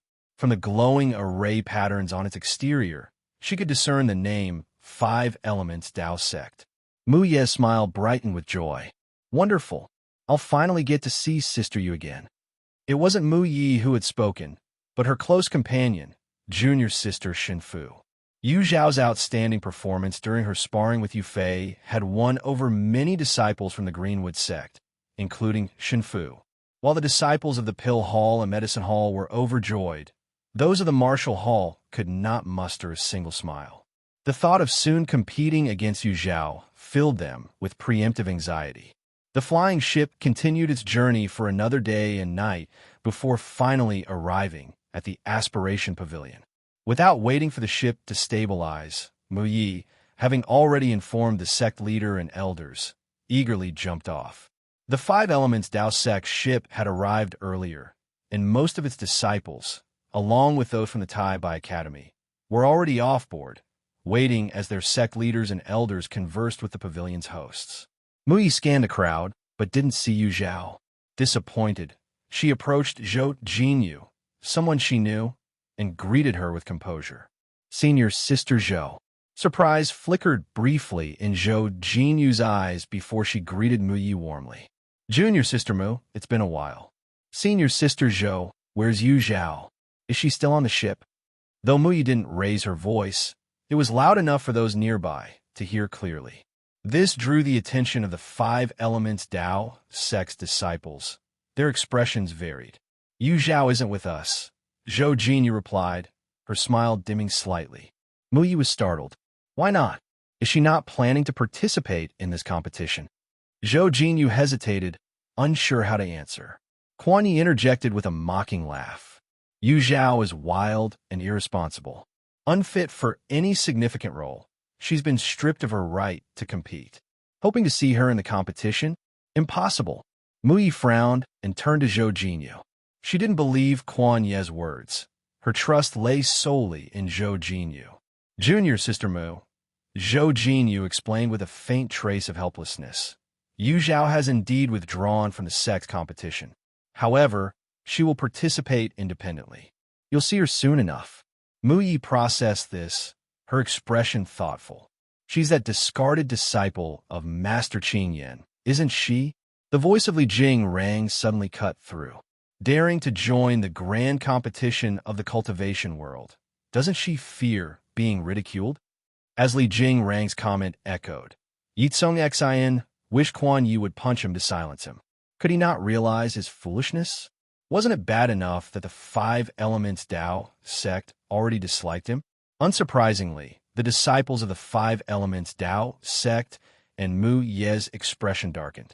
Regardless of what Yu Zhao might have done, it was not up to an outsider to judge her. Mu Yi, simply unable to tolerate anyone belittling Yu Zhao, rolled her eyes and retorted, "Who are you?" "I was talking to senior sister Zhao. What does this have to do with you?" Though displeased, Li Jingrang feigned magnanimity. "I am Li Jingrang of the Tai Bai Academy." "Li Jingrang? Never heard of you. Are you famous or something?" Of course, Mu Yi knew exactly who Li Jingrang was. As the Greenwood sect's young sect master, she often dealt with other sects and kept tabs on their most outstanding disciples.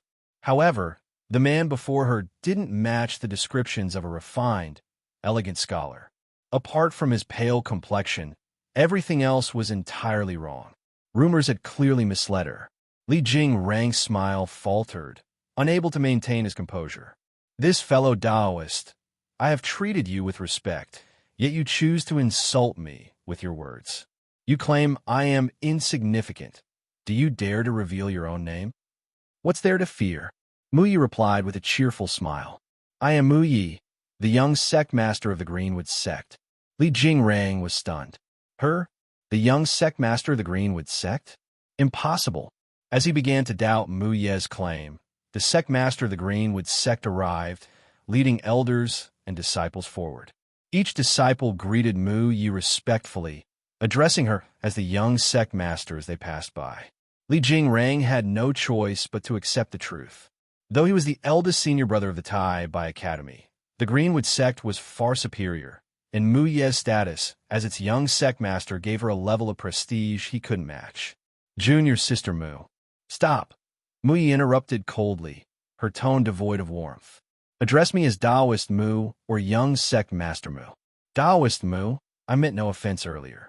If I have upset you, I offer my apologies. Perhaps we can set aside our differences and reconcile." "There's no need. Your offense wasn't against me, but Yu Zhao. Whether you deserve forgiveness is for Yu Zhao to decide." Her meaning was clear. Mu Yi was angry because Li Jingrang had insulted Yu Zhao. A mere apology to her wasn't acceptable. The disciples of the Five Elements Dao sect were astonished. They hadn't expected the young sect master of the Greenwood sect to defend Yu Zhao so fiercely, even at the risk of falling out with Li Jingrang. What had she and Yu Zhao grown close? "Well said, Mu Yi," Zhou Jinyu exclaimed, clapping in approval. Her eyes gleamed with admiration. Zhang Jun gave her a thumbs up, while Feng Chenglang and Lan Zi looked conflicted. They felt a growing shame. When Yu Zhao had been slandered, they hadn't spoken up immediately. Instead, someone from an outside sect had stepped in to defend her. The guilt wrapped around them like vines, tightening until it was hard to breathe. Mu Yi, senior brotherly, didn't say anything wrong. "Why are you angry with him?" "You're being unreasonable," Quan Yi suddenly interjected. Mu Yi had been about to let the matter drop, but Quan Yi's interruption changed her mind. His reasoning was simple. He believed Mu Yi had been misled by Yu Zhao's facade and felt compelled to expose the truth to clear senior brother Li's name. Ye Cong Xin felt exasperated. She realized she should have silenced not just Li Jingrang, but also Quan Yi. "Silence!" Feng Chenglang rebuked coldly, glaring at Quan Yi. He turned to Mu Yi and said, "Young sect master Mu, please don't mind my junior brother's outburst." Quan Yi stiffened, clearly dissatisfied, but Mu Ye's gaze swept over the two men as realization dawned. "Oh, so he's the lunatic who shattered Yu Zhao's Dao foundation." "I'm not a lunatic," Quan Yi roared, his face flushing red. "Yu Zhao framed me." "You're claiming Yu Zhao destroyed her own Dao foundation just to frame you? Do you think I'm stupid? Or do you think she is? If you're going to lie, at least put some thought into it." Mu Yi paused deliberately before adding, "Oh, I forgot. You don't have a brain." Zhang Jun couldn't hold back his laughter, quickly covering his mouth with his hand. Even Zhao Jinyu wanted to laugh, but managed to restrain herself. The frustration over Yu Zhao being unable to participate in the sect competition eased somewhat. Some things Zhao Jinyu couldn't say, but Mu Yi had no such reservations. Yu Zhao, you've made a truly loyal friend. Table of content. Li Jingrang felt oddly satisfied watching Quan Yi suffer setback. It turned out that Mu Yi wasn't singling him out. She was targeting everyone present. At that moment, Elder Son from the Five Elements, Dao sect approached, having been drawn by the commotion. Quan Yi had no choice but to suppress his anger, shooting a venomous glare at Mu Yi. She, however, paid him no attention. After exchanging a brief word with Zhao Jinyu, she returned to the Greenwood Sects group. Before long, the three sects entered the Aspiration Pavilion in the order of their arrival. Yu Zhao, unusually, was not engaged in her usual closed-door cultivation. She had opened the windows, paying attention to the activity outside. Hearing murmurs of discussion, she immediately stepped outside to wait. Disciple Yu Zhao greets the sect master, the peak masters, and the elders, she said, bowing. Sect master Ji Yuan beamed with delight at the sight of Yu Zhao. Just as he was about to excuse her from the formalities, the Aspiration Pavilion's leader, Master Bai Lian, interjected with praise. Sect master Ji Yuan, Yu Zhao performed exceptionally well in both rounds of the individual competition. In my opinion, the champions of both the sect competition and the individual category will undoubtedly belong to the Five Elements Dao sect. Not at all. Your disciples from the Aspiration Pavilion are equally outstanding. You're flattering us too much, flattering us. Ha ha ha. Sect Master Ji Yuan waved his hand in humility, but his broad smile betrayed his pleasure, much to Master Bai Lian's annoyance. Everyone enjoys compliments, and the elders of the Five Elements Dao sect were no exception. Yet, under the cold gaze of Master Qin Yin, they restrained themselves, offering only modest smiles. Suddenly, Master Qin Yin spoke. A mere trick, unworthy of the elegant stage. Master Bai Lian and the elders of the Aspiration Pavilion were momentarily stunned. Only then did they recall Yu Zhao's complicated background, unsure of how to respond. Yu Zhao lowered her gaze, her mind calm as still water. Words were unnecessary. Once the competitions concluded, the truth of her and Master Qin Yan's merit would speak for itself. Sect Master Ji Yuan. Master Qin Yin is naturally reserved and dislikes excessive praise. Please forgive him, Sect Master Ji Yuan said, though irritation tinged his tone as he sought to smooth things over. Once the Aspiration Pavilion's members were finally seen off, Sect Master Ji Yuan stormed into Master Qin Yan's quarters, his voice cold with fury. Qin Yin, this is the Aspiration Pavilion, not the Five Elements Dao sect. Have you forgotten your position as a peak master? Do not let your personal grievances tarnish the sect's reputation. Master Qin Yan's expression remained indifferent, his silence only fanning Sect Master Ji Yuan's anger. I don't know what you're thinking, Sect Master Ji Yuan continued, but Yu Zhao is a good child. I won't allow you to ruin her. If you persist in this stubbornness, I will drag you before the Grand Elder, even if it costs me my position as Sect Master. With that, he stormed out, his robes flaring with his temper. Back in his room, Sect Master Ji Yuan dropped into a chair, grabbed a teapot, and took a deep gulp. Phew! Thank goodness that old fool didn't lose his head, he muttered. He had feared Master Qin Yin might start a fight right on the Aspiration Pavilion's territory. That would have been a true disaster. Though Master Qin Yin hadn't completely lost his sense, why did he remain so blind when it came to Yu Zhao? Ah, what a tangled mess, Sect Master Ji Yuan sighed heavily in his room. Meanwhile, Yu Zhao's quarters were filled with laughter. Grand Senior Sister Zhao Jinyu and Mu Yi had joined her, and their conversation had drifted to Li Jingrang. That Li Jingrang dared to speak recklessly without even meeting you, Mu Yi said, frowning. But don't worry, I gave him a piece of my mind on your behalf. Li Jingrang. A flash of cold light passed through Yu Zhao's eyes. After being reborn, she had nearly forgotten about him. Li Jingrang is very close to Ye Cong Xin, Zhao Jinyu added another comment from the side. Mu Yi couldn't discern its deeper meaning, but Yu Zhao understood perfectly. In her past life, Li Jingrang had instantly bonded with Ye Cong Xin, considering her a kindred spirit. He praised her as a peerless talent in poetry and painting, calling her a gift from the heavens. Meanwhile, Yu Zhao, in his eyes, was nothing more than a crude and ignorant stone, foolishly aspiring to match the brilliance of a jade. He even penned several mocking poems to ridicule her. At that time, Yu Zhao's cultivation was still weak, and she carried a bad reputation, leaving her with no one to defend her. She had no choice but to endure silently. Perhaps it was karma, but Li Jingrang didn't remain proud for long. He had been betrothed since childhood to Lu Zheng, the eldest disciple of the Heavenly Sword Sect's leader. According to their original plans, they were to exchange tokens after the Cultivation World Tournament and prepare for a dual cultivation ceremony. However, his arrogant behavior and blatant public displays of affection for Ye Cong Xin caused dissatisfaction within the Heavenly Sword Sect. Lu Zheng privately sought to dissolve their engagement. Unexpectedly, Li Jingrang not only refused, but also accused Lu Zheng of having impure intentions and tarnishing the pure friendship between him and Ye Cong Xin. Initially, Lu Zheng had wanted to preserve his dignity, but faced with such slander, she decided to act decisively. During the sex competition, she slashed off half of his hair with a single sword stroke. At the awards ceremony that followed, she publicly declared the dissolution of their engagement and shattered the token meant for their exchange. From that moment, Li Jingrang became the laughingstock of the entire cultivation world. Later, it was said that a heart demon plagued him. He failed his attempt to form a nascent soul, leading to his death by inner demons.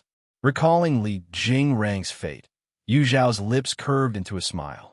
I've heard senior sister Lu Zheng of the Heavenly Sword Sect truly lives up to her name. The three exchanged smiles, understanding each other without further words. After sending off Zhao Jinyu and Mu Yi, Yu Zhao was about to head to her room when Su Ming suddenly leaped out from a corner, his cheerful voice calling, "Yu Xiao Zhao." Yu Zhao pretended not to hear and continued walking to her room, turning to close the door behind her. Su Ming hurriedly rushed forward, using both hands to hold the door firmly. "Don't close it! Don't close it! I'm here to apologize." "Apologize?" Yu Zhao found it amusing. She never expected to hear such words from Su Ming. Had the sun risen from the west, or had some polite elder taken possession of Su Ming? Really? Su Ming nodded hastily, afraid she might throw him out with an illusion technique.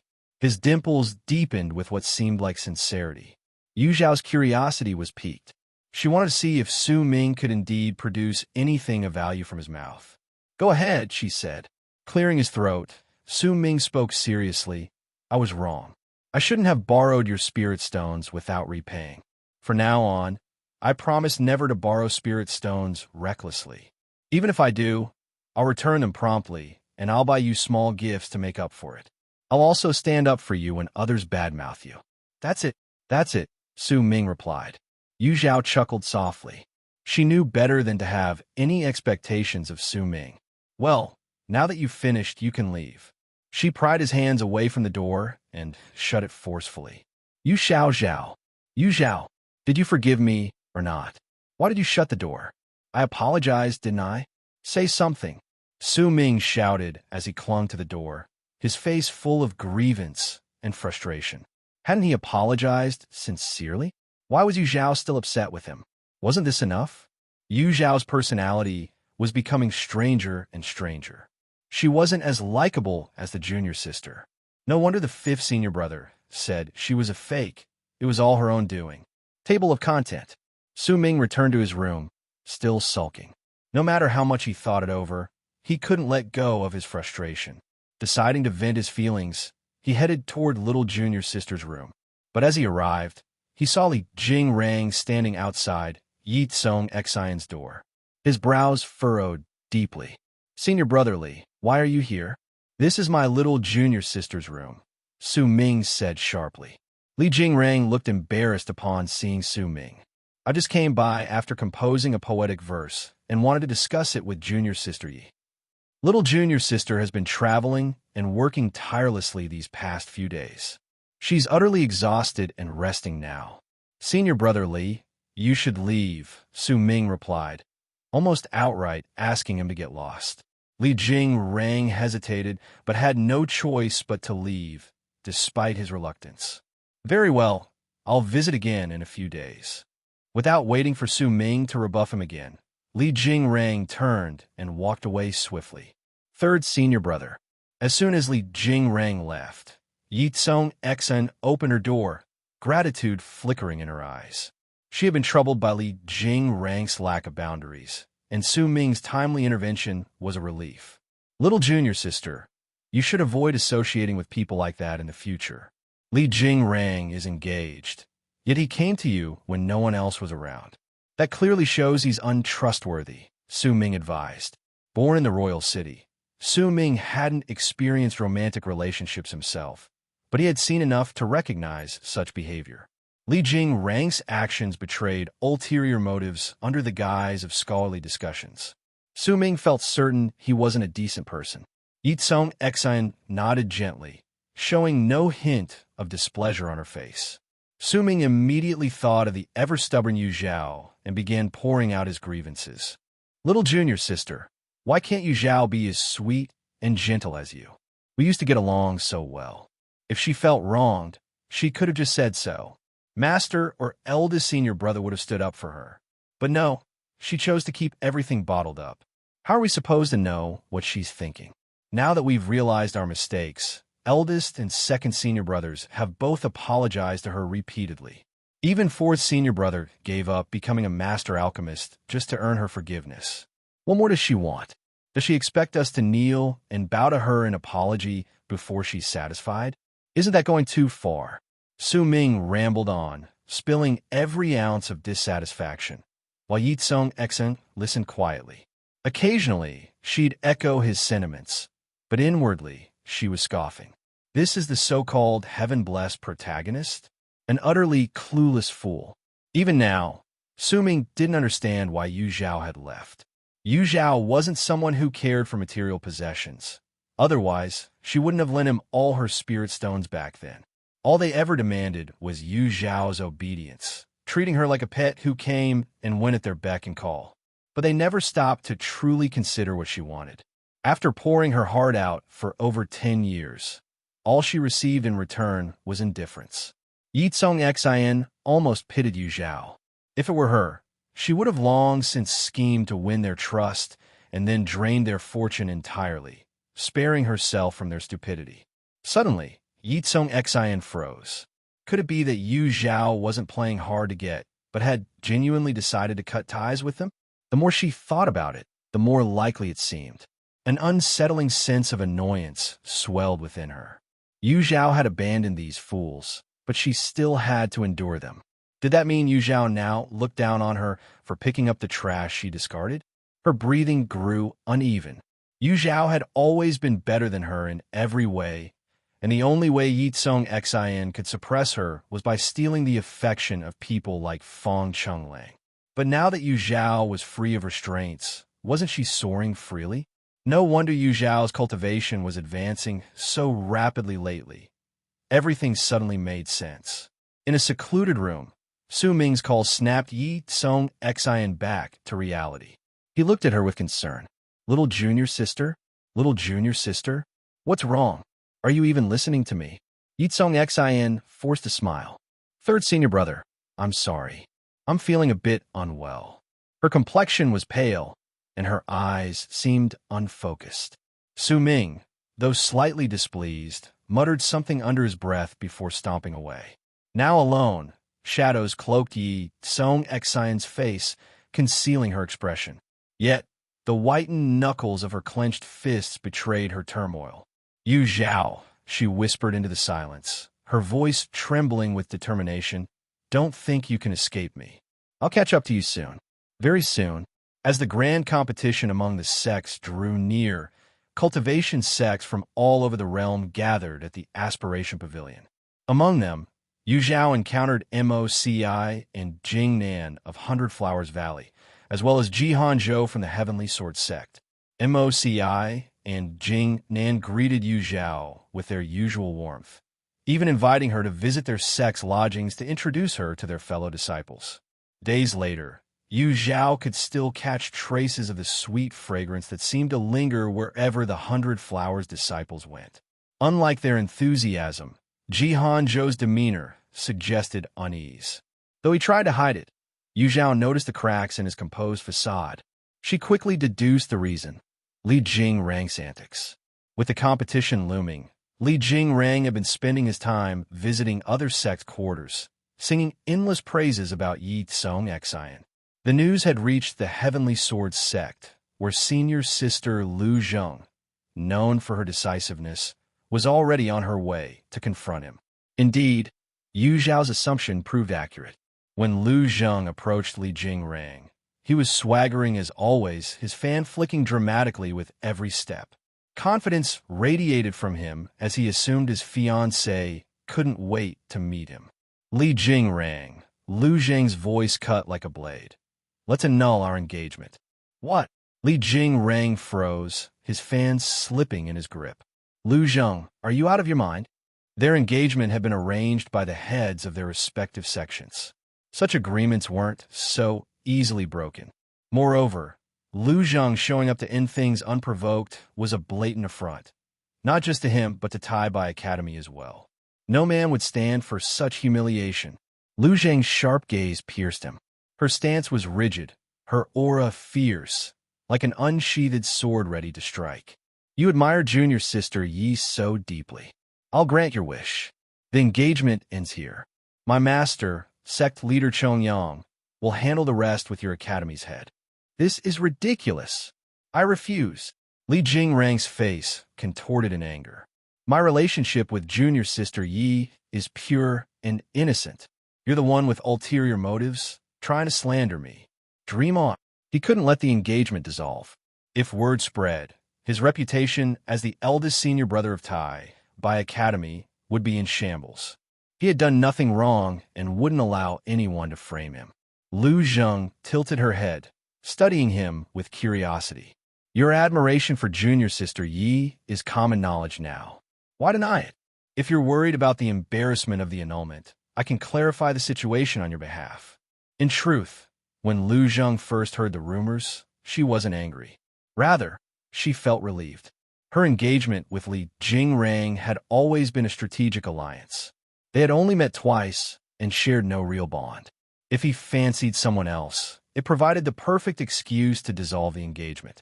Lu Zheng welcomed the freedom and couldn't fathom why Li Jingrang opposed the idea. Who says I admire junior sister Yi? Li Jingrang's tone became defensive. My interactions with her are upright and respectful. How dare you tarnish our names with such baseless accusations? You're a woman too. Why are your thoughts so malicious? Table of content. The shock in Lu Zheng's eyes quickly gave way to a calm indifference. She glanced at Li Jingrang up and down before turning on her heel to leave without sparing him another word. Li Jingrang felt an inexplicable panic rising in his chest. Lu Zheng, you're not allowed to leave. Explain yourself. He hurried after her, reaching out to stop her. A sharp buzz suddenly sounded, and a blade of sword light slashed across the space just in front of his fingertips. The icy sword aura sent shivers through him, making him recoil instinctively. His hand snapped back, and a look of fear momentarily crossed his face, soon replaced by a surge of rage. Lu Zheng. But when he raised his head again, Lu Zheng's figure had already disappeared around the corner. A chill seeped into his bones, leaving him feeling as if he had fallen into an icy cavern. Could Lu Zheng really be planning to escalate things and annul their engagement? Didn't she care about her reputation? No, she must feel guilty. That's why she didn't dare stay. As long as I don't relent, this annulment will remain a mere fantasy. Despite trying to comfort himself, Li Jingrang spent several anxious days. It wasn't until the day of the sect competition began, without hearing any additional rumors, that he finally breathed a sigh of relief. Standing among his sect's ranks, Li Jingrang surveyed his surroundings, a surge of pride swelling in his chest. Today is the day I, Li Jingrang, will dazzle the cultivation world and make my mark for generations. While he was reveling in thoughts of his glorious future, someone bumped into him hard from behind. "Excuse me," coming through. Irritated, he turned to see a group striding confidently past him. Leading them was none other than Lu Zhang of the Heavenly Sword Sect. "Senior brother, are you okay?" A fellow disciple from Tai Bai Academy asked in concern, noting Li Jingrang's grim expression. Feigning calm, Li Jingrang's mind seethed with resentment. "Lu Zhang, you better pray we don't meet in the sect competition, or I'll make sure you lose all face." Meanwhile, disciples from the Heavenly Sword Sect were deliberately stirring trouble. "Senior sister, so that's Li Jingrang? He's not much to look at. I know, right? He's nowhere near as handsome as senior brother Jihan Zhou." "Forget Jihan Zhou. Even those monks from Harmony Sound Temple outshine him." The nearby monks from Harmony Sound Temple overheard their conversation and were momentarily unsure how to react. Silence rubbed his unevenly shaved head and grinned at his senior brother, Wu Yu, saying, "At least the Heavenly Sword Sect has better taste than their sect leader." Wu Yu glanced at him coldly. "Junior brother, you're talking too much again." Feeling the throbbing pain from a bump on his head, Silence immediately shut his mouth. The sect competition followed a straightforward elimination format, with no separate preliminary rounds. Participants drew lots for one-on-one matches, with winners advancing and losers eliminated. The top 16 teams earned the right to enter the floating island, with additional rewards for the top 3. Aspiration Pavilion had set up 40 arenas in the competition grounds. The 20 on the left were for the sect competition, while the right 20 hosted the individual matches. The simultaneous events saved time and heightened the atmosphere of the competition. The sect leaders and elders of the major sects had already taken their seats on a high platform overlooking the grounds. Their faces wore polite smiles, though their conversations were laced with subtle hostility. Meanwhile, Yu Zhao, along with Yao Wuji and Situ Xian, stood among the 1,000-strong lineup of individual competitors, awaiting their turn to draw lots for the final round. As they waited, Yao Wuji suddenly grinned mischievously at Yu Zhao. "Yu Zhao, can you guess what odds the 10,000 Treasures Pavilion's betting house has set for you to win first place?" 1-1.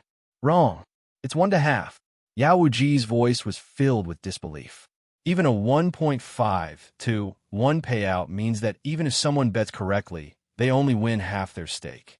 This essentially means that the 10,000 Treasures Pavilion has already decided that Yu Zhao is the unbeatable choice for the championship. They're not leaving any opportunity for anyone else to exploit." Yu Zhao was initially surprised upon hearing this, but after a moment of reflection, she understood the reasoning behind it. After all, back when she had decimated the assassins under the Dark Pavilion, another faction of the 10,000 Treasures Pavilion, none had dared to challenge her again for a long time. "What are the odds for you and C2 Xian?" Yu Zhao asked curiously. Yao Wuji snorted lightly. C2 Xian is the young master of the C2 family, so naturally, more people bet on him. His odds are 2-1, while mine are 5-1. Aside from him, there's also a female cultivator named Yao Ji, who shares the same 2-1 odds. Yu Zhao nodded. She couldn't deny that the 10,000 Treasures Pavilion had sharp insight. In their previous lives, both C2 Xian and Yao Ji had made it into the top 3. The third round is about to begin. Contestants whose numbers are called, step forward to draw your opponent. Everyone else, stay and wait, announced Elder's sacrificial blade. The mention of the third round sharpened everyone's focus. The moment had finally come. At the same time, another elder from the Aspiration Pavilion stood before the sect teams to declare the rules, instantly heightening the tension in the arena. The atmosphere was heavy, as if a storm was brewing. Numbers 1-20 stepped forward. The cultivators holding numbers 1-20 advanced in turn to draw their opponents. Number 1 versus number 669. As Elder Sacrificial Blade's voice echoed, Yu Zhao, Yao Ji, and C2 Xian simultaneously turned their eyes to the number plate in Yu Zhao's hand. 669. Yu Zhao raised an eyebrow, calmly stepping forward.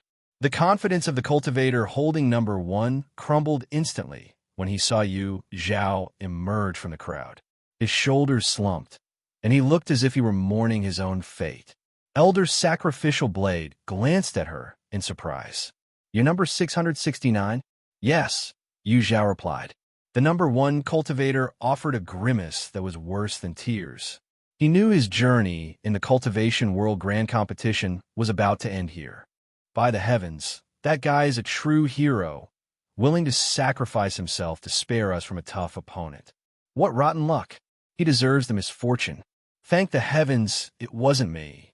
Laughter erupted among the onlookers. Soon, the remaining 19 cultivators drew their opponents, and all stepped onto the competition platform together. As soon as Yu Zhao ascended the stage, she drew countless gazes. Disciples from the Greenwood sect and Hundred Flowers Valley abandoned their own sect competitions to gather around and cheer for her.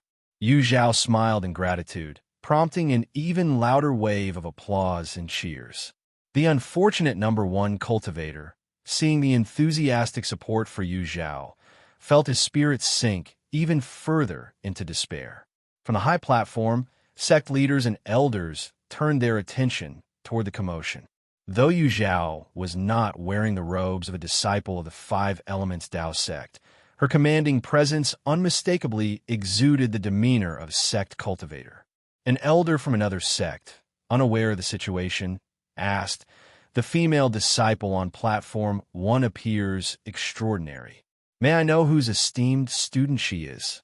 The atmosphere froze. Those who knew the story hesitated to speak, while those who didn't remained silent out of ignorance. Sect Master Ji Yuan, casting a glance at the impassive Master Qin Yan beside him, sighed softly. That young woman is Yu Zhao, a disciple of our Five Elements Dao sect. She's Yu Zhao, someone exclaimed in astonishment, clearly having heard of her exploits. Meanwhile, leaders from smaller sects, puzzled by the intrigue, began asking about Yu Zhao's identity. It didn't take long before everyone learned she was the infamous discarded disciple of Master Qin Yan. Reactions varied wildly across the crowd. Table of content. The duel begins. As soon as Elder Sacrificial Blade finished speaking, cultivator number 1 leaped far back, raised his hand, and shouted, "Wait a moment." Yu Zhao turned her gaze toward him. "Fellow cultivator Yu Zhao, I know I'm no match for you, but I hope you can give me a chance to showcase myself on this platform," he said. Seeing Yu Zhao remain silent, he clasped his hands together in a fawning gesture. "Please, Yu Zhao, I've traveled such a long way to be here. Just give me half an incense stick's worth of time. Once I'm done, I'll jump off this platform myself. I promise you won't even need to lift a finger." The man's sincerity was undeniable, and Yu Zhao's curiosity about his intentions got the better of her. She nodded in agreement. The man's spirits lifted immediately. After tidying his robes, he introduced himself with great enthusiasm. "Greetings, fellow cultivators. I am eyes.Her from the Western regions, a mid-stage golden core cultivator specializing in blade techniques. I love drinking above all else. There's no joy without wine for me. I am straightforward, devoted in matters of the heart, and, most importantly, I have 8-pack abs. Now, I will present my original blade technique. I hope you all enjoy it." "Thank you." With that, eyes.Her shed the upper half of his robe, revealing a well-toned physique. He then launched into an energetic and dynamic blade performance. The wind from his blade movements rustled Yu Zhao's hair. She stood there silently, unsure how to respond. She had assumed eyes.Her wanted to demonstrate his strength to impress the world's talents. She hadn't expected this kind of display. Yet, surprisingly, it seemed to work. Several female cultivators in the audience were visibly smitten, their eyes glowing with admiration. Even a few burly male cultivators looked eager to try something similar. Yu Zhao sighed softly and turned her attention elsewhere, just in time to see Zhou Jinyu and Zhang Jun stepping onto the opposing dual platform. She scanned the team set to face Zhao Jinyu and felt assured. This round was in the bag for the 5 elements Dao sect. My blade technique is complete. Thank you all for watching, eyes.Her said, bowing with a hearty smile. True to his word, he jumped off the platform and shouted, Yu Zhao wins. I can see. Elder Sacrificial Blade suppressed a laugh as he announced Yu Zhao's advancement to the next round. Despite her victory, Yu Zhao didn't feel as triumphant as she expected. After stepping down, Yao Wuji approached, clutching her stomach as she laughed uncontrollably, leaning on Yu Zhao's shoulder for support. Yu Zhao, that was hilarious. You should have seen your face just now. It was adorable. Oh, and eyes.Her is such a character. 8-pack abs. How does he even come up with that? Yao Wuji burst out. Yu Zhao. C2 Xian also found it amusing, but dared not laugh too openly, afraid of offending Yu Zhao. His restrained chuckles, however, irritated her even more than Yao Wuji's unreserved laughter. Yu Zhao, Yao Wuji said after regaining composure, her tone now serious. I've decided, if I face you on the duel platform, you have to let me do an introduction too. I want them to remember my name, Yao Wuji. Yao Wuji's earnestness caught Yu Zhao off guard. As a rogue cultivator, Yao Wuji deeply understood eyes.Her's desire. Opportunities to make a lasting impression were rare for rogue cultivators. Eyes.Her didn't want to miss his chance. Neither did Yao Wuji. Yu Zhao smiled faintly. You won't need such a chance. I believe everyone will remember you soon enough. Yao Wuji wouldn't need to resort to theatrics to leave her mark. Her strength was her best credential. Yao Wuji understood the meaning behind Yu Zhao's words, and a smile that reached her eyes spread across her face. Yu Zhao, I'm starting to like you a little now. C2 Xian's smile froze instantly. His heart rang with alarms as he glanced at Yao Wuji, his eyes now filled with wariness and caution. The sight of Yu Zhao and Yao Wuji chatting so comfortably was not only a thorn in C2 Xian's eyes, but also deeply wounded Fang Chenglang, who had been secretly observing Yu Zhao from the shadows. Even if Yao Wuji turned into ash, Fang Chenglang would still recognize her as the demonic woman who caused Shui Ju to lose all 5 senses. Yu Zhao clearly knew what Yao Wuji had done to them, yet she could laugh and talk with her so casually. Didn't she want to avenge Shui Ju? Didn't she want to avenge him? Years of camaraderie as senior and junior disciples meant nothing to her. Fang Chenglang's eyes reddened, and grief etched itself deeply onto his face. A surge of indescribable sorrow and despair flooded his heart. Senior brother? Eldest senior brother? Fang Chenglang's unusual behavior immediately caught the attention of Lan Ziyu and the others. They followed Fang Chenglang's gaze, and realization dawned upon them.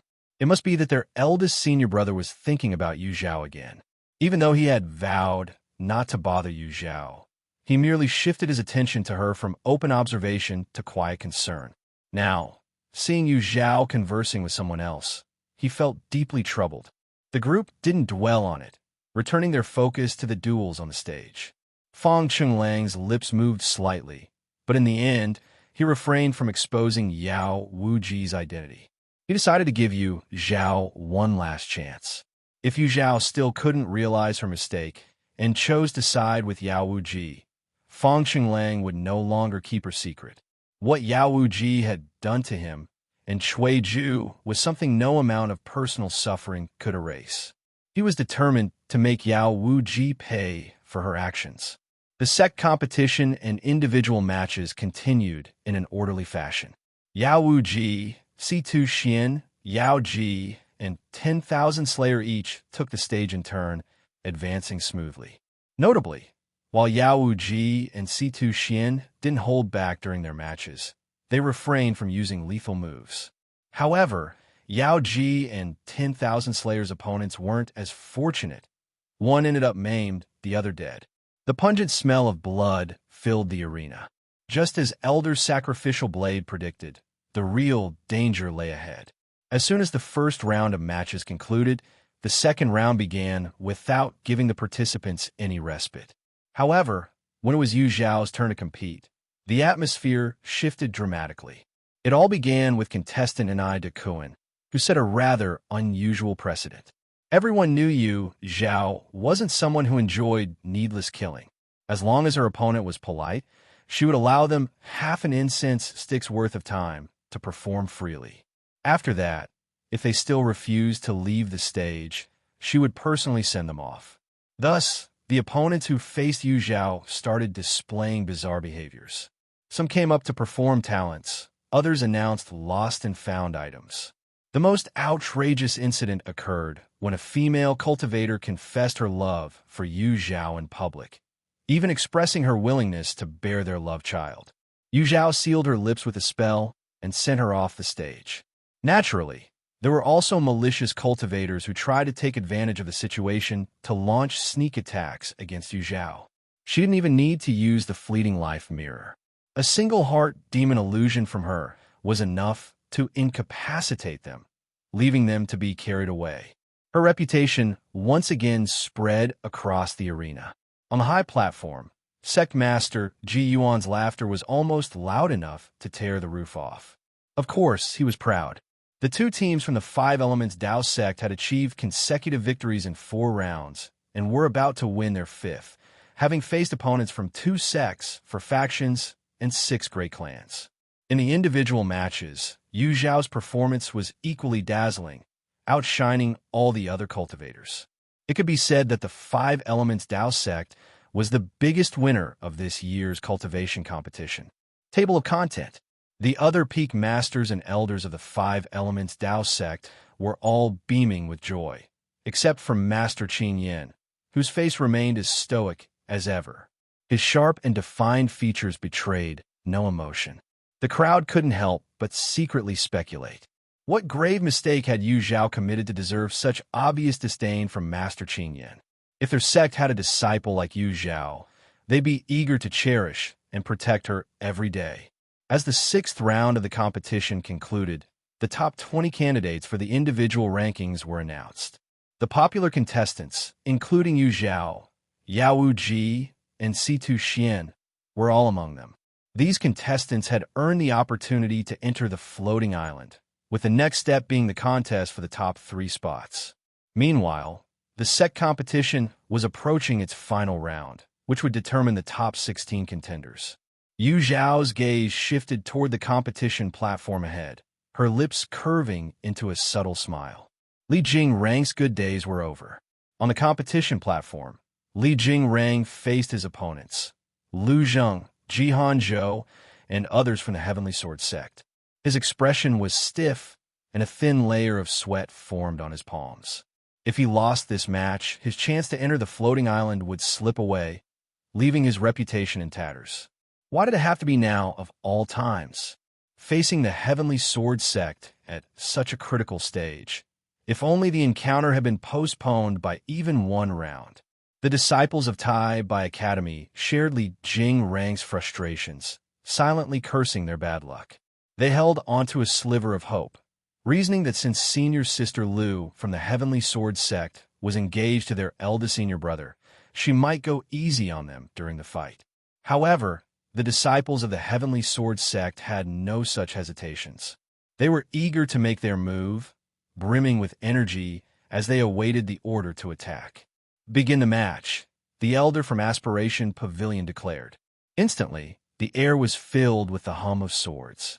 A terrifying sword intent surged into the sky. Li Jingrang tried to speak, but a whistling sword aura interrupted him. His expression darkened as he swiftly pulled a brush from his sleeve and slashed downward. As the competition between the Heavenly Sword sect and Tai Bai Academy concluded, the top 16 teams for the sect competition were finalized. Among these teams, the so-called 1 sect, 2 gates, and 4 clans, representing the 7 great sects, claimed 12 spots, reaffirming their dominance in the cultivation world. The ranking matches were scheduled to begin in 3 days, allowing participants some time to rest and adjust. Zhao returned to the Five Elements Dao sect's residence with Zhou Jinyu, Zhang Jun, and others. After receiving words of encouragement from sect master Ji Yuan, she retired to her room. Barely seated cross-legged in meditation, a soft knock sounded at her door. Scanning with her divine sense, a flicker of impatience crossed her eyes. It was him again. Outside, Fong Chunlang stood, knocking repeatedly without response. A hint of gloom shadowed his expression. He had seen Yu Zhao enter the room with his own eyes, so he knew she was there. Was she feeling guilty or just unwilling to see him? "Little Six, I know you're in there. I have something important to discuss," he said solemnly, only to be met with silence. Taking a deep breath, he continued, "It concerns Yao Wuji." The door opened abruptly. A bitter smile tugged at Fong Chunglang's lips. "I knew you cared about her." Yu Zhao's brows furrowed slightly. "What do you want?" "What do I want?" Fong Chunglang's voice grew sharp with emotion. She made Ju suffer endlessly, leaving him bedridden to this day. If she dares to show herself, she should face the same torment. Yu Zhao's heart sank. She had been careless. Yao Wuji's poisoning of Fong Chunlang and Shui Ju had sown deep enmity. She should have advised Yao Wuji to avoid this competition altogether. Missing the Cultivation World Grand Tournament would have been better than exposing her to Fong Chunglang's revenge. "What are you thinking? Are you planning to help her escape?" Fong Chunlang pressed, growing more agitated as Yu Zhao's gaze flickered. "Little Six, Ju is your senior brother. Have you forgotten how he cared for you? Are you willing to abandon him for an outsider?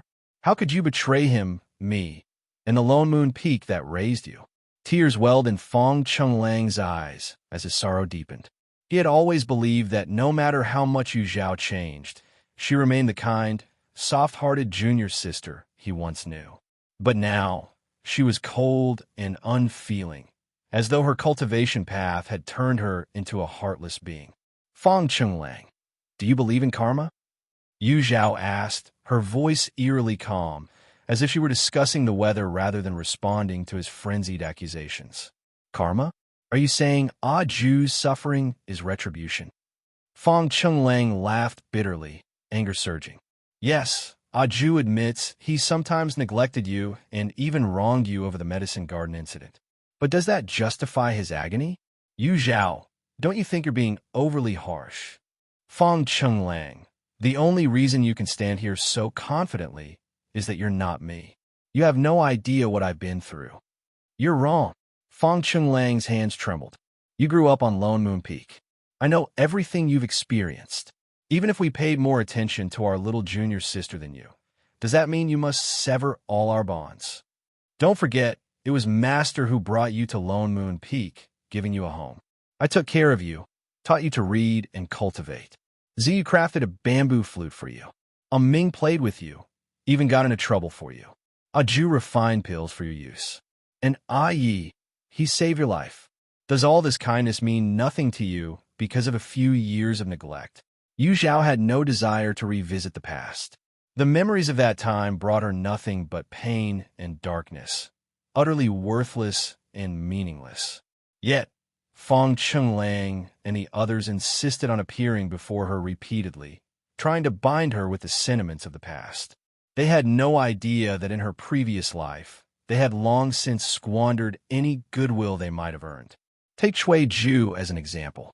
In her past life, was the bone-eroding pill the only poison he fed her? He had known full well how terrified she was of the dark after being imprisoned in the Black Prison. Yet he still tricked her into ingesting a pill that sealed all 5 of her senses. As he watched her stumble in terror, groping around and sobbing uncontrollably, did he never once recall the bond they once shared? Yes, Ye Cong Xin had made a deal with the evil spirits, acquiring countless insidious sorceries, some of which might have even included techniques to manipulate minds. But why were others able to remain steadfast and resist her, while Fong Chunlang and Shui Ju became willing accomplices in her schemes? Admit it. Yu Zhao forced herself to confront the truth. Admit that they never truly cared about her. To them, she was nothing, her worth insignificant. She had seen through their lies. Yet how ridiculous it was that Fong Chunlang and the others still wallowed in their self-crafted delusions. "Fong Chunlang," Yu Zhao said coldly, Ice doesn't form overnight, and neither did my resentment. Don't bother arguing with me. Let me say it one last time. Since the day I left Lone Moon Peak, we have nothing to do with each other. I owe you nothing, nor do I owe anyone from the peak. Finished speaking, Yu Zhao prepared to leave. Fong Qinglang drew his sword, blocking her path. He spoke, his voice raw and trembling as though it carried his very soul. You're going to Yao Wuji, aren't you? Yes. Yu Zhao didn't hesitate for even a moment. Fong Qinglang let out a bitter laugh. If I'm here, you won't take another step. Yu Zhao regarded him calmly. You can't stop me. Before she had crafted her life-bonded artifact, perhaps Fong Qinglang could have matched her. But now, she no longer saw him as a threat. The figure she once had to look up to was now far behind her, a mere shadow of the past. She had no need to chase anyone anymore. She was strong on her own. I can't stop you, Fong Qinglang murmured, but someone else can. A wave of unease surged in Yu Zhao's heart. Her soul force erupted, attempting to trap Fong Qinglang in an illusion. But he was faster. He crushed a jade talisman hidden in his palm. Suddenly, an overwhelming pressure descended, invading the space around Yu Zhao and rendering her body completely immobile. What's going on? The voice of Master Qing Yin rang in their ears. Fong Qinglang knelt with a thud. Master, I beg you to seek justice for fourth senior brother. As his words fell, Yu Zhao's surroundings twisted. When her vision cleared, she was already standing inside Master Qing Yan's chambers. Yu Zhao's expression remained calm, though her mind raced to find a way out of this predicament. The more she thought, the deeper her despair grew. Master Qing Yan was authoritarian and unyielding. Nothing she said would change his mind. Master, Fong Qinglang declared, during the Cultivation Worlds tournament, I saw the demonic woman who poisoned fourth senior brother. She's none other than Yao Wuji, who made it into the top 20 individual competitors. Having summoned Master Qing Yan, Fong Qinglang saw no reason to hold back and revealed Yao Wuji's name without hesitation. Master Qing Yan's icy gaze swept over Yu Zhao, his eyes filled with suspicion and disdain. Anyone with eyes could see how close Yu Zhao and Yao Wuji were. Their relationship was far from ordinary. Master Qing Yan suspected that Fong Qinglang and Shui Ju's poisoning was orchestrated by none other than Yu Zhao herself. Her heart was as venomous as a snake's. She was utterly beyond redemption. Table of content. Yu Zhao, what else do you have to say for yourself? Master Qing Yan sat at the head of the hall, looking down at Yu Zhao with a commanding gaze. The oppressive aura of a nascent soul cultivator weighed heavily on Yu Zhao's shoulders, yet her expression remained composed. She responded firmly. Fong Qinglang and Shui Ju were poisoned one after the other because they were inferior in skill. In the cultivation world, survival of the fittest ruled all. Especially for rogue cultivators without sex, their journey was riddled with bloodshed. From Yao Wuji's perspective, Yu Zhao's actions were justified.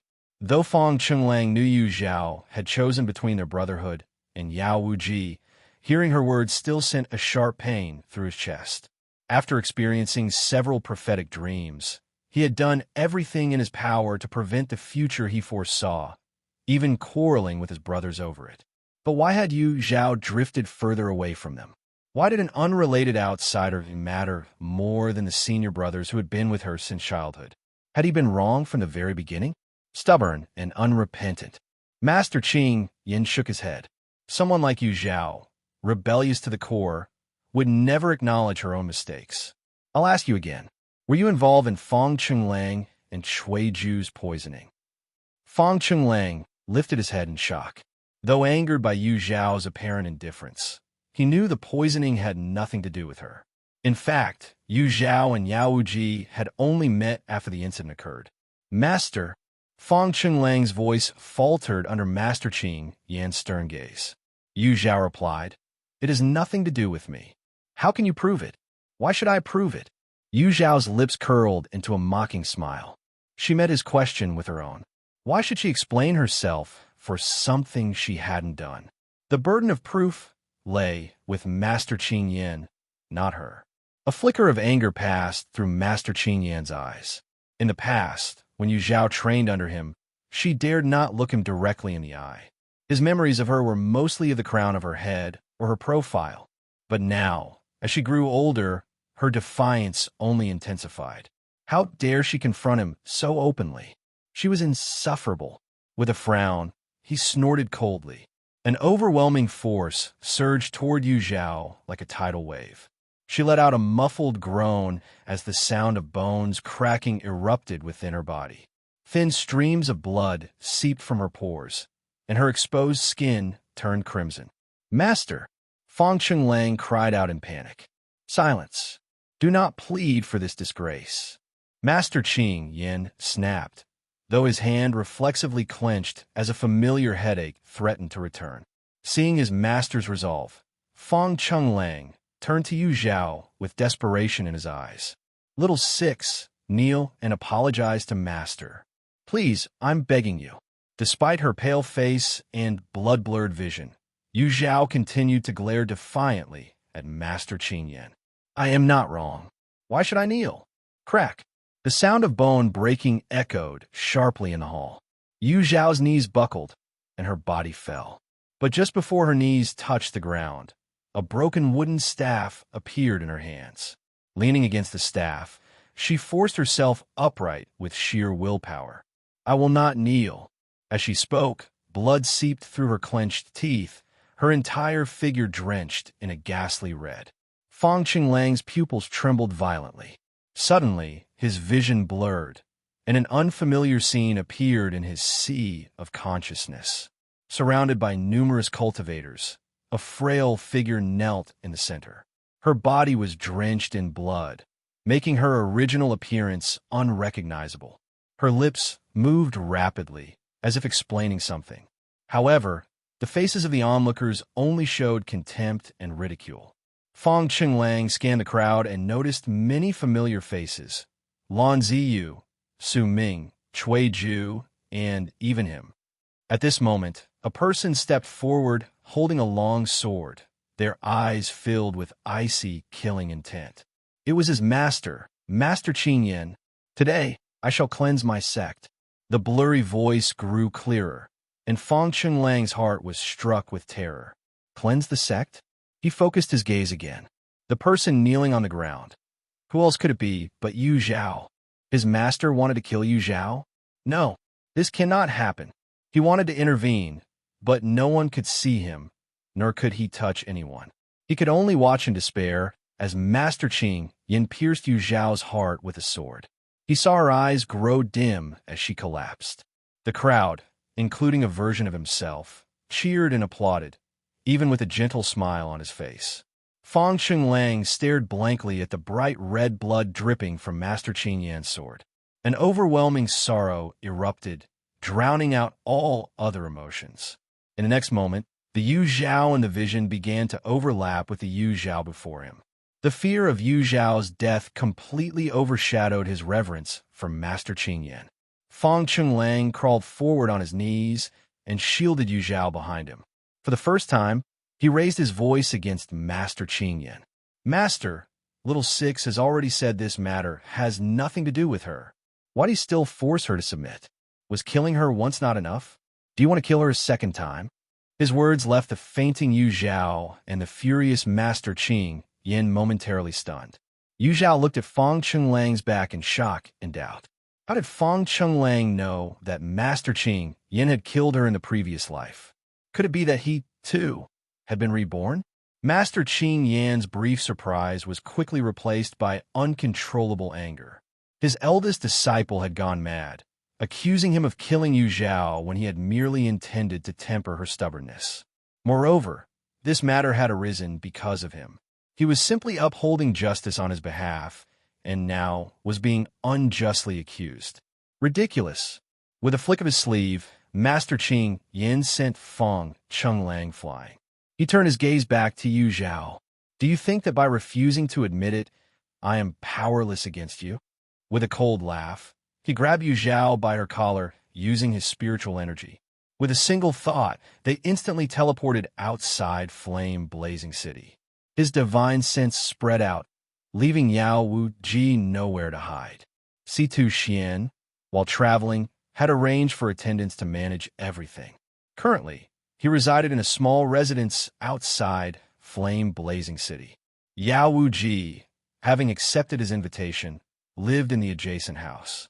As the divine sense of a nascent soul cultivator descended, both C2 Xian and Yao Wuji immediately sensed the looming danger and rushed out of their rooms, gathering together.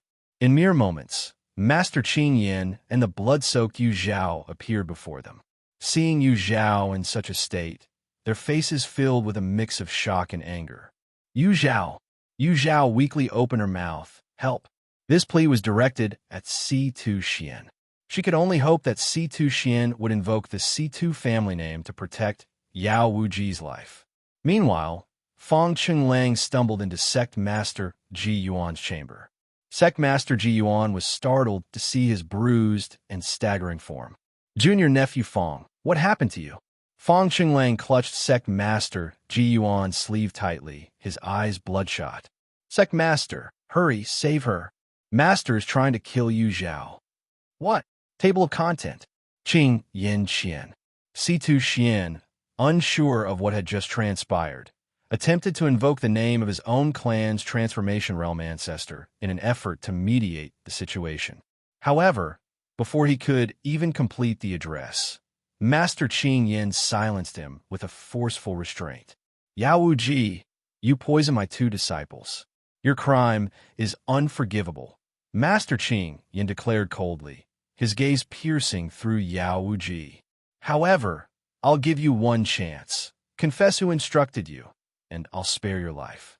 Only then did C2 Xian realize the trouble stemmed from Yao Wuji.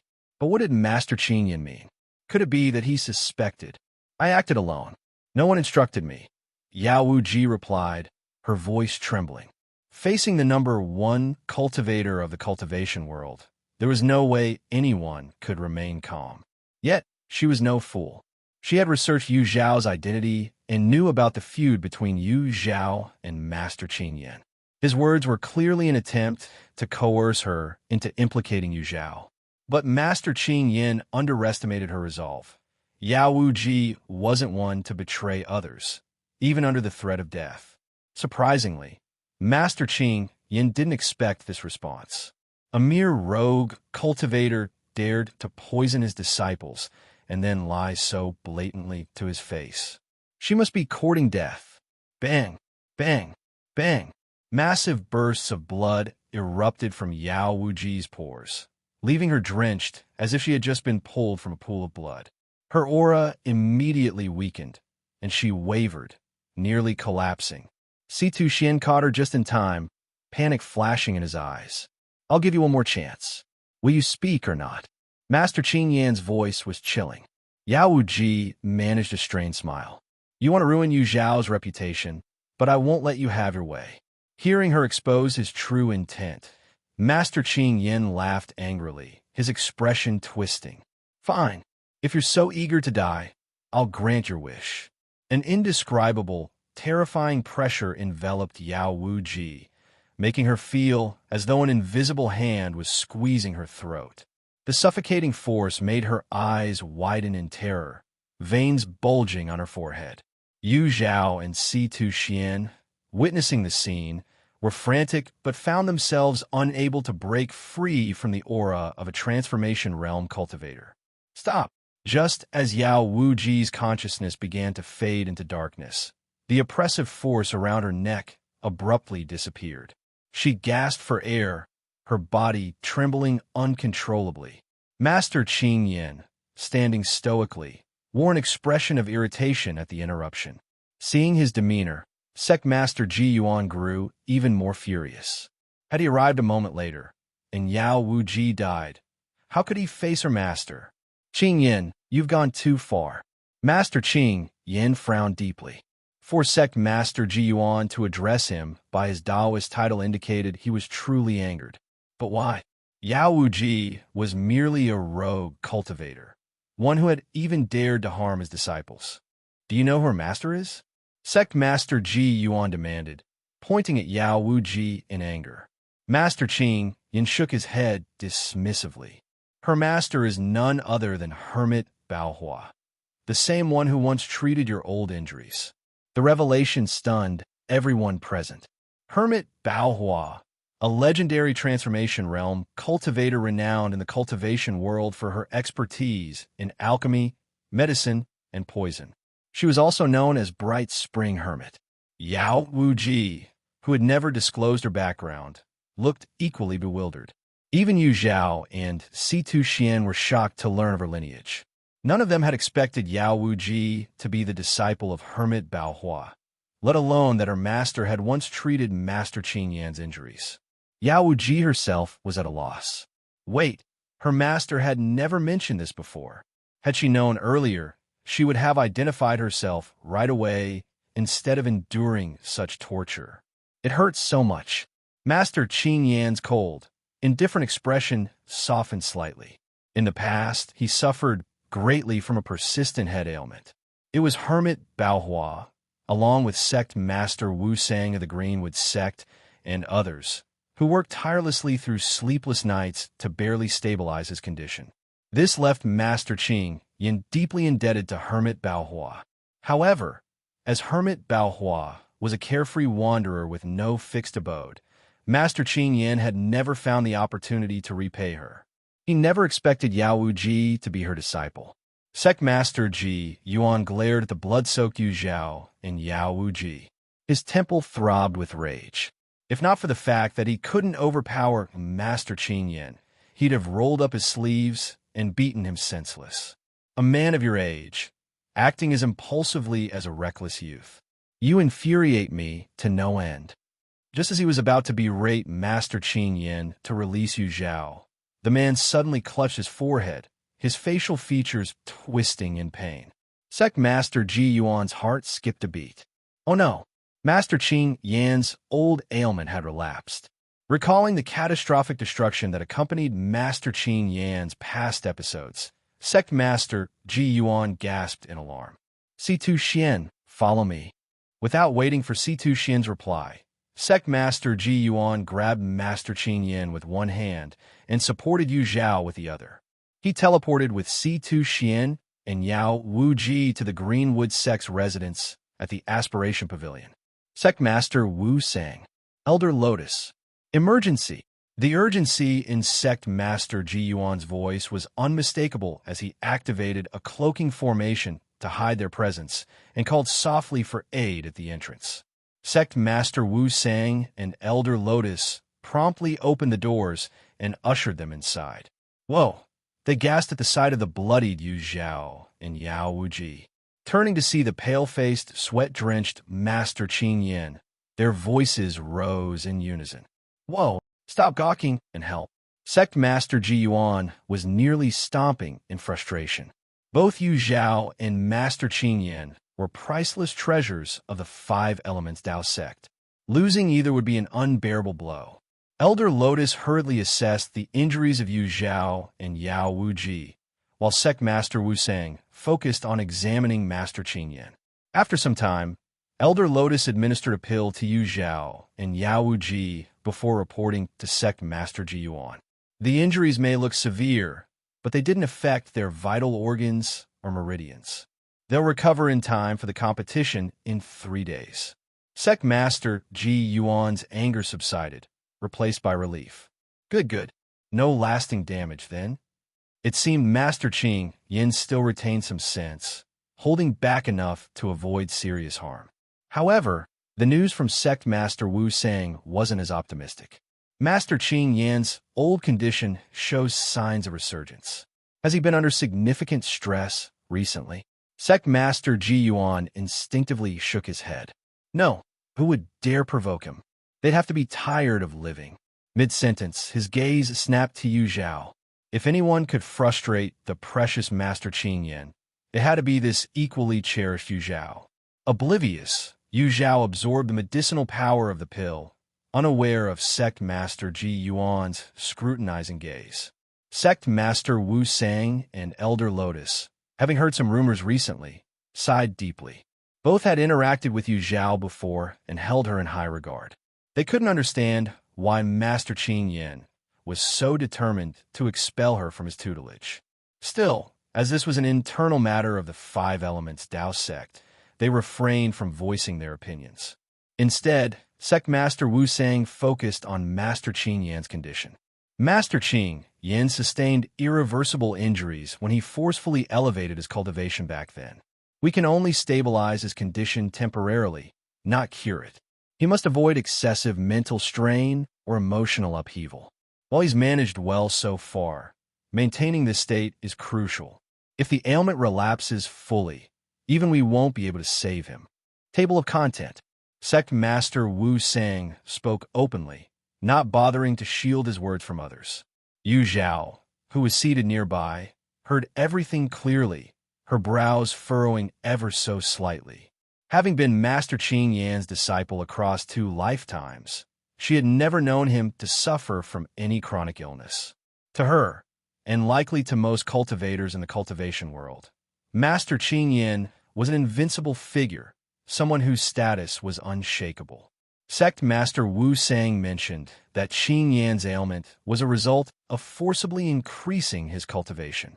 However, from the moment Qin Yin joined the Five Elements Tao sect, he had been hailed as a rare genius, unmatched in a millennium. He shouldn't have needed to resort to such drastic measures unless the situation was truly dire. Zhao's thoughts immediately turned to the events of a century ago when the sect faced a grave crisis, an assault by 3 nascent soul cultivators. Could this be connected? Sect Master Ji Yuan, observing Master Qin Yan's darkened expression and silence, sighed heavily. The truth was, Qin Yan's current volatile personality could also be traced back to the Five Elements Tao sect. Years ago, when 3 nascent soul cultivators launched a surprise attack while the sect's Grand Elder was in deep seclusion, they brought with them hundreds of Golden Core cultivators to assault the sect's gates. Qin Yin, in a decisive move, burned his soul essence to forcibly raise his cultivation and achieve the extraordinary feat of defeating all 3. However, this victory came at a great personal cost, enduring prolonged suffering from his resulting ailment. The once magnanimous Qin Yin grew increasingly irritable and prone to devastating outbursts. To avoid affecting the sect, he chose to leave and search for a cure. Eventually, Sect Master Wu Sang and Hermit Bao Hua intervened, halting the spread of his condition and stabilizing his emotions somewhat. Sect Master Ji Yuan tolerated Qin Yan's temper because of his immense contributions to the sect. Qin Yin might not have been the ideal master or peak lord, but to the Five Elements Tao sect, he was undeniably a loyal and exemplary disciple.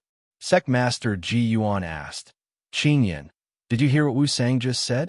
For the sake of your life, you must stop losing your temper so recklessly.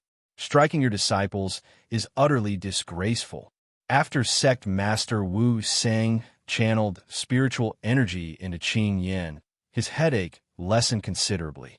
Qin Yin raised his eyes slightly and stated calmly, the poison in Shui Ju's body was administered by Yao Wuji. Everyone present, except for Situ Xian, was familiar with Shui Ju's predicament. All eyes immediately turned to Yao Wuji. Yao Wuji desperately wished she could feign unconsciousness to escape the situation, but the overwhelming presence of these powerful figures rendered her attempts futile. She opened her eyes and spoke nervously. Isn't it normal to have disagreements and fights when traveling outside? Besides, I've saved them before. She added, and honestly, they couldn't beat me even together. Shouldn't they reflect on their own lack of effort in training? Sect Master Ji Yuan found the situation quite tricky. Shui Ju was a rare alchemy genius within the sect. Learning that he was poisoned and unable to refine pills, Ji Yuan had spent countless hours in his chambers sighing in despair. No one could have anticipated that Yao Wuji was behind it, nor could they blame Qin Yin for wanting her dead. I can send a message to my master and request that he detoxify Shui Ju. Yao Wuji suggested anxiously. She knew that unless Shui Ju's issue was resolved, even her master might not be able to protect her. And if he did, it would likely come at a severe cost to her. Qin Yin, What do you think of this solution? Sect Master Ji Yuan glanced at Master Qing Yin while frantically winking at her. Their five elements Dao sect already owed Hermit Bao Hua favor, and if they could resolve both Yao Wuji's issue and Cui Ju's poisoning through this opportunity, it would be a perfect solution. Before Master Qing Yin could respond, Elder Lotus suddenly interjected, Cui Ju's injury isn't an ordinary one. Even Hermit Bao Hua may struggle to cure him. However, I might have a better solution. Please go ahead, Sect Master Ji Yuan said eagerly. There's a tree on the floating island called the longevity tree, said to bear fruits that could detoxify any poison, granting the eater immunity from all toxins and eternal youth. The Sect Master's eyes lit up. This idea was excellent. The longevity fruit was an exceptionally rare treasure in the cultivation world. If Cui Ju could survive and eat one, not only would it cure him, but it would greatly benefit his future cultivation. In the long run, the five elements Dao sect might gain another transformation stage, cultivator. Qing Yin, if Yao Wuji can bring us the longevity fruit from Floating Island, we'll consider her debt to Cui Ju settled. What do you think? Yao Wuji gulped nervously, casting a glance at Master Qing Yin. After pondering for a moment, Master Qing Yin nodded in agreement. Yao Wuji felt as if a huge burden had been lifted off her shoulders, at least partially. The rest would depend on whether she could actually find the longevity fruit.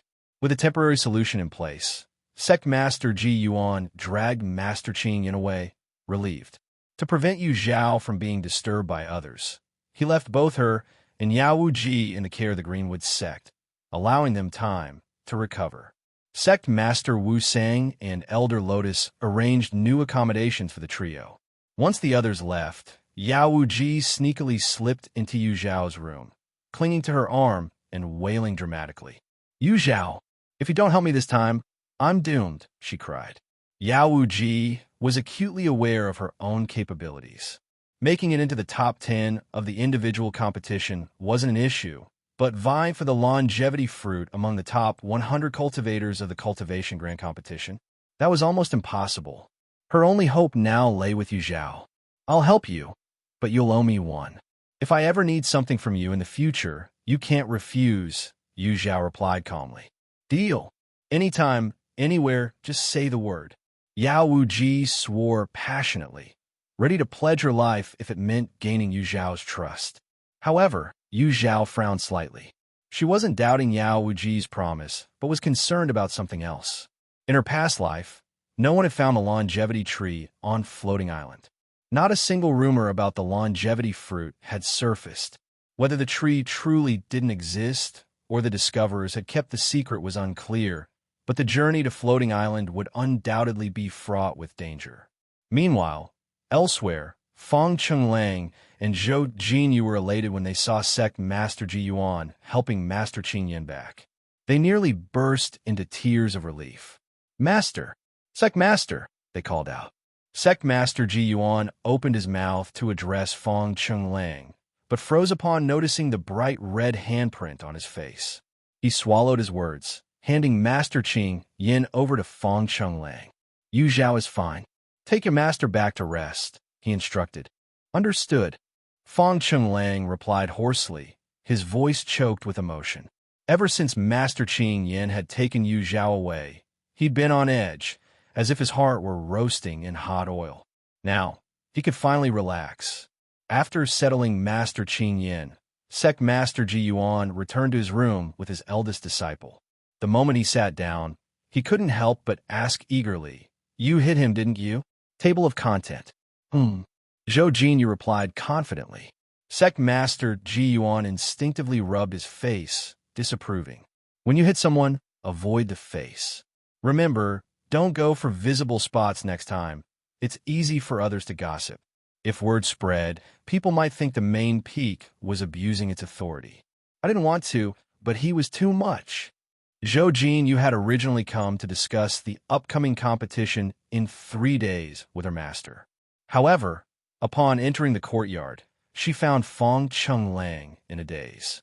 A strong intuition told her something had happened to Yu Zhao. After much questioning, Fong Chenglang finally recounted everything in detail. Zhao Jin, you couldn't even hear him out fully before her hand involuntarily slapped him. Fong Chenglang's stupidity repeatedly shattered her expectations. She couldn't understand why the feud between Fong Chenglang and Yao Wuji had to involve Yu Zhao. Master Qing Yin already had a prejudice against Yu Zhao. With Fong Chenglang fanning the flames, Yu Zhao's situation in the Five Elements Dao sect would only worsen. Fong Chenglang kept apologizing and expressing guilt, making her believe he was sincerely remorseful. But why did everything he did end up harming Yu Zhao? Did he not realize the real problem? Or was he stubbornly acting according to his own thoughts, just like before? If this continued, wouldn't it spiral further out of control? The disciples from Lone Moon Peak always seem a bit off, Sect Master Ji Yuan mused, puzzled. With Master Qing Yin overseeing the peak, only the best of the best were assigned there. Initially, these disciples seemed exceptionally sharp, yet they all went astray in the end. The only one who didn't go astray had left Lone Moon Peak entirely. Sect Master Ji Yuan began to wonder if something was wrong with the peak's feng shui. Master, how is Junior Sister Yu's condition? She's not seriously hurt, right? Zhao Jinyu asked anxiously. Yu Zhao only suffered external injuries. A few days rest will suffice. However, there's one matter that requires your attention. Hearing Yu Zhao's condition was manageable, Zhao Jinyu's tense expression softened. Please, Master, tell me. There's a tree on the floating island called the longevity tree, which bears longevity fruits. If you or Jun happen to come across it, try to obtain a fruit, or help Yu Zhao acquire one. With the longevity fruit, Qing Yin will stop making things difficult for Yao Wuji. Understood, Master, Zhao Jinyu replied earnestly. Fong Qinglang helped Master Qing Yin onto a soft couch, hesitated for a moment, and was about to leave when Master Qing Yin called him back. You said I tried to kill Yu Zhao. What do you mean by that? Master Qing Yin's tone was calm, but carried an underlying weight. Fong Chenglang bowed his head and replied, I was reckless earlier and spoke nonsense. Please forgive me, Master. Master Qing Yin didn't tell him to rise, but instead silently stared at him. Fong Chenglang felt as if a mountain were pressing down on him, the oppressive aura making it hard to breathe. Yet, he gritted his teeth and remained silent. He didn't dare gamble. He feared that sharing the events of his dream with Master Qing Yin might reignite the latter's intent to harm Yu Zhao. He couldn't push Yu Zhao into danger again. For this trip to Floating Island, you must bring back a longevity fruit. It's the only hope for your fourth junior brother. Thankfully, Master Qing Yin changed the subject without pursuing the earlier matter. Fong Chenglang nodded firmly. I will do my utmost, Master. Master Qing Yin gestured for him to leave. Once alone, he pressed his slender fingers against his temple, murmuring to himself, Yu Zhao, why does your presence feel so familiar to me? Just how many secrets are you hiding? Rarely given 3 days of rest, Silence didn't stay in his room to relax. Instead, he ventured into flame-blazing city, spreading the teachings of Buddhism. He firmly believed that persistence could transform even the hardest iron rod into a needle, and was convinced he could draw more followers to Buddhism through continuous effort. His perseverance had already shown results. The once impatient wandering cultivators, who used to scowl at his presence, now greeted him with politeness. His wooden fish mallet, tirelessly put to use, was finally paying off. Unfortunately, tomorrow marked the beginning of another sect competition, forcing him to delay his plans to propagate Buddhism further. Walking along the small paths of the Aspiration Pavilion, Silence heard a soft, feminine voice ahead. Master Silence. He looked up and smiled slightly. Ah, it's junior sister Ye. Ye Cong Xin, dressed in a pale yellow gown, stood amidst a field of vibrant wildflowers, her beauty outshining the blossoms. Master Silence, where are you coming from? She asked gently. I was merely wandering, he replied, bowing slightly. I hope I haven't disturbed you, junior sister Ye. I'll take my leave now.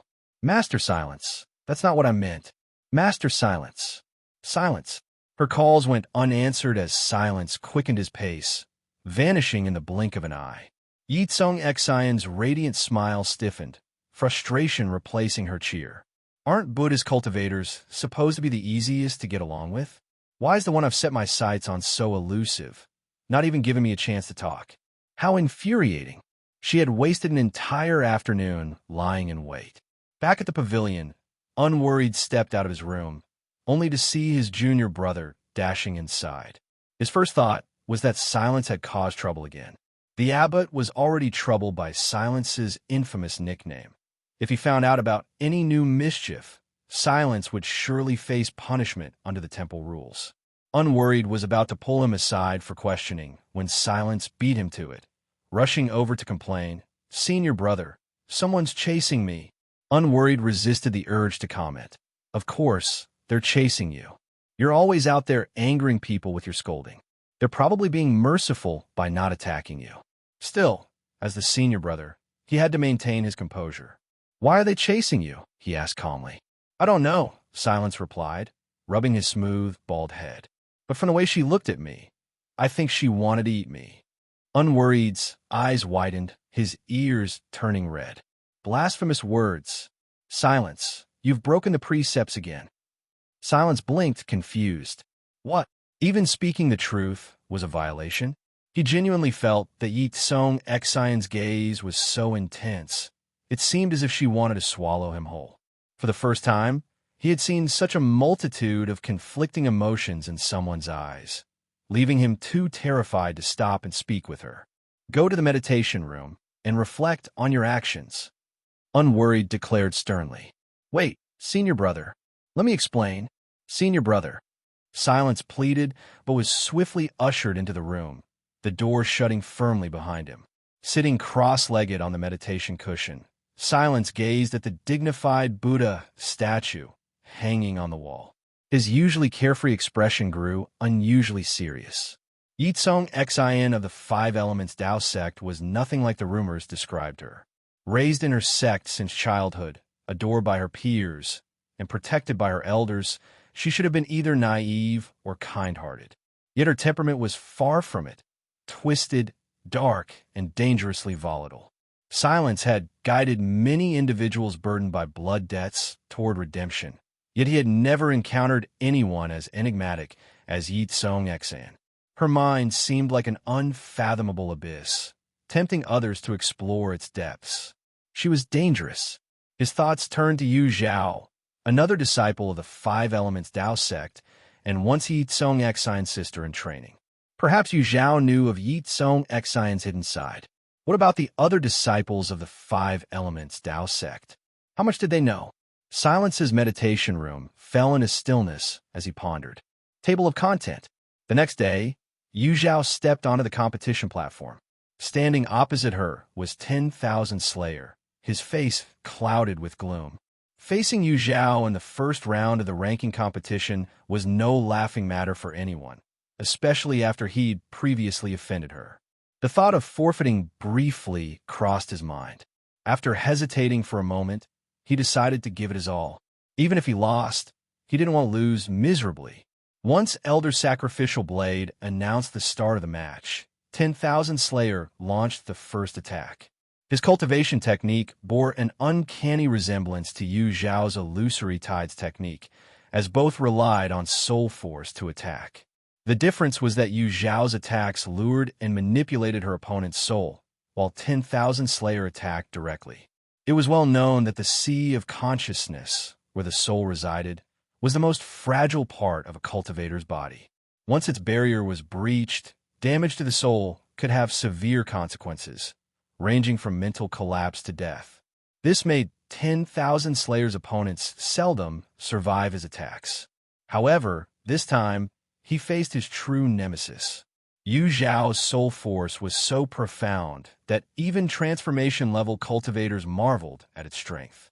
10,000 Slayer recited his incantation, only to find that Zhao remained unaffected. Frowning, he recited it again, glancing at Zhao's calm eyes with growing uncertainty. "Is that it? My turn, then." Zhao lightly tapped the ground with her right foot.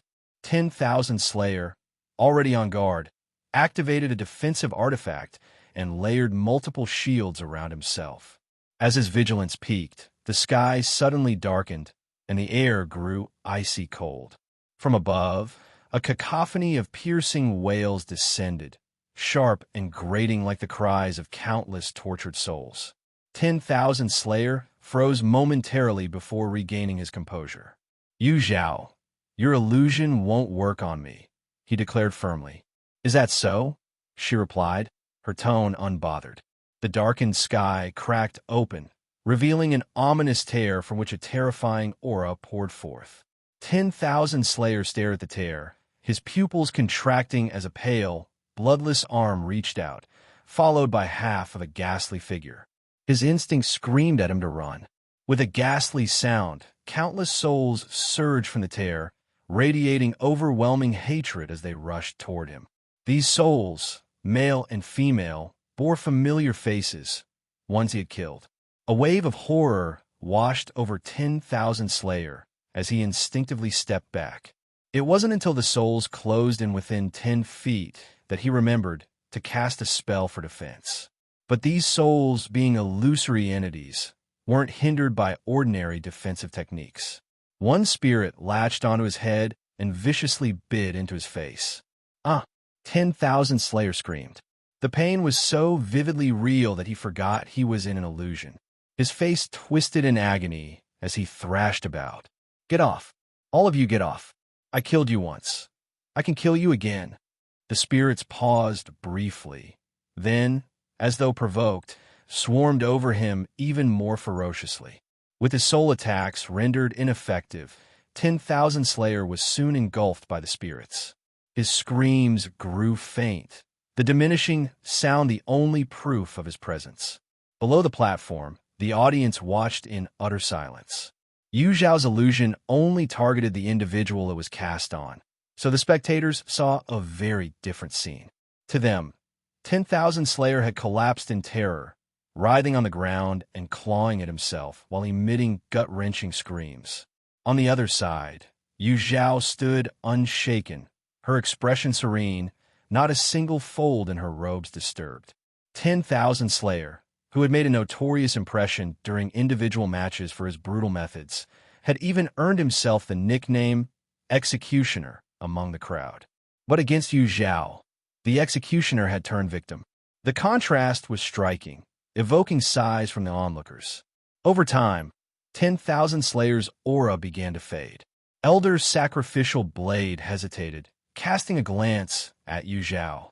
According to the rules, unless one party willingly forfeited, the match would continue until one side could no longer fight. Now trapped in an illusion, 10,000 Slayer had completely lost his sanity. If Yu Zhao didn't stop the match, he would die in a state of utter terror. Would Yu Zhao show mercy at the last moment? The answer was of course no. When 10,000 Slayer killed during matches, he should have foreseen this retribution. Those who kill are destined to be killed. Ultimately, 10,000 Slayer didn't die by anyone's hand. Instead, he was scared to death by the illusions. The souls of those he had killed came to claim his life. Karma, plain and simple. Yu Zhao wins. From a spectator's seats, sect masters and elders exchanged silent glances. An elder from 100 Flowers Valley leaned closer to his sect master, whispering, "Such a waste, such a waste." A rare talent like Yu Zhao, reduced to being an inner disciple of the Five Elements Tao sect. "Sect master, think of a way to recruit her for ourselves. I can't stand it anymore." The sect master of Flying Leaf, leader of 100 Flowers Valley, sighed softly. "Do you think I haven't tried? Look at sect master Ji Yuan, grinning like his jaw's about to split. Getting him to let her go will take careful planning." Meanwhile, the head of Heavenly Sword Sect, sect leader Chong Yang, was also discussing with Sword Sovereign Jiao Hua the feasibility of recruiting Yu Zhao into their sect.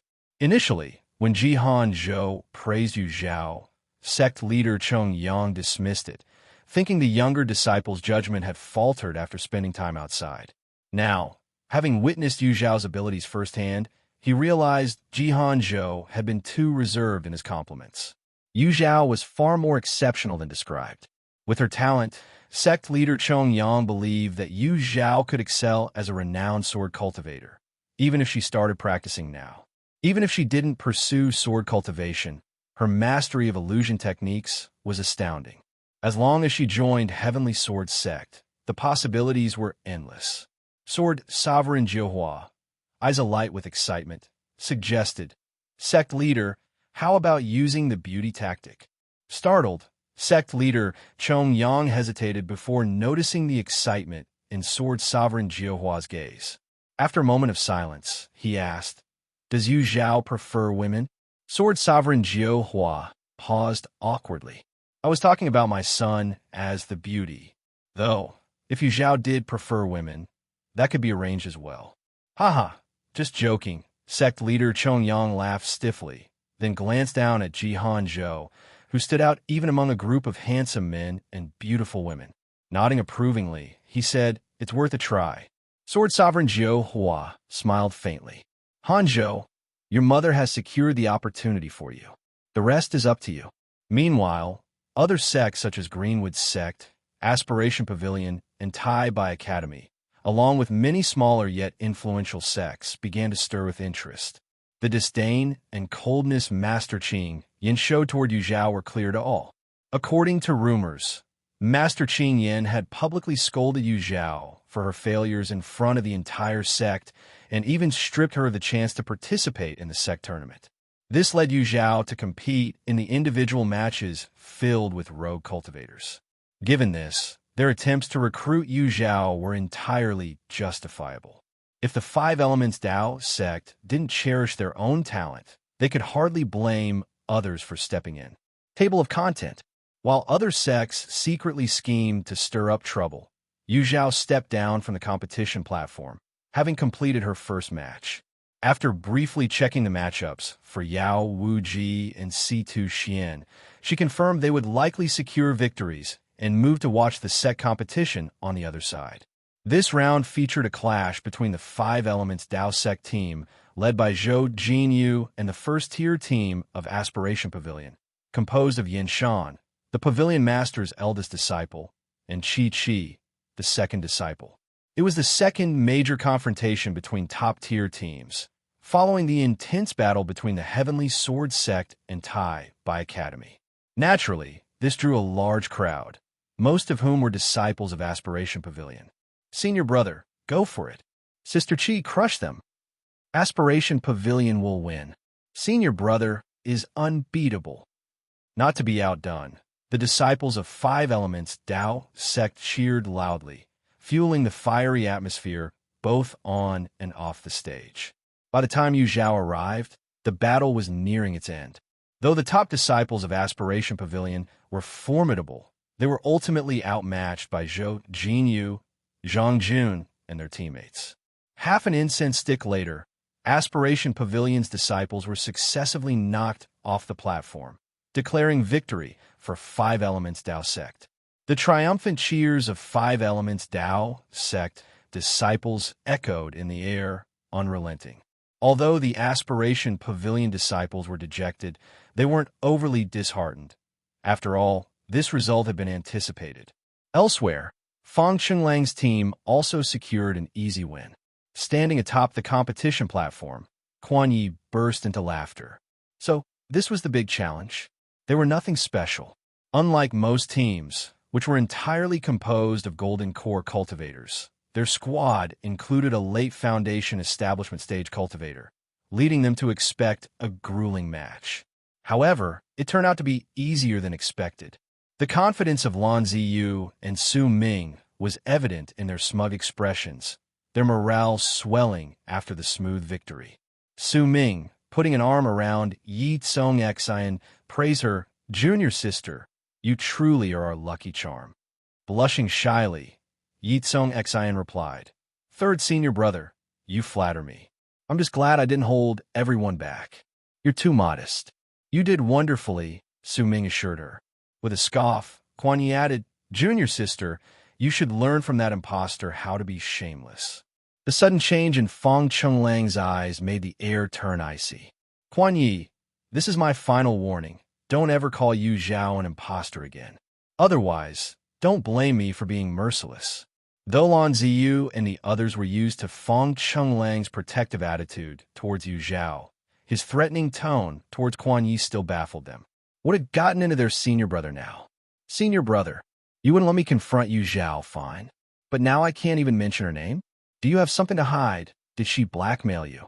At this point, Quan Yi couldn't help but suspect their senior brother had been replaced. Otherwise, why had he become so unreasonable and impossible to talk to? Yu Zhao may have left Lone Moon Peak, but she's still our junior sister. The image of Yu Zhao dying resurfaced in Feng Chenglang's mind, triggering a deep, unshakable guilt toward everyone, including himself. If Yu Zhao truly perished at their master's hands, each of them would bear part of the blame. He finally understood why Cui Ju had accepted the loss of his ability to become an alchemist without resentment. Cui Ju had been atoning sincerely for his actions, and he, clenching his fists tightly, Feng Chenlang knew that after what happened with Yao Wuji, Yu Zhao likely harbored nothing but hatred for him. He had no right to ask for forgiveness. The only thing he could do now was to atone in his own way, starting by restoring Yu Zhao's name. There had been no body seizing, no impersonation. Yu Zhao was simply Yu Zhao. She's not our junior sister. She's a heartless liar. Quan Yi roared, his eyes blazing with fury. The eldest senior brother's claim was wrong. No one knew Yu Zhao better than he did. The real Yu Zhao would never stand a chance against him in a fight, nor would she ever think of leaving Lone Moon Peak. She had once vowed that as long as their master and her senior brothers remained, Lone Moon Peak was her home. Even with misunderstandings or conflicts, she wouldn't abandon her family. This Yu Zhao had to be an imposter. A sharp hum filled the air. Feng Chenglang's eyes grew cold, his sword vibrating menacingly in his hand. Lan Ziyu and Su Ming jumped in alarm. They were still on the Aspiration Pavilion stage, with countless eyes watching their every move. If a fight broke out here, the Five Elements Dao sect would become the laughingstock of others. Lan Ziyu stepped forward, blocking Feng Chenglang's gaze and pressing down on his arm to signal restraint. Meanwhile, Su Ming tugged on Quan Yi's sleeve, trying to drag him away. But Quan Yi dug in his heels, refusing to budge. Frustrated, Su Ming was tempted to kick him off the stage. In the end, it was Ye Cong Xin who intervened, coaxing and persuading until she finally managed to defuse the situation. Some noticed their tense interactions but didn't pry into the matter, chalking it up to internal dynamics. However, Sect Master Ji Yuan was sweating bullets. His trust in the Lone Moon Peak disciples was hanging by a thread. He feared their impulsiveness could erupt at any moment. At least Master Qing Yin could still maintain composure for the sect's greater good. But these hot-headed youngsters? Unpredictable. He decided immediate action was necessary. Not long after Feng Chenlang and the others returned to their quarters, they were summoned back. With a stern expression, Zhou Jinyu addressed them. I don't care what grievances you have among yourselves. There's one rule. No fighting within the Aspiration Pavilion. Once you're back at Lone Moon Peak, fight all you want. No one will stop you. Is that clear? Having been scolded by Zhou Jinyu just 3 days prior, Feng Chenlang had no ground to argue and could only nod in resignation. On the other hand, Lan Ziyu and the others were far less cooperative. Despite their status being nearly equal to the main peak, Lone Moon Peak had begun overshadowing it in recent years. Why should they bow to Zhou Jinyu's orders? Her condescending tone was especially grating. It felt as though obeying her would place Lone Moon Peak beneath the main peak. Seeing through their dissatisfaction, Zhou Jinyu sneered. Away from home, you represent not just Lone Moon Peak, but the entire Five Elements Dao sect. Do you think I enjoy babysitting you? I'm doing this for the sect's reputation. She then turned to Feng Chenlang, her gaze pointed. You're responsible for the Lone Moon Peak disciples. Don't let history repeat itself. Her words left Feng Chenlang bitter and speechless as he watched her leave. Eldest senior brother, the main peak disciples are walking all over us, and you're just taking it. You're an embarrassment to Lone Moon Peak. Quan Yi's bluntness cut like a blade. Back before his stint at the Cliff of Reflection, Lone Moon Peak had been unmatched and even main peak disciples treated them with deference. Yet, upon his return, it seemed their roles had reversed.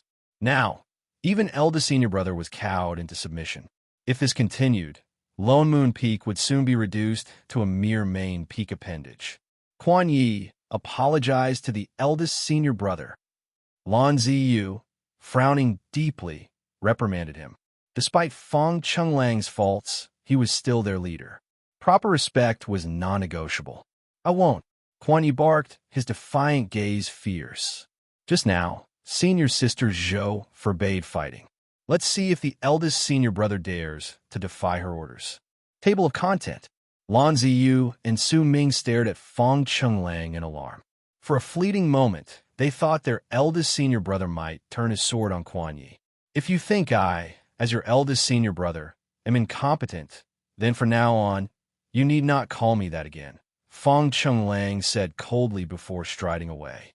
Eldest senior brother, Lan Ziyu, sensing something wrong with Feng Chenglang's mood, hurried after him. Su Ming, however, punched Quan Yi in the chest. Why do you always talk nonsense? Now look what you've done. You've even angered the eldest senior brother. Quan Yi regretted his earlier words, but stubbornly refused to admit fault. Eldest senior brother was wrong first.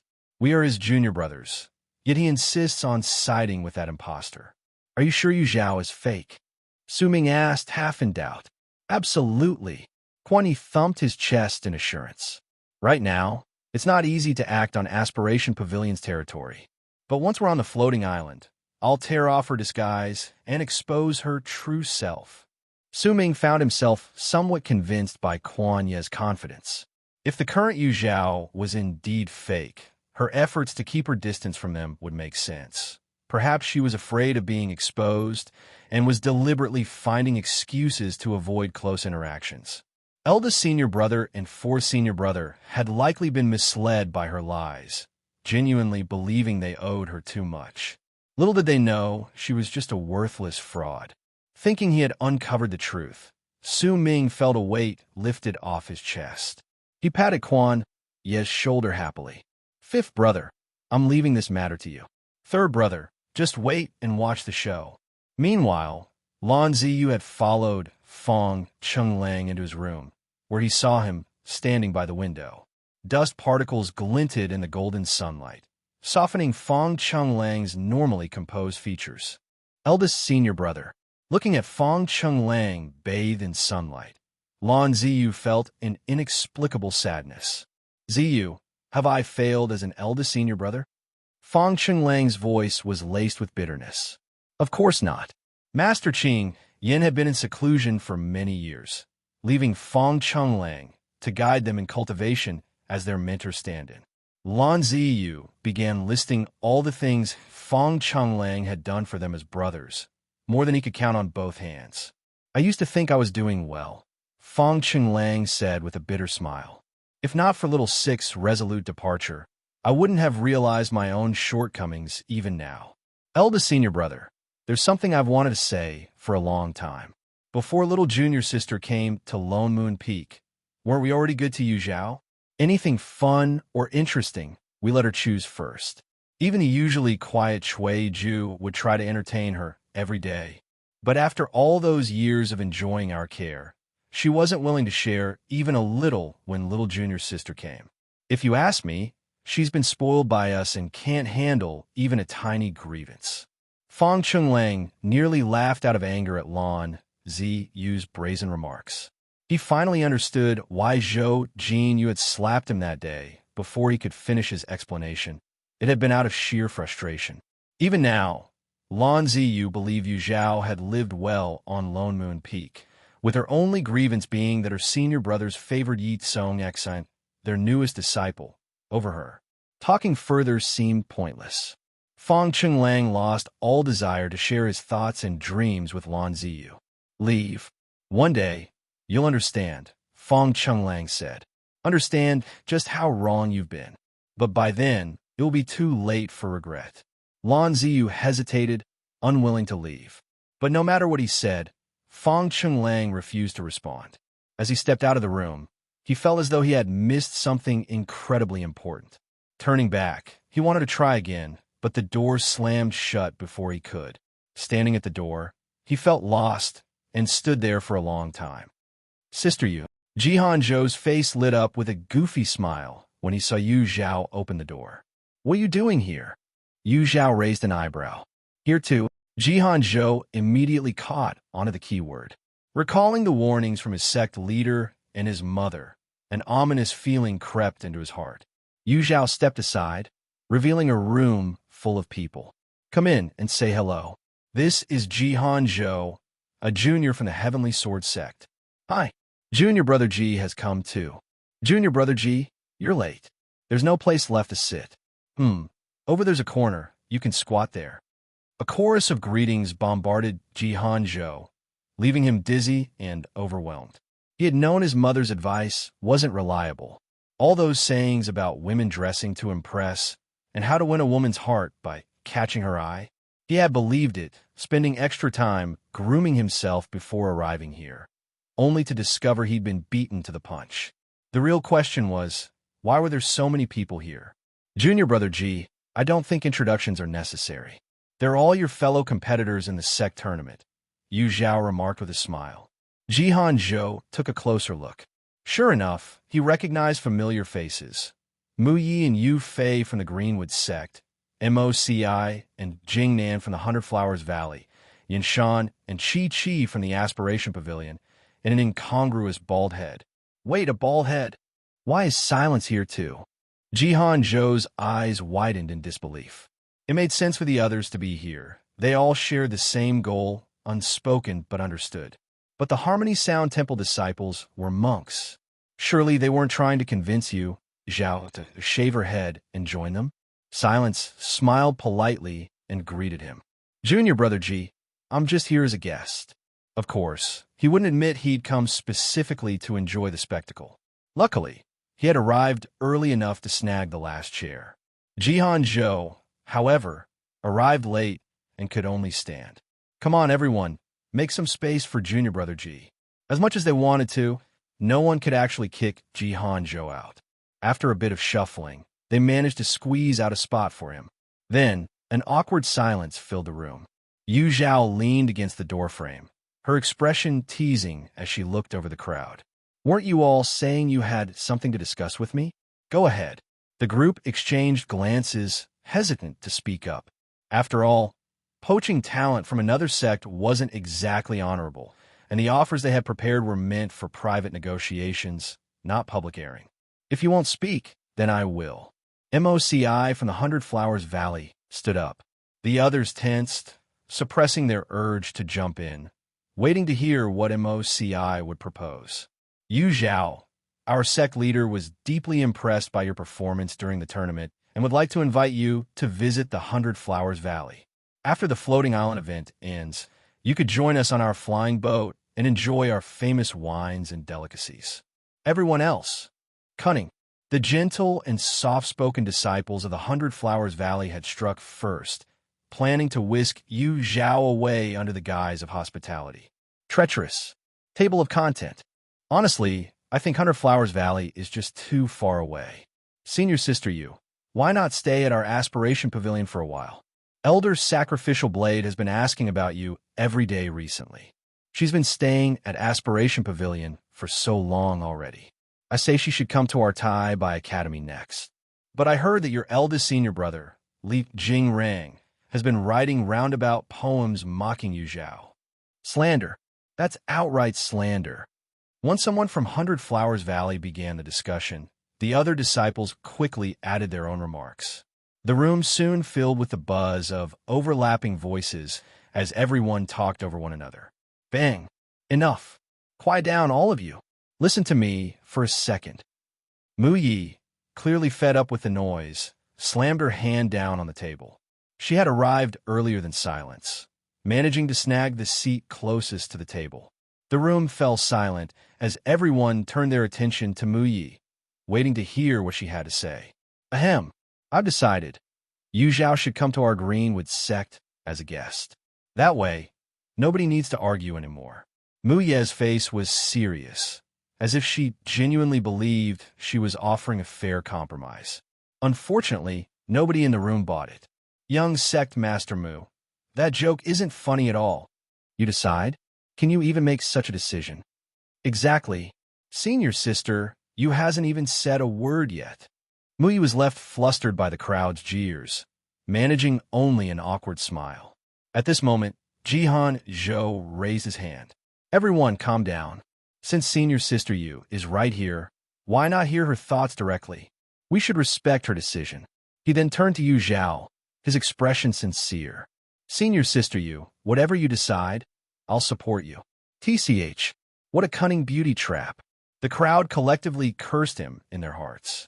Initially, they had thought Jihan Zhou, being the last to arrive, posed no threat.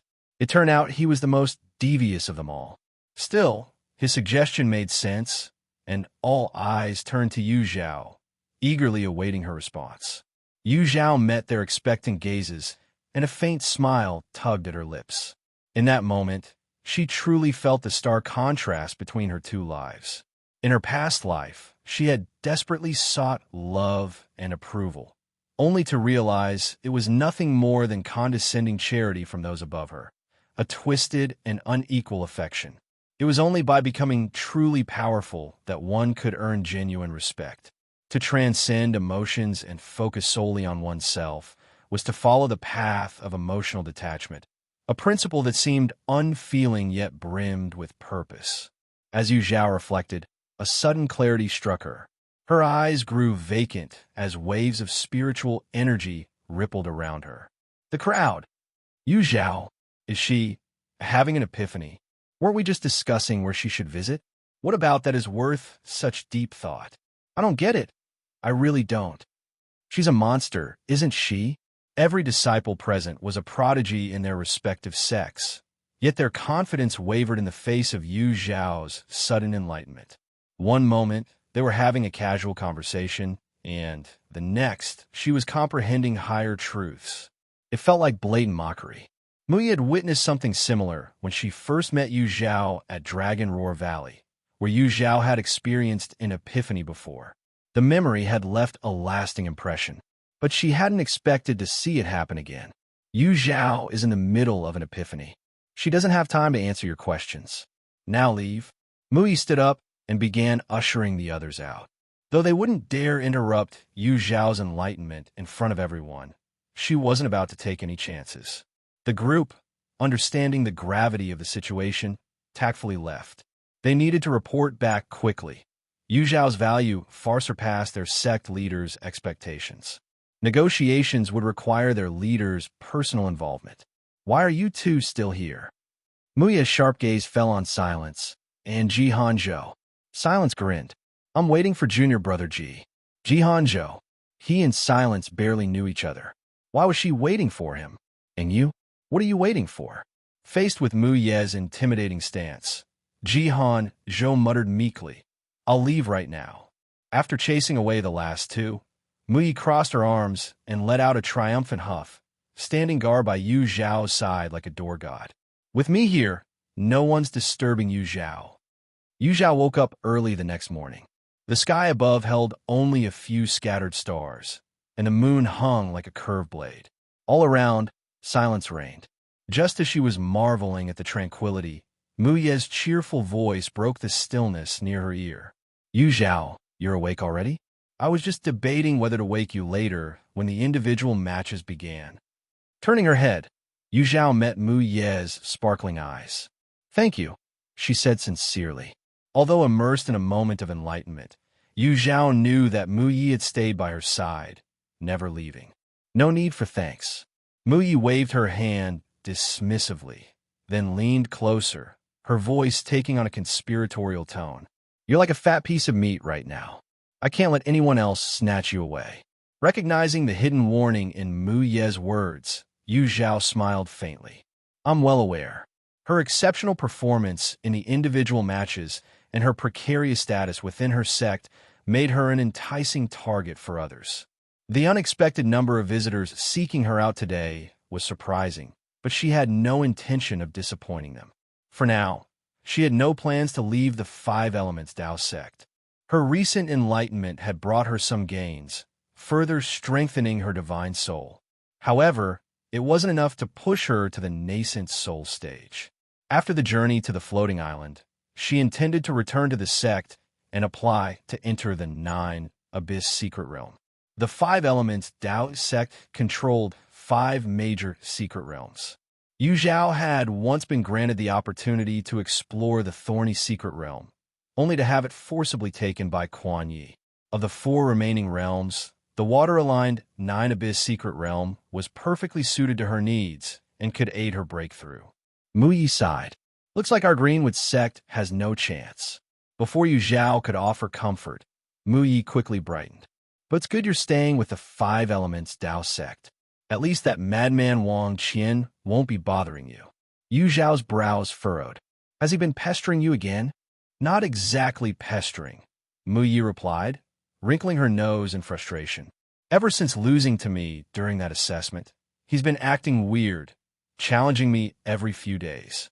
If I refuse, he throws tantrums, crying and yelling, disturbing everyone. What does Sect Master Wu Sang say?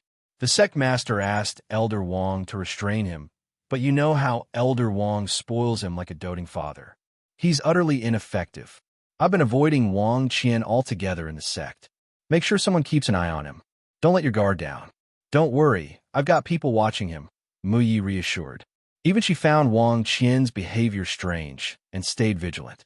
As dawn broke, Yu Zhao stepped onto the stage for the round of 10-5 matches. Her opponent this time was none other than Yao Wuji. Yao Wuji radiated confidence. Yu Zhao, from the first day I stood on this stage, I've been looking forward to this match. Today, my wish is finally fulfilled. The feeling is mutual, Yu Zhao replied calmly. Let's get one thing straight, Yao Wuji said with a mischievous grin. Don't hold back because of our friendship. I'll use every means necessary to win. Table of content. Yu Zhao summoned the fleeting life mirror. This was her first time using a magical artifact in a match on the competition stage. Yao Wuji, instead of being upset, burst out laughing in delight. Then I won't hold back. Chiyu, let's go. With a sudden leap, a giant red spider manifested in the air. Whoosh! A sparkling, massive web descended from the sky, large enough to cover the entire stage. Yao Wuji tossed a red ribbon upward, following it with a flash of spiritual light. The ribbon writhed like a snake, darting straight for Yu Zhao. Yu Zhao flipped the fleeting life mirror, angling the water-like reflective surface towards Yao Wuji. A white light rippled across the mirror, which then began to tremble violently. Moments later, an identical red ribbon emerged from the mirror's surface, followed by a glittering web, just like the one Yao Wuji had summoned. Yu Zhao replicated Yao Wuji's attacks. Look, the 2 identical ribbons are tangled in a fierce battle. It's impossible to tell which one belongs to whom. The spiderweb's attack is nullified too. The audience was stunned. Everyone knew of Yu Zhao's extraordinary illusion techniques, but none had anticipated her ability to perfectly mimic her opponent's attacks. This meant that Yao Wuji wasn't just battling Yu Zhao. She was essentially fighting herself. How could anyone win against that? On the viewing platform, the spectators were abuzz with discussions about the fleeting life mirror. Yu Zhao's magical artifact perfectly complements her cultivation techniques, allowing her to utilize her power to its fullest. The mirror has 2 sides, one white and one black. The white side can replicate attacks, but what does the black side do? The sect master of the 5 elements Tao sect is here. You must know, right? Ignoring Master Qin Yan, the crowd's attention locked onto sect master Ji Yuan. Enthralled by Yu Zhao's match, Ji Yuan visibly stiffened at their inquiries. He did recall that Yu Zhao had recently gone out to gather materials for a lifebound artifact, but he had no clue what it looked like or how it functioned, nor had he bothered to ask. Feigning confidence, he mumbled, "You'll find out soon enough." Valley Master Fei Yi chuckled. Ji Yuan, why the secrecy? Why make us wait? Sect Master Bai Lian joined in. Exactly. Tell us already. The head of Tai Bai Academy also chimed in. Initially awkward, Sect Master Ji Yuan quickly regained his composure. His expression hardened as he declared, "Let me make one thing clear. Yu Zhao belongs to the five elements Dao sect. Don't even think about poaching her, or I won't hesitate to sever ties. Despite their innocence, the other sect leaders' feigned ignorance only deepened Ji Yuan's unease. He could see through their facade. This group of scheming opportunists was ganging up on him with a clear motive. Frustrated, Ji Yuan shot a glare at the serene Master Qing Yin sitting nearby. A fine disciple, driven out for no good reason, now highly sought after by others. Ji Yuan's daily anxiety over losing her to another sect made him inwardly curse Qing Yin. Keep it up, and when regret hits, there'll be no one to console you. On the stage, Yao Wu Ji pressed her lips into a thin line.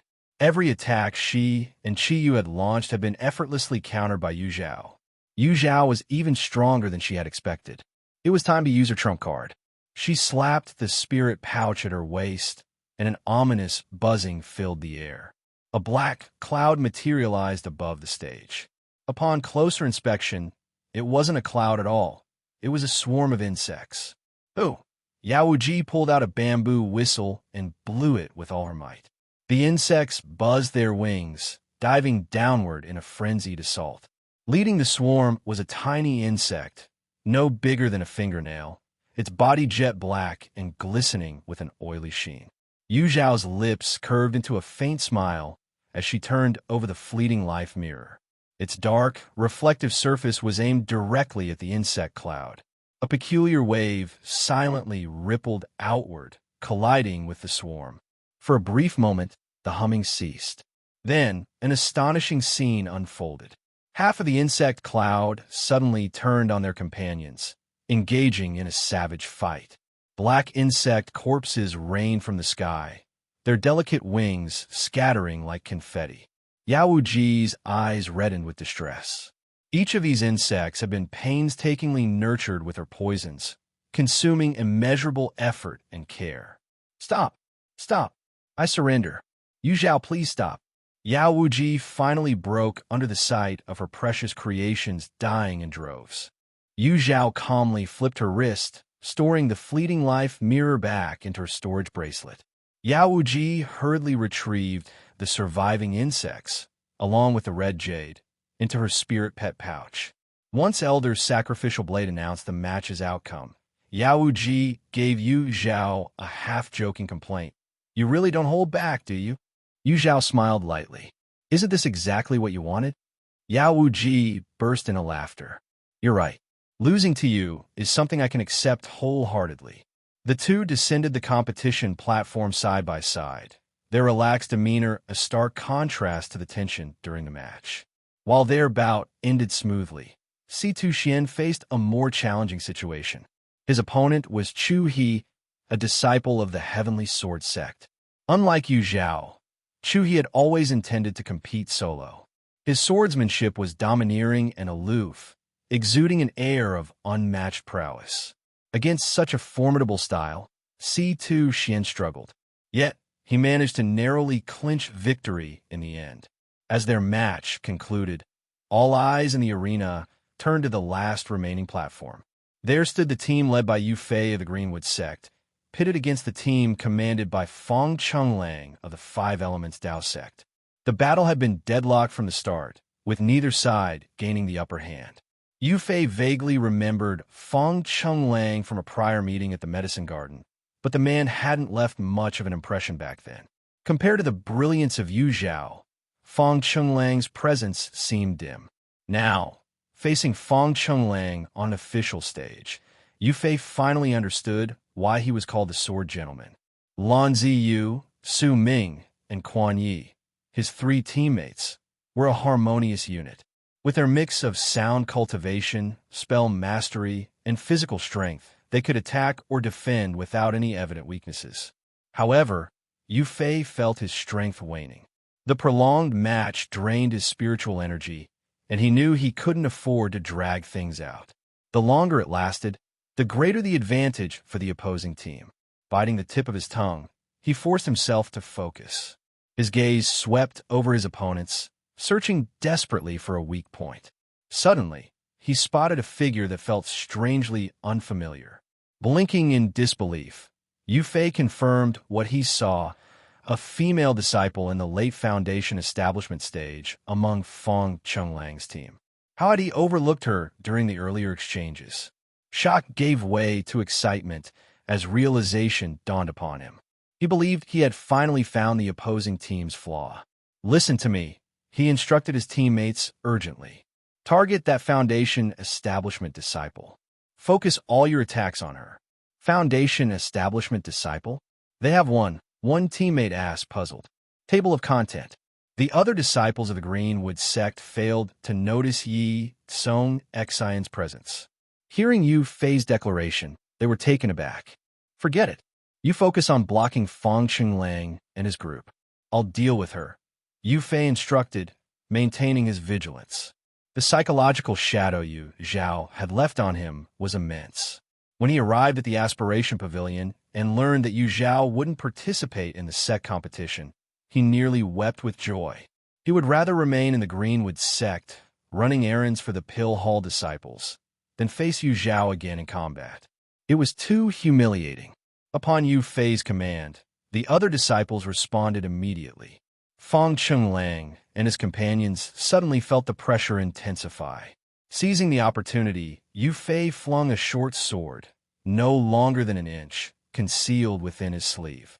The blade shot forth with a fierce whistle, aimed directly at Ye Cong Xin, who was standing behind Quan Yi. Fifth senior brother. Ye Cong Xin called out in alarm as she spotted the flying sword. However, Quan Yi, immersed in the heat of battle, didn't hear her cry for help. On the other side, Lan Ziyu and Su Ming heard her, but they were too far to intervene.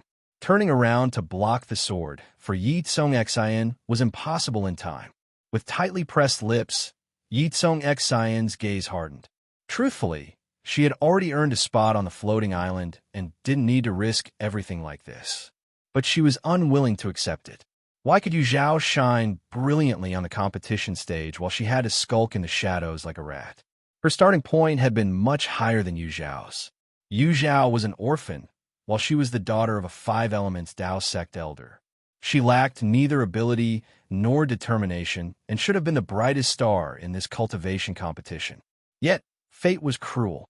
She was burdened with a frail, defective body. If a life of endless scheming was her destined fate, she would defy the heavens and rewrite her destiny, reducing all the favored ones into her mere resources. Barrier. Ye Cong Xin swiftly formed a hand seal, summoning a colorful, exquisite tower no bigger than her palm. The tower shone with dazzling, multicolored light, enveloping her within its glow. Clang! The flying sword collided with the multicolored light, emitting a harsh screech. Ye Cong Xin turned pale and staggered back several steps, nearly falling off the stage. Yu Fei's expression turned serious. Despite not using his full strength, the flying sword carried enough power to overwhelm a late-stage Foundation establishment disciple. Yet, Ye Cong Xin had managed to block it. Could it be that all disciples of the Five Elements Dao sect were as extraordinary as Zhao? Little junior sister. Finally noticing Ye Cong Xin's predicament, Quan Yi became furious. His blood surged with boiling intensity, red veins spreading from his eyes to his cheeks, and his dark pupils glimmered with golden light. Watch out! Sensing Quan Yi's violent aura, Yu Fei knew things were going south. Just as he moved to block with his sword, Quan Yi unleashed a punch. The strike carried an overwhelming force, creating a deafening sonic boom. The Greenwood sect disciple facing Quan Yi instinctively raised his artifact to block. Bang! A gut-wrenching creak was drowned out by the explosive impact. The tremendous force, though weakened by the artifact, surged into the disciple's body. A sharp pain tore through his chest as he was flung into the air. Scarlet blood scattered in the air like petals before he crashed to the ground below the stage, unconscious. Brother Wang. Yu Fei's voice was a mixture of fury and shock. His gaze at Quan Yi grew icy. Daring to harm my junior brother? You seek death. Yu Fei and the other three disciples charged forward together, completely disregarding Ye Cong Xin and Feng Chunglang's group. Naturally, Fang Chenglang and his companions wouldn't just stand by and watch Quan Yi be surrounded and beaten. They stepped in to help. However, Yu Fei and his group were so infuriated by Quan Yi's heavy-handedness that they didn't care about losing the competition. They just wanted to vent their anger on him. One incense stick later, Yu Fei and his group strode off the stage with their heads held high. Lan Ziyu and Su Ming supported the bruised and swollen Quan Yi, whose original appearance was now unrecognizable. They watched as Yu Fei's group basked in the cheers and applause of the Greenwood sect disciples, feeling both angry and helpless. Though they technically won, it felt no different from losing. It was stifling. Unlike individual matches, sect tournaments emphasized restraint. Quan Yi's punch had clearly crossed the line, so the outrage from the Greenwood sect wasn't unwarranted. Lacking the mood to celebrate, they hurriedly took Quan Yi and Ye Cong Xin back to rest. Another, more critical match awaited them the next day. The following day brought another round of matches to a close. Yu Zhao, C2 Xian, Yao Ji, and a body cultivator made it to the top 4 in the individual competition. In the sect tournament, the 5 Elements Dao sect claimed 2 spots in the semifinals, while the remaining 2 went to the Heavenly Sword sect and the 100 Flowers Valley.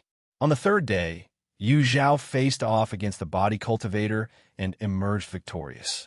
Yao Ji defeated C2 Xian in their match.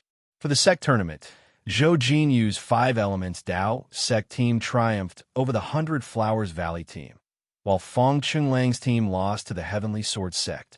At this point, both the individual and sect tournaments were nearing their climaxes. All eyes were on the final day's ultimate showdown.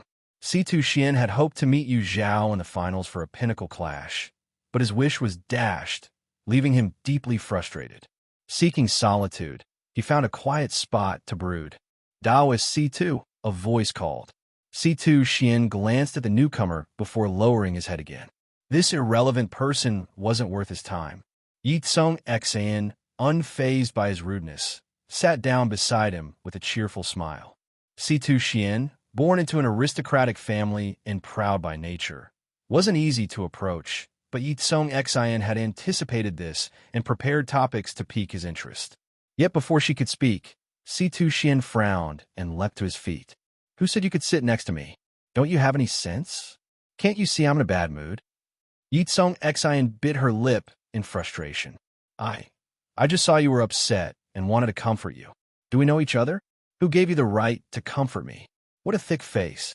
C2 Xian sneered, his gaze contemptuous. "People like you who cling to the powerful disgust me. You just want to latch onto the C2 family, don't you? Keep dreaming." "No, that's not what I meant," Ye Cong Xin stammered, waving her hands. "You know your intentions better than anyone else. Spare me your excuses. Stay far away from me in the future. Don't let me see you again." C2 Xian snapped before storming off, grumbling. Behind him, Ye Cong Xin clenched her teeth so hard she nearly broke them. When arrogant so-called young master of the C2 family, does he really think he's something special? What's so great about the C2 family anyway? My master is none other than Master Qin Yin. If not for C2 Xian's abundant fortune, she wouldn't have bothered with him in the first place. Trembling with anger, Ye Cong Xin was overwhelmed by a strange sense of loss and frustration. Things shouldn't have turned out like this. While the cultivation tournament was full of individuals brimming with fortune, approaching them was proving incredibly difficult. For some reason, many people avoided her altogether, like Silence and now C2 Xian. If only she had a partner, plundering fortune might be much easier. Her thoughts wandered to the severely injured man she had encountered in Dragon Roar Valley. She had expected to see him in the tournament, and had even worn accessories matching the Moonlight Stone hairpin she had deliberately left behind for him. But nothing came of it. If she had known he was so useless, she wouldn't have wasted her pills to save him. Now, with just one day left in the tournament, what else could she do? Table of content. C2 Xian took a few steps forward, catching sight of another figure blocking his path ahead. His brows furrowed with irritation. "Why is this endless?" he muttered. Looking up, a familiar face greeted him. "Fellow Daoist Yu." C2 Xian's surprise quickly turned to joy. Could Yu Zhao have appeared here just to console him? His lips curled into a pleased smile, but before he could say more, Yu Zhao asked, "What did that person say to you earlier?" C2 Xian froze for a moment, his eyes betraying a brief flicker of panic. "In nothing," he stammered. "Oh no, could that person have been Yu Zhao's friend? What if he had just uttered something disastrous?" Yu Zhao's expression remained skeptical, though her mood softened upon seeing C2 Xian standing before her unharmed. In her past life, C2 Xian had disappeared without a trace after losing a major competition. Everyone assumed he couldn't bear the shame and had left prematurely, but no one suspected deeper motives behind his sudden departure. Having interacted with C2 Xian, Yu Zhao discovered he was far from the fragile person others described. To confirm her suspicions, she had discreetly followed him after his loss, until Ye Cong Xin appeared. Only then did she confirm that C2 Xian's disappearance had everything to do with Ye Cong Xin. Previously, Yu Zhao believed C2 Xian had been bewitched by Ye Cong Xin and ultimately drained of his fortune, leading to his demise. However, seeing him reject Ye Cong Xin so decisively proved otherwise. Ye Cong Xin could only influence those who had feelings for her, and C2 Xian avoided her like the plague. There had to be someone assisting from the shadows. Who could that person be? Wu Xiaozhen. Only the top-ranking Wu Xiaozhen had the means to eliminate C2 Xian, who ranked third. In this life, without Wu Xiaozhen's intervention, Ye Cong Xin was powerless against C2 Xian and posed no real threat. Realizing this, Yu Zhao felt gratified about her decision to eliminate Wu Xiaozhen at Dragon Roar Valley. Without her accomplice, Ye Cong Xin's danger level had drastically dropped. Yet, Yu Zhao reminded herself not to grow complacent. As long as the malevolent force around Ye Cong Xin remained unchecked, she would always be a menace. The group was soon heading to Floating Island. Would Ye Cong Xin find herself isolated there? Fellow Taoist Yu, was that person your friend? C2 Xian's unease grew as Yu Zhao remained silent. Mustering his courage, he asked. Yu Zhao snapped back to the present and shook her head. No. C2 Xian exhaled in relief. While traveling, stay vigilant. You should return and rest soon. All right, I'll head back right away. C2 Xian agreed readily. Taking a step, he hesitated, then turned with sincere eyes. Fellow Taoist Yu, I wish you victory and triumph in tomorrow's competition. Thank you for your kind words, Yu Zhao replied with a spirited smile, cupping her hands in gratitude. Sect Master Ji Yuan had not yet entered Master Qing Yan's courtyard when he heard Feng Chunglang's slightly hoarse voice. His cheerful expression quickly turned sour. What madness is Qing Yan up to this time? Yes, losing to the Heavenly Sword sect in the penultimate round was regrettable, but it was expected. After all, their team had only one disciple at the late Foundation establishment stage. Reaching this point was already an achievement beyond expectation.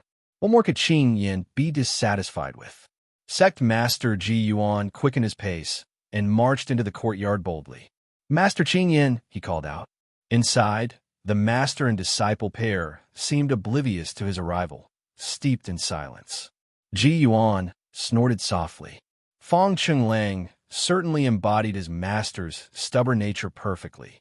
With a wave of his sleeve, Ji Yuan used spiritual energy to lift Feng Chunlang off the ground. You step outside. I have matters to discuss with your master. Feng Chunlang glanced at Master Qing Yan. Only after receiving a nod from Qing Yan did he bow and retreat, leaving the two men behind. Ji Yuan frowned as he watched Feng Chunglang's back. Something was off about that boy. Was it the loss in the competition? Or perhaps the incident with Yu Zhao? Could it be that his prized disciple had gone too far and injured her? A headache crept up on him at the thought. That would be tricky to handle. What do you want? Qing Yan's tone was flat, his expression unreadable. Ji Yuan, long accustomed to this demeanor, plopped onto a nearby chair without hesitation. I'll be straightforward, he said. I'm here to ask if you truly have no regard left for Yu Zhao as your former disciple. What are you planning? I'm thinking of accepting Yu Zhao into the main peak. She'll keep Zhou Jin you company. In truth, Ji Yuan had contemplated this idea for a while, but refrained out of respect for Qin Yan's pride. However, circumstances had forced his hand. If he delayed any longer, other sects might snatch her away. Qin Yan's eyes flashed with a sharp, icy light. Yu Zhao lacks proper conduct and is unworthy of being a disciple, he said coldly. That's just your opinion. Ji Yuan shook his head. Surely you've heard how the other sect leaders have praised Yu Zhao recently. What used to be whispered behind closed doors is now openly discussed. Qin Yan, doesn't that move you at all? If Yu Zhao were truly as worthless as Qin Yan claimed, no one would risk offending him by publicly singing her praises. Yu Zhao has talent, Qin Yan admitted, but her intentions are impure. She is a disaster waiting to happen. Ji Yuan had come for a definitive answer. Seeing Qin Yan remain obstinate, he stood abruptly, his voice firm. If you dislike Yu Zhao so much, she'll belong to the main peak from now on. No matter the trouble she causes, I will take responsibility for it. Absolutely not. Qin Yan blurted, then froze as if surprised by his own outburst. Why not? Ji Yuan pressed. She is my discarded disciple. Ji Yuan shrugged, unconcerned. That's fine by me. I don't care about her past. Her future excites me. She is rebellious and unteachable. That's her personality. We should respect it. She holds grudges and has harmed her peers. Zhou Jinyu and she share mutual understanding and are like-minded companions. Plus, Yu Zhao once saved Zhou Jinyu's life. That worry is baseless. One by one, Ji Yuan calmly dismantled Qin Yan's objections. Qin Yan's expression darkened, and his voice grew frosty. You are determined to take her as your disciple. I am, Ji Yuan confirmed. After a long pause, during which Ji Yuan's patience wore thin, Qin Yan finally spoke. During the awards ceremony for the competition, Yu Zhao must publicly apologize and vow to mend her ways. If she does, I will let bygones be bygones. Although Yu Zhao had repeatedly defied him publicly, Qin Yan could tell that Feng Chenglang and Cui Zhu still cared about her deeply. If she could turn over a new leaf and shed her bad habits, he was willing to grant her one last chance for redemption. The final chance. Ji Yuan blinked, bewildered. Did he mishear? Or had Qin Yan lost his mind? Did Qin Yan honestly think Yu Zhao wanted to return to Lone Moon Peak? Table of content. Qin Yan, Sect Master Ji Yuan hesitated before carefully choosing his words. Have you ever considered that Yu Zhao might not want to return? Master Qin Yan let out a cold laugh, his expression full of disdain. Not want to return? It was he who brought Yu Zhao back to the Five Elements Dao sect from among the refugees. It was he who taught her cultivation techniques, granting her the privilege of becoming a disciple of Lone Moon Peak. What he gave Yu Zhao wasn't just a title. It was a life of supreme status and the path of seeking immortality. Without him, Yu Zhao might still be struggling in the mortal world, mired in hardship and despair. If she had even a shred of gratitude, she wouldn't dare refuse. Qin Yan, Sect Master Ji Yuan, scratched his head in frustration, unsure of how to continue. Anyone with eyes could see that Yu Zhao no longer felt any sense of belonging to Lone Moon Peak. It was impossible for her to return. Qin Yan's presumption was absurd. Yu Zhao is smart. She knows how to make the choice that benefits her most, Qin Yan declared with unshakable confidence. But if you trust Yu Zhao, then leave the decision to her. Wait until the award ceremony and see what choice she makes. Fine. Sect Master Ji Yuan shook his head and left, his posture heavy with worry. Instead of returning to his residence, he headed to the Greenwood Sect Station. A premonition told him that Qin Yan's headaches would act up again in a few days. As a responsible sect master, he decided to prepare the medicine in advance, just in case. After Ji Yuan left, Master Qin Yan summoned Feng Chenglang, Lan Ziyu, and Su Ming. The three disciples stood in stunned silence as they absorbed Qin Yan's orders. 2 days from now, I want to see Yu Zhao kneel and admit her wrongs, Qin Yan commanded. Feng Chenglang's eyes filled with confusion and sorrow. Just a few days ago, their master had injured Yu Zhao. Now, he was suddenly ready to forgive her? Wasn't that laughable? Lan Ziyu, on the other hand, was overjoyed. Master, rest assured, I'll ensure the message is delivered, so Yu Zhao remembers your immense kindness. Lan Ziyu pledged eagerly. Su Ming stood there dumbfounded, unable to process the situation. Hadn't fifth senior brother said that the Yu Zhao they saw was an imposter? Why couldn't their master see through it? And why was he suddenly willing to forgive her? Could it be that fifth senior brother was just spouting nonsense? That damned fifth senior brother. Once he recovered, Su Ming was determined to give him a piece of his mind. With Lan Ziyu eagerly taking charge, Qing Yin dismissed the trio without waiting for Feng Chenglang or Su Ming to respond. In truth, he had no intention of truly forgiving Yu Zhao. But Yu Zhao seemed to share an enigmatic connection with him. Until the puzzle was unraveled, he couldn't let her leave his sight. It was better to keep her under his watchful eye for now. Still, once Yu Zhao returned to Lone Moon Peak, it would be time for her to relearn discipline. Lowering his gaze, Qing Yin concealed the cold malice flickering in his eyes. Did Master Qing Yin really say that? Zhou Jinyu asked in disbelief. Sect Master Ji Yuan nodded. Huh. Zhou Jinyu laughed in anger. Now she understood the source of Feng Chenglang and Lan Ziyu's inexplicable arrogance. It seemed to run in the family. She abruptly stood up. I'll inform Sister Yu right away. She should prepare so tomorrow's match isn't affected. As her words fell, she had already vanished from the room. Upon receiving the news, Zhou Jinyu headed straight to Yu Zhao's quarters. However, since Sect Master Ji Yuan had been delayed at the Greenwood Sect, Lan Ziyu had reached there before her. He was already outside Yu Zhao's door, knocking persistently. Zhou Jinyu paused her steps and stayed back to observe silently. Lan Ziyu didn't notice her arrival. He continued to shout, unrelenting, Yu Zhao, come out. I have something important to say to you. Yu Zhao, do you hear me? Open the door. This is your only chance. If you don't open the door now, don't cry and beg me later. After watching for a while, Zhou Jinyu turned decisively to leave. Yu Zhao had made up her mind. There was no need for her to intervene. Lan Ziyu remained at the door, shouting until he was nearly hoarse. Still, there was no response from inside. Losing the last shred of his patience, he angrily kicked the door. Yu Zhao, do you think we're going to beg you to come back? Let me tell you, you're wrong. If you don't open this door today, don't ever think about returning to Lone Moon Peak. You're finished. He stormed off, his silhouette radiating frustration. Inside the room, Yu Zhao sat with her eyes closed, a faint smile gracing her lips. She didn't need to go out. She already knew Lan Ziyu's intentions. Master Qing Yin was getting anxious. As long as she won tomorrow's match, everyone would see that Master Qing Yan's judgment was flawed. It would be a slap in his face. Naturally, he wanted her to bow her head and admit fault to save his reputation. He would even consider it a favor bestowed upon her. How naive. Naive to the point of being laughable. Yu Zhao's smile deepened. It didn't matter. Soon, he would realize just how wrong his assumptions were. The so-called number one in cultivation. If Master Qing Yin could hold that title, why couldn't she? Better to shine briefly and die with dignity than to live a life of quiet despair.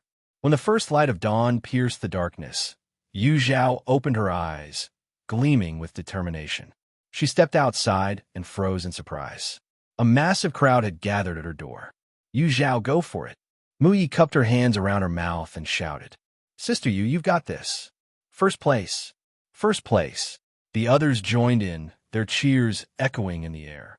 Disciples of the Five Elements Tao sect, drawn by the noise, came out to see the commotion. Their jaws nearly dropped.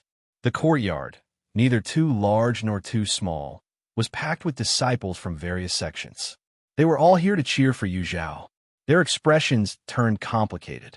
In the Five Elements Tao sect, Yu Zhao had always been a minor figure.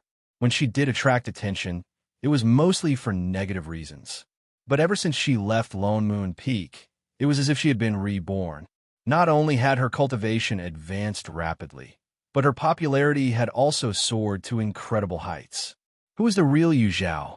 In the distance, Su Ming's eyes widened in disbelief. When did little Zhao make so many friends? I'm supposed to be her best friend. Lan Ziyu clenched his fists tightly. So, this was why Yu Zhao refused to return, abandoning old ties for new ones, discarding the familiar for the novel. Fong Chung Lang stood silently, bitterness spreading in his heart like a knife twisting in his chest. The most shocked and furious, however, was Ye Cong Xin. For days, she had racked her brain to form connections with promising young cultivators, only to achieve lackluster results. The one person of slight value, Li Jingrang, had hidden himself in shame after being publicly rejected by Lu Zhong. She couldn't even get a meeting with him. If that were the extent of it, she could still accept it. But why did those who ignored her flock to Yu Zhao instead? Yu Zhao had already left Lone Moon Peak, yet she continued to oppose her at every turn. Clearly, this was intentional. She realized now that Yu Zhao must be taking revenge. Revenge for her past schemes to sabotage Yu Zhao's relationship with Fong Chung Lang. Yu Zhao always acted so righteous, but she was just as scheming. If everyone wanted Yu Zhao to win, then she would make sure that didn't happen. Yao Ji, let me give you a hand. You must win this match. Table of content. Thank you all for your kindness. Yu Zhao will always remember it. Yu Zhao said earnestly, bowing deeply. She made her way to the dueling arena under the enthusiastic cheers of her supporters, preparing for the final battle of the Cultivation World Competition. As the crowd dispersed, Su Ming suddenly turned to Lan Ziyu beside him and asked, "Second senior brother, did you tell Yu Zhao that master is ready to forgive her? She should hurry back." Su Ming's tone was urgent, a trace of fear lurking in his heart that he couldn't quite share. He feared Yu Zhao's growing circle of friends. What if someone else replaced him in her heart? Yu Zhao is stubborn. She doesn't want to come back, Lan Ziyu replied through gritted teeth. She doesn't want to? Why not? Isn't master ready to let it go? Su Ming was puzzled. You're asking me? Lan Ziyu sneered. I think Yu Zhao's success in a few matches has gone to her head. She's forgotten her place. Being a disciple of Master Qing Yin wasn't a privilege just anyone could claim. Yu Zhao might be flying high now, but she'd crash into reality soon enough. Su Ming looked anxiously in the direction Yu Zhao had left. Tomorrow was the final deadline set by their master. He prayed Yu Zhao wouldn't make any rash decisions at the last moment. The three brothers were lost in their own thoughts, unaware that Ye Cong Xin had quietly slipped away. Half an hour later, Ye Cong Xin reappeared. She stood amidst the disciples of the Five Elements Dao sect, her gaze locked on Yu Zhao, who was now on the dueling platform. A cold glint flashed in her eyes. Yu Zhao, you brought this upon yourself. Don't blame anyone else. Yu Zhao, the sultry voice belonged to Yao Ji, a stunningly beautiful woman. Her expressive eyes, even when glaring, carried an irresistible allure. But she wasn't here to charm. Her focus was entirely on the opponent before her. Yu Zhao was the most formidable obstacle in her path, and Yao Ji's biggest challenge in the competition. Only by defeating you can I secure the ultimate victory, Yao Ji said coldly. I didn't want to oppose you, but you've blocked my way. You must die. A dark red aura swirled around Yao Ji as malice flickered across her face. Yu Zhao's brow furrowed slightly. Ever since her memories as the water spirit jade awakened, her senses had sharpened. From Yao Ji, she detected a faint, unusual fragrance. Before she could analyze it, Yao Ji hurled her feathered fan into the air. It transformed into a white phoenix, and in her other hand, she summoned a small bee-skin drum, tapping it lightly with her fingers. Boom! The drum's sound resonated, causing Yu Zhao's heart to thump in sync. Boom! Another strike. Her heartbeat quickened. Boom, boom, boom, boom, boom. The tempo escalated. The white phoenix screeched, its wings whipping up a storm of wind blades that rained down like a deadly storm. Yu Zhao took a step back. The fleeting life mirror emerged, casting a shimmering water screen. It rippled, absorbing the wind blades and replicating their form. Yu Zhao swiftly channeled spiritual energy, commanding go. The two waves of wind blades collided mid-air, creating a ferocious whirlwind accompanied by muffled explosions. Yao Ji let out a maniacal laugh. "Yu Zhao, you've lost." She clawed at the bee-skin drum, tearing it apart. From within came a wretched, mournful wail. But Yao Ji's triumphant expression froze as Yu Zhao emerged unscathed. "Impossible! Why are you unharmed?" Yao Ji's voice trembled with disbelief. When the drum synchronized with Yu Zhao's heartbeat, their fates should have been intertwined. With the drum destroyed, Yu Zhao's heart should have burst. "Take a guess," Yu Zhao's voice suddenly whispered from behind. Yao Ji spun around in terror, only to find nothing. "Ah!" The desperate cry of the white phoenix once again drew her attention away. Looking up, Yao Ji saw Yu Zhao standing atop the white phoenix's back, her hand firmly gripping its neck. The white phoenix struggled, unable to break free, plummeting from the sky like a meteor. "Is it over already?" So fast. It felt almost effortless. Yao Ji managing even a few exchanges with Yu Zhao is impressive.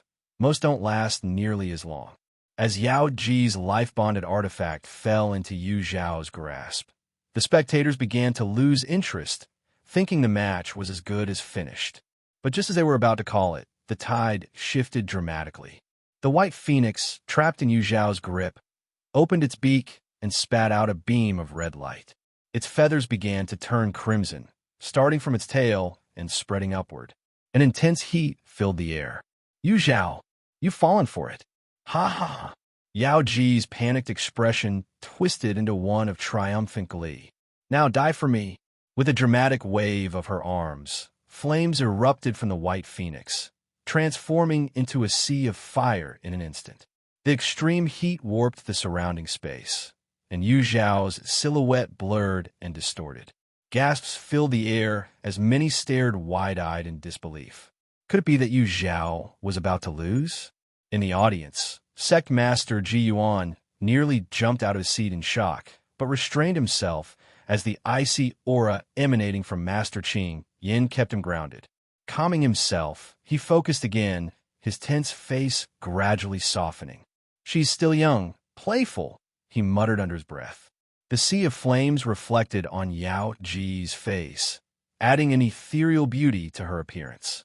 She laughed wildly, intoxicated by her perceived victory. "Yu Zhao, I've won. I am." Her voice stopped abruptly. Yu Zhao tightened her fingers, silencing Yao Ji's laughter. "Yao Ji, you're celebrating too early."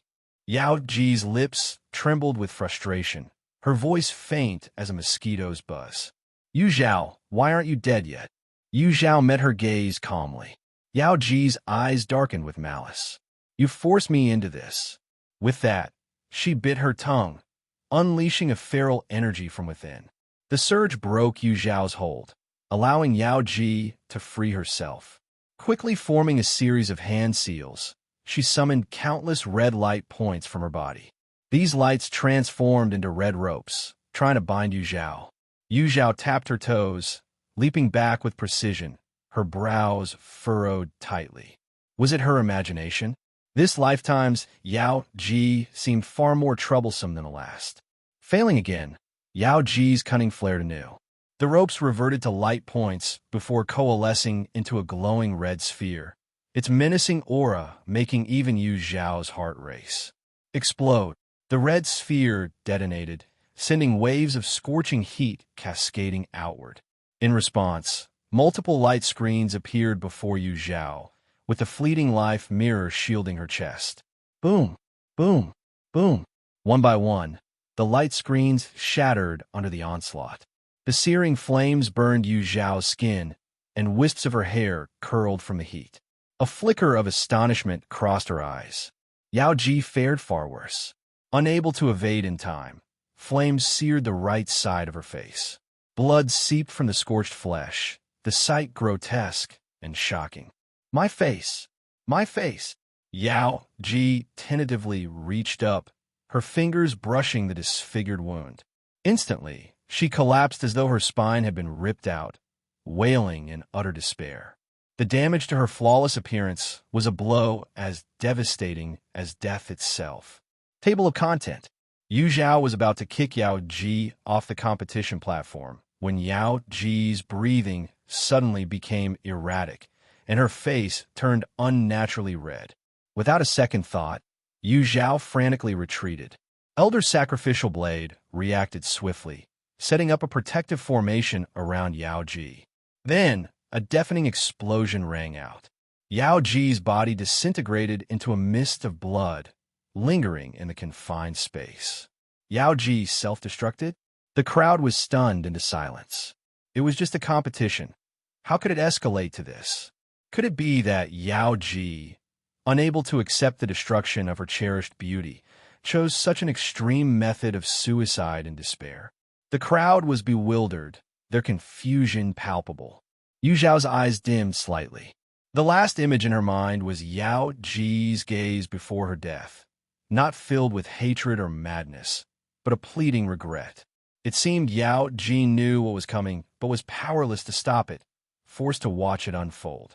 Thinking about the faint fragrance lingering around Yao Ji, Yu Zhao's expression turned thoughtful.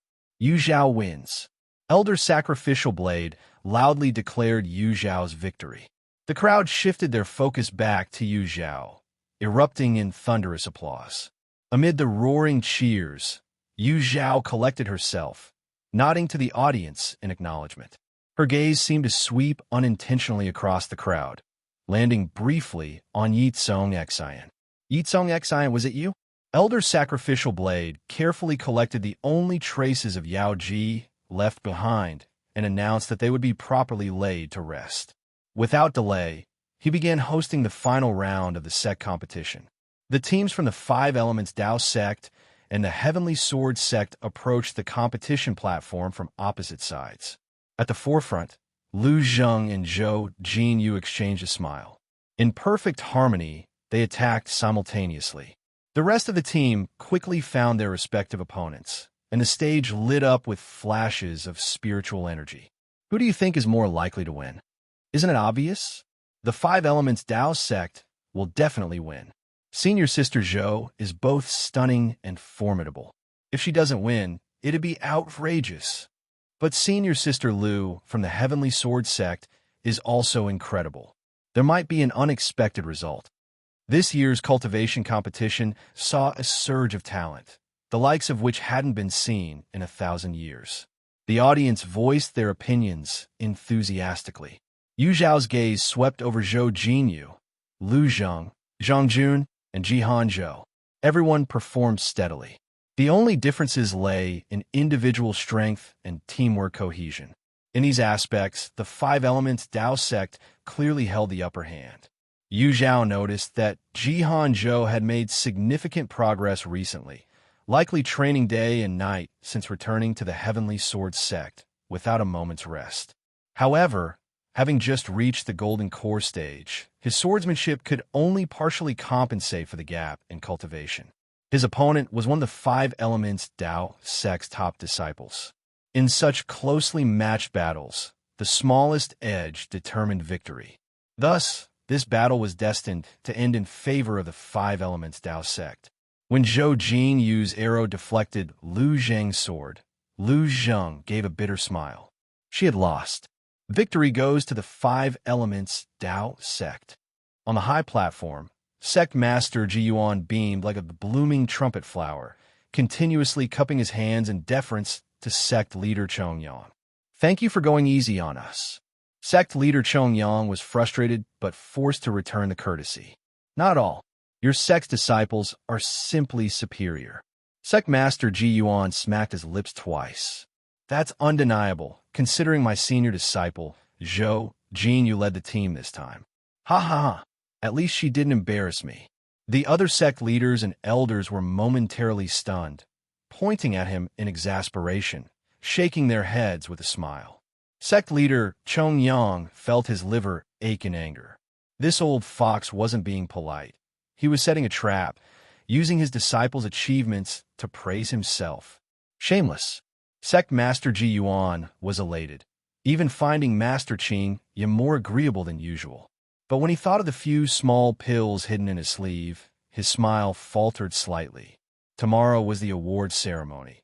He couldn't help but worry if Master Qingyan would cause some other disturbance. Troublesome. Cheers! Dozens of wine cups were raised simultaneously, filling the air with a joyful atmosphere.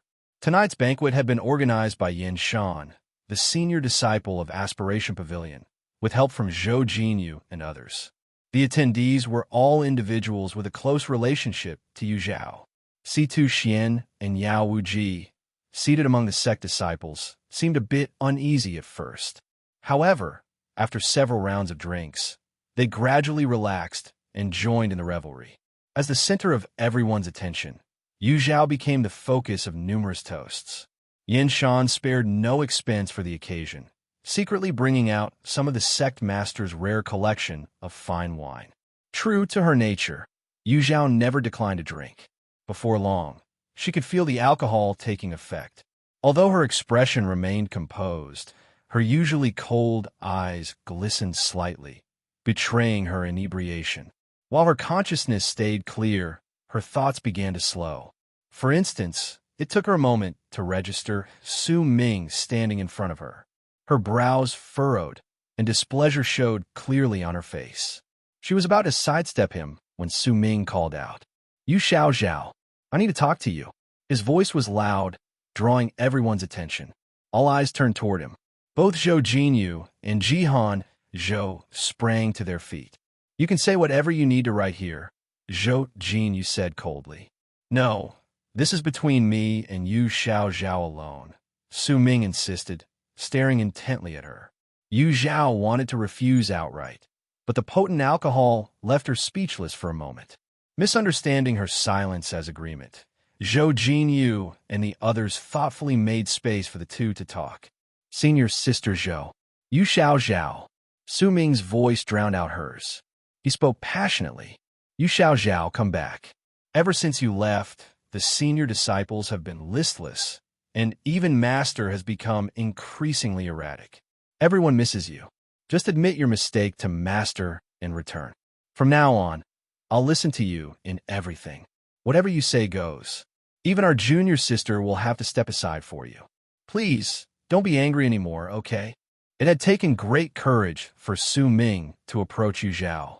After all, she had recently rejected him once already, and his pride couldn't bear being trampled on again. But now he had come to terms with his feelings. He couldn't stand seeing her laugh and chat with others while shutting him out. He admitted it. He couldn't let her go. Whatever mistakes he had made in the past, he was willing to change. As long as Yu Zhao returned to Lone Moon Peak and their lives returned to their former happiness, sacrificing a bit of dignity didn't matter. When he finished, he waited anxiously for her response. "Get lost."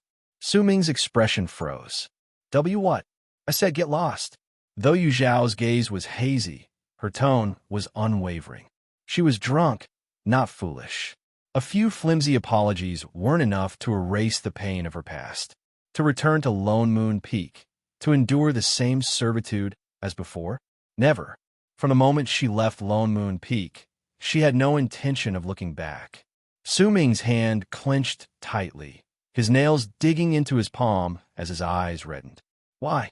Tell me why. Table of content. Why?" For a moment, countless thoughts raced through Yu Zhao's mind. She could easily give dozens of different responses, all equally valid, but none of them mattered. There was no need to clarify anything for Su Ming. Besides, the fact that he was still questioning her about Yuan Ming showed he hadn't grasped the real issue. He was just unwilling to accept it. He couldn't stand that the once submissive person who revolved around him no longer cared, no longer put him first in everything. Even though he believed he was not at fault, he had still come to apologize. How hypocritical. "Because I hate you. I hate everyone on Lone Moon Peak. Just looking at you disgusts me. Does that answer satisfy you?" Yu Zhao's voice was slow and deliberate, each word cutting like a sharp knife, shattering Su Ming's illusions. Staggering back 2 steps, Su Ming looked at her, his eyes red and filled with disbelief, shaking his head repeatedly. "Hate him?" Yu Zhao said she hated him. No, that couldn't be true. They had been so close before. She had even hand-sewn a small pouch for him. Yes, the pouch. He still had it. Inside that pouch was a note written by Yu Zhao herself, a note promising to grant him one wish. Desperate, Su Ming clung to this last thread of hope and frantically searched his storage space. Twice he searched, but it was nowhere to be found. Panic set in as his hands fumbled over his robes. His movements became increasingly erratic. How could it be gone? How could it possibly be gone? At first, Yu Zhao didn't understand what Su Ming was doing.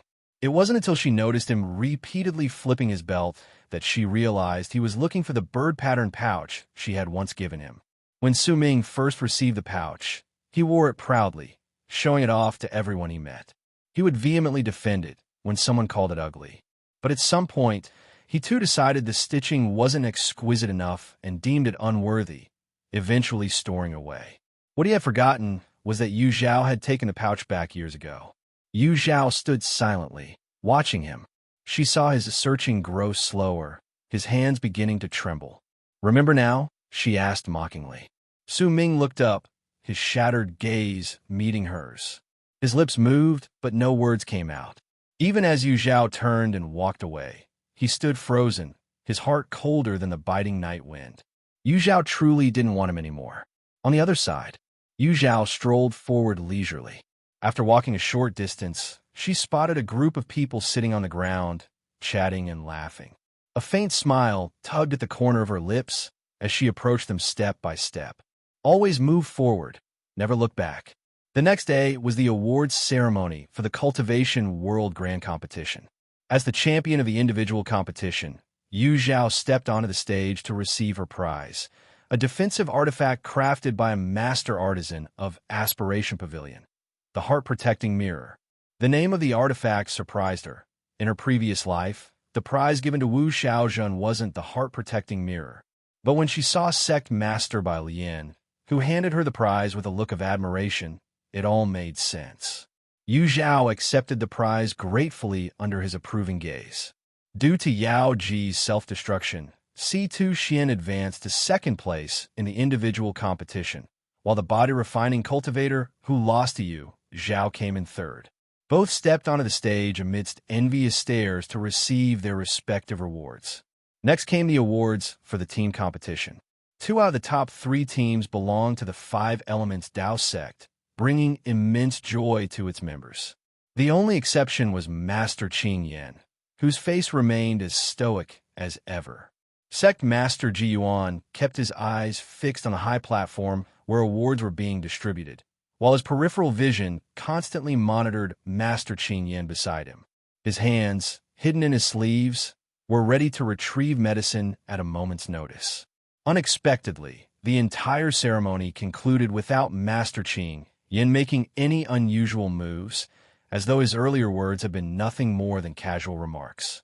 While Sect Master Ji Yuan couldn't fathom his intentions, he dared not relax his vigilance. Master Qing Yan's condition fluctuated frequently, and Ji Yuan knew he had to stay alert. Fang Qinglang and his companions also found the situation odd, but since Master Qing Yan said nothing, they refrained from reminding him. Their subdued expressions puzzled Quan Yi, who couldn't discern the cause. With the grand event of the cultivation world coming to an end, the 100 individuals destined for Floating Island prepared for departure, while the visiting cultivators and sects began organizing their return journeys. At this time, Li Jingrang received a peculiar letter. The message contained no superfluous words, only a single poem, its diction elegant and brimming with affection. Overjoyed, Li Jingrang was certain this masterpiece could only have been penned by his kindred spirit, junior sister Yi, as no one else could write with such grace. The timing of the poem hinted at something more profound. Buoyed by hope, Li Jingrang followed the clues embedded within the verses on a dark, windy night. His search led him to a secluded forest, where he finally saw the one he had yearned for day and night. "Junior sister Yi," he called out eagerly. Ye Cong Xin greeted him with a radiant smile. "Senior brother Li, you don't need to say anything more." Li Jingrang closed the distance between them with a few quick strides, his voice filled with tender emotion. "I understand your feelings. My heart is as yours." Ye Cong Xin's lips twitched ever so slightly, but she maintained her bright smile, motivated by the opportunity to seize fortune value within reach. Senior brother Li, she began earnestly. Before meeting you, I had heard of your poetic talents and admired you greatly. However, you and senior sister Lu seemed like a match made in heaven. I didn't want to ruin such a perfect union for my own selfish desires. Fortunately, fate had other plans. Her candid words deeply moved Li Jingrang, who had always preferred a woman of intellect and grace like junior sister Yi over someone brash like Lu Zhang. Reflecting on it, he felt the annulment of his engagement wasn't necessarily a bad thing. At least it paved the way for him and junior sister Yi to be together. Junior sister Yi, I've long harbored feelings for you as well.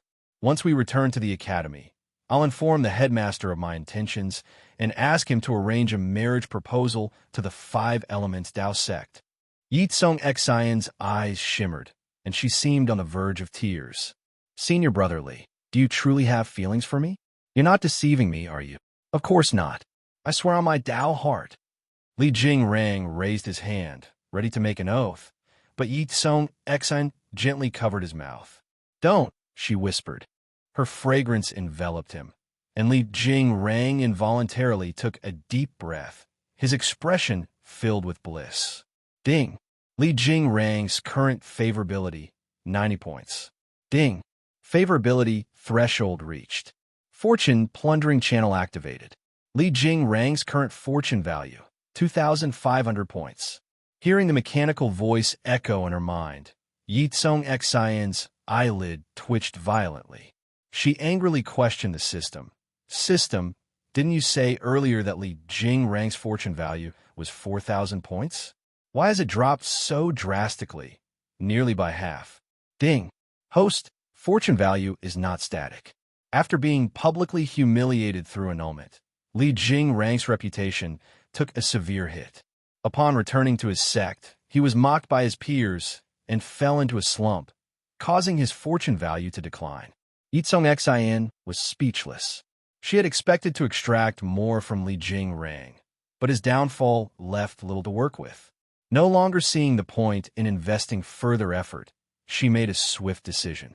System, plunder Li Jingrang's fortune value as quickly as possible and convert it entirely into spiritual energy for my cultivation. Ding. Understood, host. Initiating fortune plundering. Table of content. A few days later, a group of 100 gathered at the gates of Aspiration Pavilion, preparing to journey to the floating island. Yu Zhao, Zhou Jinyu, and Zhang Jun had just arrived when MOCI from 100 Flowers Valley approached them, eager to share the latest gossip. Jinyu, Zhao, have you heard? The eldest senior brother of Tai, by Academy, has lost his mind and gone mad. Zhou Jinyu and Zhang Jun were both stunned. Are you talking about Li Jingrang from Tai, by Academy? He's gone mad, Zhang Jun asked in disbelief. MOCI nodded mysteriously. That's right. Him. Zhou Jinyu frowned. This seemed unusual. She vividly remembered her last argument with Li Jingrang. He didn't seem like someone who would lose his mind so easily. As she pondered, she noticed Zhang Jun craning his neck to look toward the disciples of Heavenly Sword Sect. With a swift motion, she turned his head back and scolded, "Don't stare." Zhang Jun withdrew his neck, obediently listening to his senior sister's reprimand. MOCI chuckled in delight. She knew Zhou Jin you wouldn't shallowly attribute Li Jingrang's madness to Lu Zhang calling off the engagement. From her perspective, this was just karma. Serves him right, MOCI added. Li Jingrang always aimed higher than his abilities, trying to balance 2 relationships. Now the ship has sunk. He had it coming. She glanced at Yu Zhao, who seemed lost in thought, her expression calm and devoid of any glee. This reassured MOCI even further. Meanwhile, the disciples of Heavenly Sword Sect glared fiercely at anyone daring to spy on their senior sister Lu Zhang. If this wasn't a clear case of innocent bystander, then what was? Li Jingrang's own flirtations had backfired. Lu Zhang's decision to annul the engagement was simply cutting her losses. What fault could there be? Lu Zhang herself wasn't overly affected by the incident. However, seeing her junior disciples standing up for her filled her with warmth. Her sword was meant to protect her sect, not dwell on worldly entanglements. If given another chance, she would make the same choice. After some time, the sect leaders of the 7 great sects arrived together. Since the medium required to open the pathway to the floating island was jointly guarded by the 7 sect masters, all of them needed to be present. However, besides the expected sect masters, an unexpected figure also appeared. A cold, piercing gaze landed on Zhao. She remained indifferent, her focus unflinchingly fixed on sect master Ji Yuan, not even sparing the slightest glance at the owner of that gaze. Master Qing Yin withdrew his icy stare with equal apathy. Sect master Ji Yuan, who had been about to speak, faltered and hesitated, his emotions clearly conflicted. Meanwhile, tension simmered between the leader of Tai Bai Academy and sect leader Chong Yang of Heavenly Sword Sect, as Li Jingrang's scandal had evidently strained their relations. Sect Master Bai Lian, sensing an impending storm, wasted no time. He produced the flying boat and urged everyone aboard, skipping any formalities. The flying boat soon departed Aspiration Pavilion, heading toward the endless sea. This vast expanse lay between the southern and western regions, perpetually shrouded in mist, its boundaries seemingly infinite. With its sparse spiritual energy and barren resources, few cultivators ventured here, except for the occasional treasure hunter hoping to find the entrance to the floating island. Upon disembarking, the group was met with humid mist clinging to their skin. The surroundings were utterly deserted. Before proceeding, Sect Master Bai Lian addressed the group with solemnity. Before entering the floating island, there are a few things to keep in mind. The island remains accessible for exactly 1 year. Once the passage closes, you will be ejected from the island, so make the most of your time there. Secondly, though it's called an island, the terrain is treacherous and ever-changing. Danger lurks around every corner.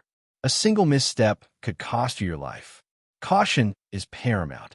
His stern words resonated, and the group collectively agreed, their eyes gleaming with anticipation. "Let us begin," Bai Lian instructed.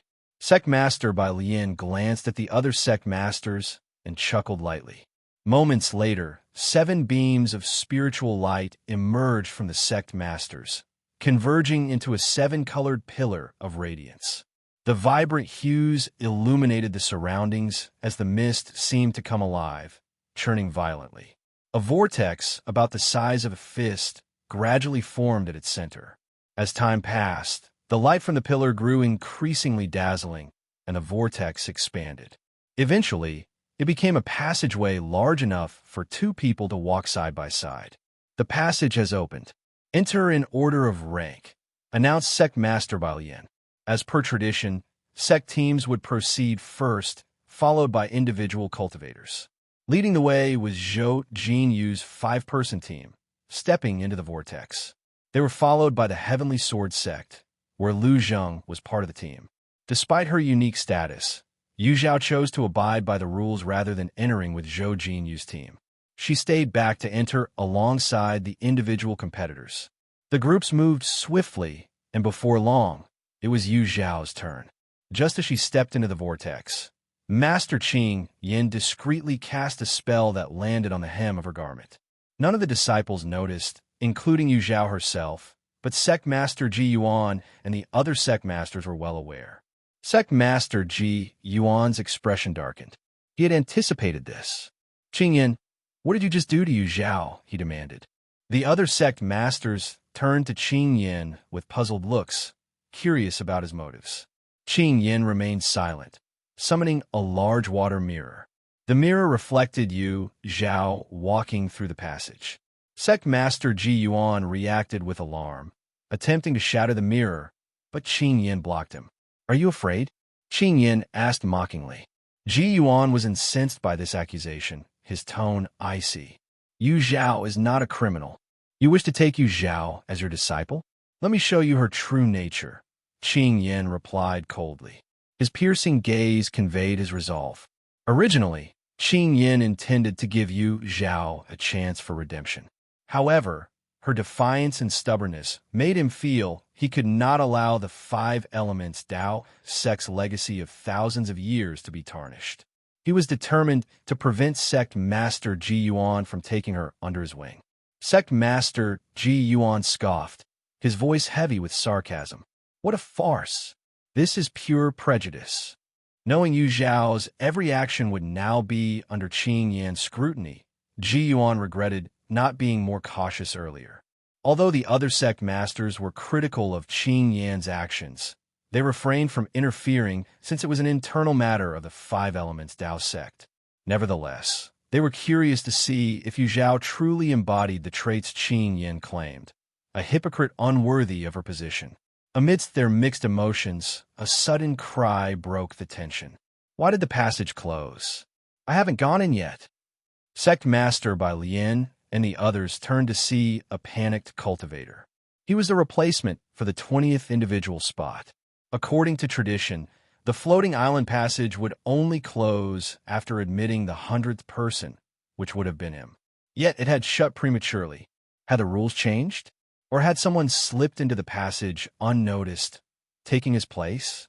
This unexpected development left the sect masters in confusion and concern. A significant issue had just arisen. Table of content. Yu Zhao walked through the vortex passage for less than the time it takes for an incense stick to burn before a burst of white light appeared ahead. She had reached the end of the passage. Passing through the white light, Yu Zhao found herself in a lush forest. A gentle breeze carried the fragrant scent of grass and trees, brushing softly against her face. She felt an unprecedented lightness in her body. So much concentrated spiritual energy, Yu Zhao marveled, her eyes alight with wonder. Rumors had it that the floating island was the resting place of a great cultivator from 10,000 years ago. Because of this, it was abundant in spiritual energy and treasures, and home to many creatures long extinct in the cultivation world.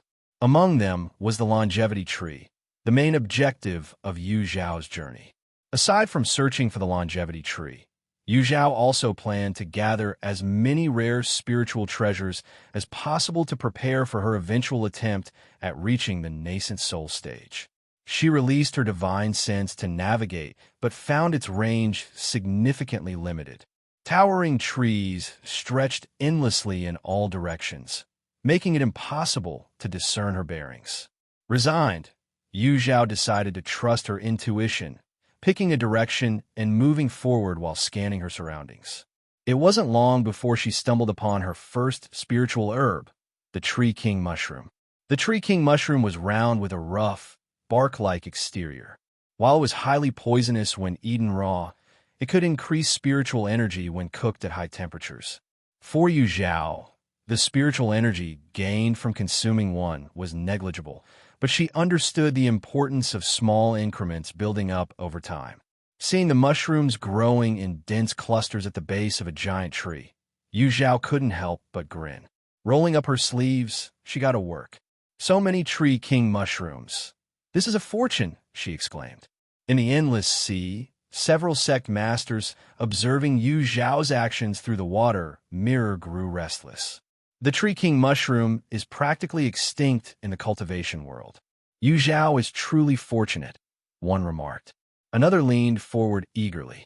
Sect Master Ji Yuan, when Yu Zhao returns, you must introduce me to her. I like to trade for some of those mushrooms. Don't worry, I won't let her suffer a loss. The Tree King mushroom was prized for its delicious flavor and ability to enhance cultivation. Hundreds of years ago, it had become a rarity. Nowadays, a single mushroom was worth a medium-grade spirit stone. Just by selling these mushrooms, Yu Zhao could amass a small fortune. Sect Master Ji Yuan smiled broadly. It seems luck is on Yu Zhao's side, he said, sneaking a glare at Master Qing Yan, whose indifferent expression betrayed no reaction. Qing Yan remained calm. There was no need to hurry. This was just the beginning. An hour later, Yu Zhao dusted off her hands and resumed her journey. Contrary to her expectations, the forest wasn't as vast as it seemed. After a full day and night of walking, the towering trees gave way to sparse vegetation, and the ground beneath her feet grew softer. Soon, golden hues replaced the greenery. Scorching waves of heat stirred up fine sand particles as a sprawling desert stretched before her. Yu Zhao narrowed her eyes. She could sense danger lurking in the air, but she also knew that danger often came hand in hand with opportunity. Instead of retreating, she quickened her pace. Crossing over a dune, she noticed the sand trembling slightly, as if a massive creature were stirring beneath the surface. Yu Zhao halted, her heart racing with anticipation. Finally, she thought. A deafening roar erupted, sending sand flying into the air. A massive shadow burst forth, hurtling toward Yu Zhao at an alarming speed. Outside the water mirror, a voice exclaimed, "It's a sand demon lizard." The Valley Master of Hundred Flowers Valley, Fei Yi, identified the origin of the demonic beast with precision. Sect Master Bai Lian frowned slightly. This sand demon lizard is unusually small compared to others of its kind, yet this one is nearly at the nascent soul stage. Indeed, Yu Zhao might be in trouble. The other sect masters exchanged their thoughts, while Sect Master Ji Yuan remained silent, his gaze glued to the water mirror, his brows almost knotted together. Master Qing Yin let out a cold sneer, his disdain for the unfolding events becoming more evident. The sand demon lizard, despite its stubby limbs, moved with surprising agility. Its scales-covered tail swept up a cloud of sand as it charged forward. Before it even got close, Yu Zhao already felt the overwhelming ferocity emanating from it. Smack! The sand demon lizard's massive tail tore through the air, hurling gritty sand in its wake. Yu Zhao quickly sidestepped, the forceful winds stinging her skin as they passed. Bang! The tail struck the ground with a resounding crash, causing the earth to shake and Yu Zhao to stumble. The beast twisted its upper body and lunged to bite her. Yu Zhao's eyes glinted with icy determination as she swiftly summoned the fleeting life mirror. The black surface of the artifact faced the lizard as she poured spiritual energy into it. For a fleeting moment, the sand demon lizard's vicious eyes showed confusion. But then it let out an enraged screech, its thick tail thrashing wildly in all directions. Yu Zhao narrowly avoided being struck, breaking into a cold sweat. Before she could catch her breath, a pale green glow shimmered across the lizard's body. A violent sandstorm erupted, filling the air with rolling yellow smoke. Caught within the storm, Yu Zhao felt as if her body might be torn apart by the sheer force of the winds. She hurriedly summoned the heart-protecting mirror, surveyed her surroundings, and gritted her teeth. Channeling her spiritual energy, she sank into the sand below. With the raging sand demon lizard and the sandstorm above, she reasoned the ground was the safest place to be. Remaining utterly still, she imagined herself as a motionless stone until the storm subsided and silence returned. Only then did she emerge from the sand. In the distance, the sand demon lizard lay motionless on a dune, its scales dulled and its body riddled with injuries, a clear sign it had been dead for some time. Yu Zhao's gaze shifted quickly from the corpse to a glimmering object buried in the sand ahead. Using her spiritual energy, she pulled it toward her. A closer inspection revealed it to be sand soil gold, a material prized in artifact crafting worth approximately 1 mid-grade spirit stone. She paused momentarily, lifting her gaze. Because of the recent sandstorm, much of the surface sand had blown away, exposing more patches of sand soil gold, gleaming enticingly under the sun. Yu Zhao had once doubted tales of floating island being rich with treasures, dismissing them as exaggerations. But now, seeing it firsthand, she couldn't help but believe. After her mushroom-gathering escapades, she now embarked on a desert stone-picking journey. While Yu Zhao was engrossed in collecting stones, the sect masters of the 7 great sects were left speechless by her outrageous luck. Even Master Qing Yin, along with the rest, had all visited Floating Island before. Although resources were abundant there, they were not so plentiful that every step yielded treasures. For instance, in the same desert where the sand demon lizard resided, Tai Bai Academy's Inkheart Institute head had once been chased wildly by the beast and had never noticed the trove of sand soil gold beneath him. They had anticipated Zhao might struggle against the sand demon lizard. Instead, she dispatched it with a simple tactic and effortlessly stumbled upon a treasure trove, leaving them no choice but to marvel at her fortune. The sect masters even began questioning whether Master Qin Yan had cast some sort of water mirror technique, not to monitor Zhao out of concern, but as a sly way to humiliate them. If it were the latter, Qin Yan's cunning would rival the shamelessness of sect master Ji Yuan, whose grinning face reflected his mirthful satisfaction. Table of content. Purple Ghost Orchid. Ye Cong Xin stood behind a tree, holding her breath as she watched the violet flower swaying gently on the mountain wall in the breeze. Her breathing quickened slightly. The purple ghost orchid was a primary ingredient for crafting the third-grade elixir, the dragon blood pill, and its value was extraordinary. Seeing it here, she knew she couldn't miss this opportunity. Cautiously, Ye Cong Xin observed the surroundings of the flower. After waiting an entire day and night to ensure there were no strange fluctuations in spiritual energy, she pushed off with her toes. Like an agile spirit monkey, she swiftly scaled the mountain wall, arriving near the orchid in no time.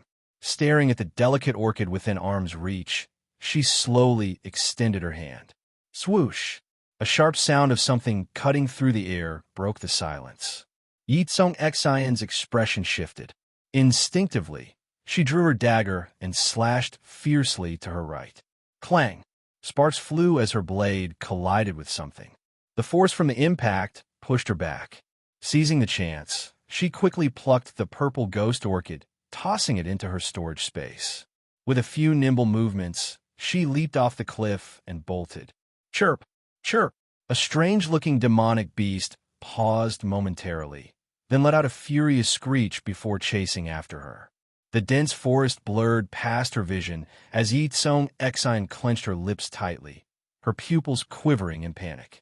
She had been running all night.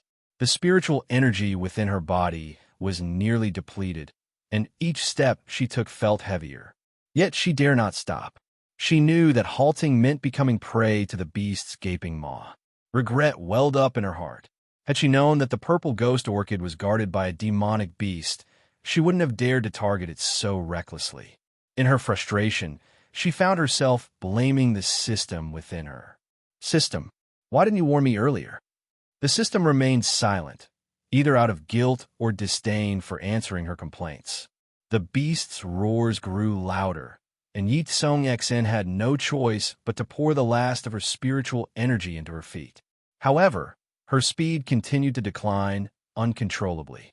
She dashed through another thicket of low bushes. Suddenly, a strikingly bald head appeared in her sight. Ye Cong Xin's eyes lit up. "Senior brother, save me." Though she called for help, her heart was filled with apprehension. She wasn't sure if this person would actually lend a hand. After all, the monks from Harmony Sound Temple weren't known for being approachable.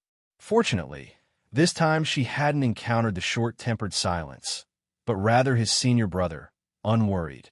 Unworried had already noticed her presence before she shouted and was purposely waiting for her. Not only that, but after joining up with Ye Cong Xin, he didn't even need her to explain. With a swift move, he forced the pursuing demonic beast to retreat.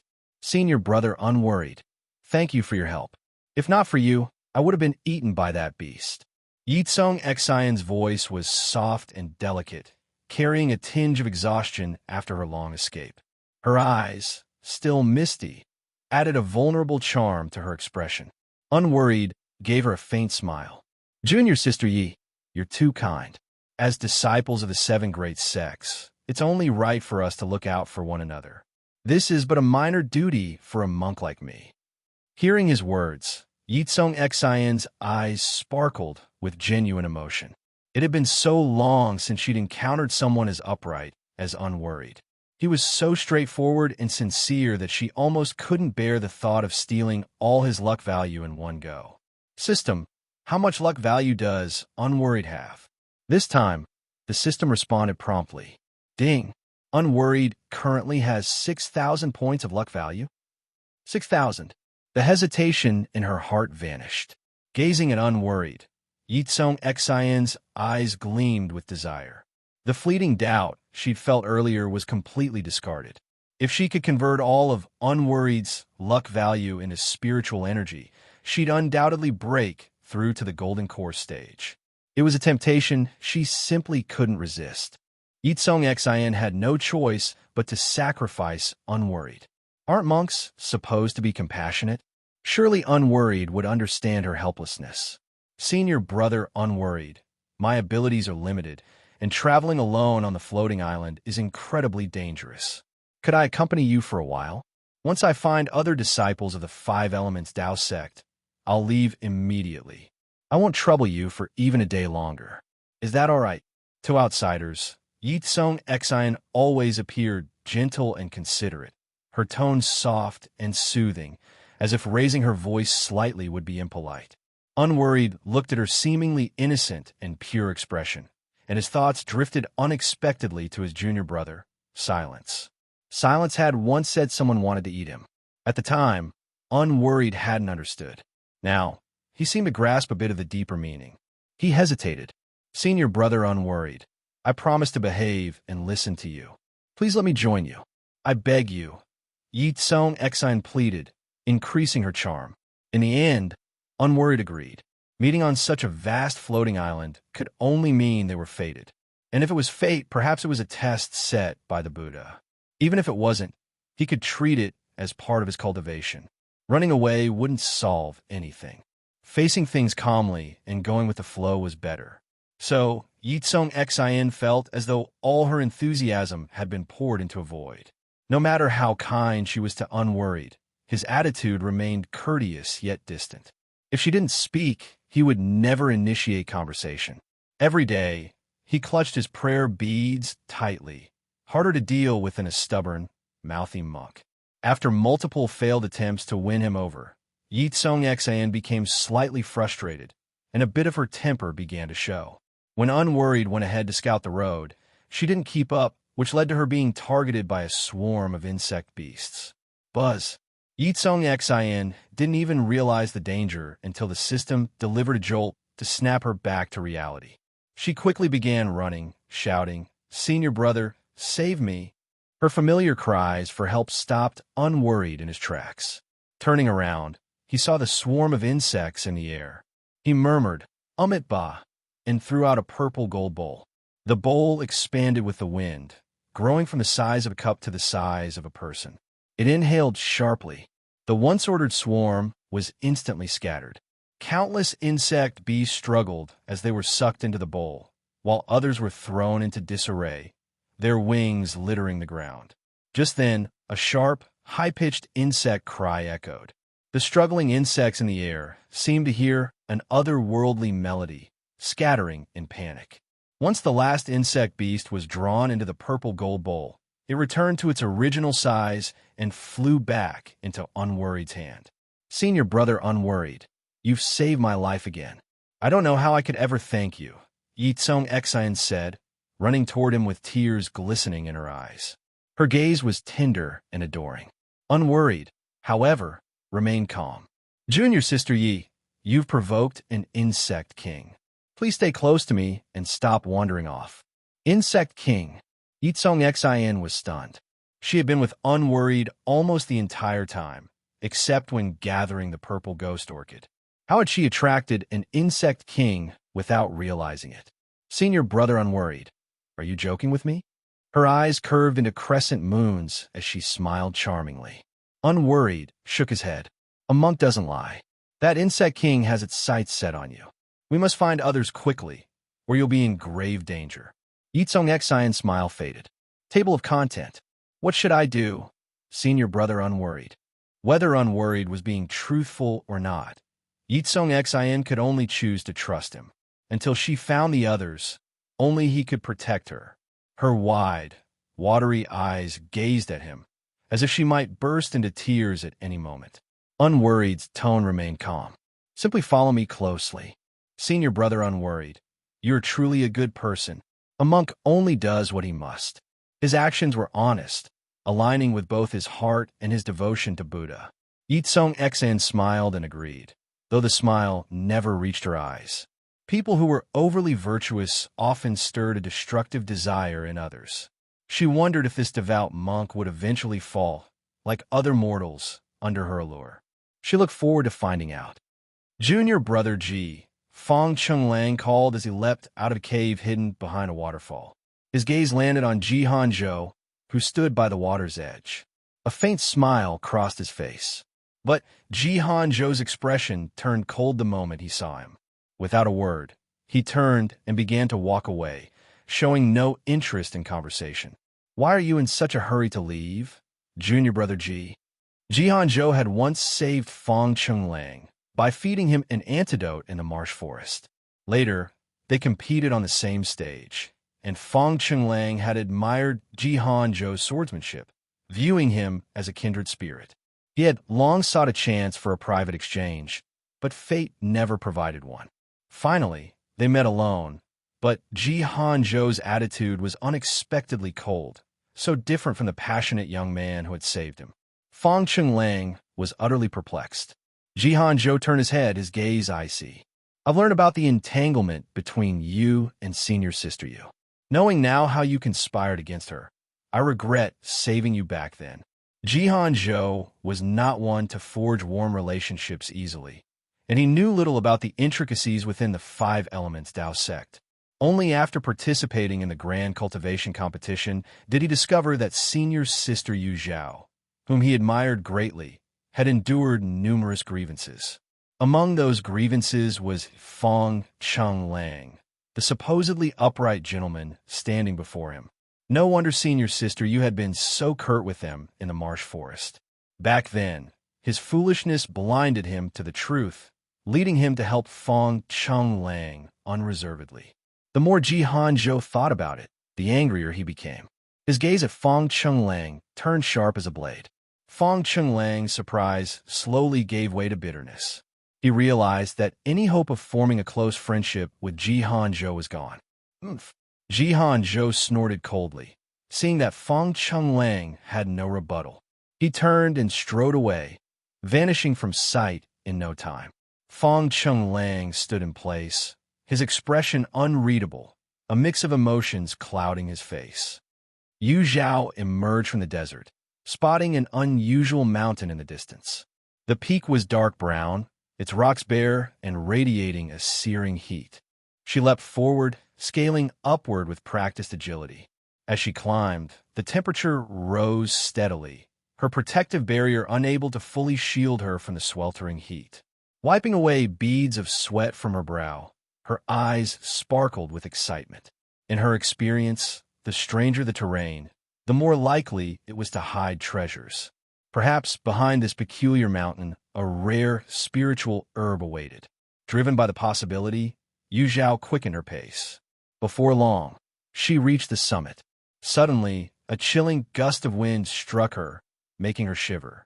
Slowly, she extended her hand, and a snowflake landed on her palm. The icy touch confirmed that what lay ahead was no illusion.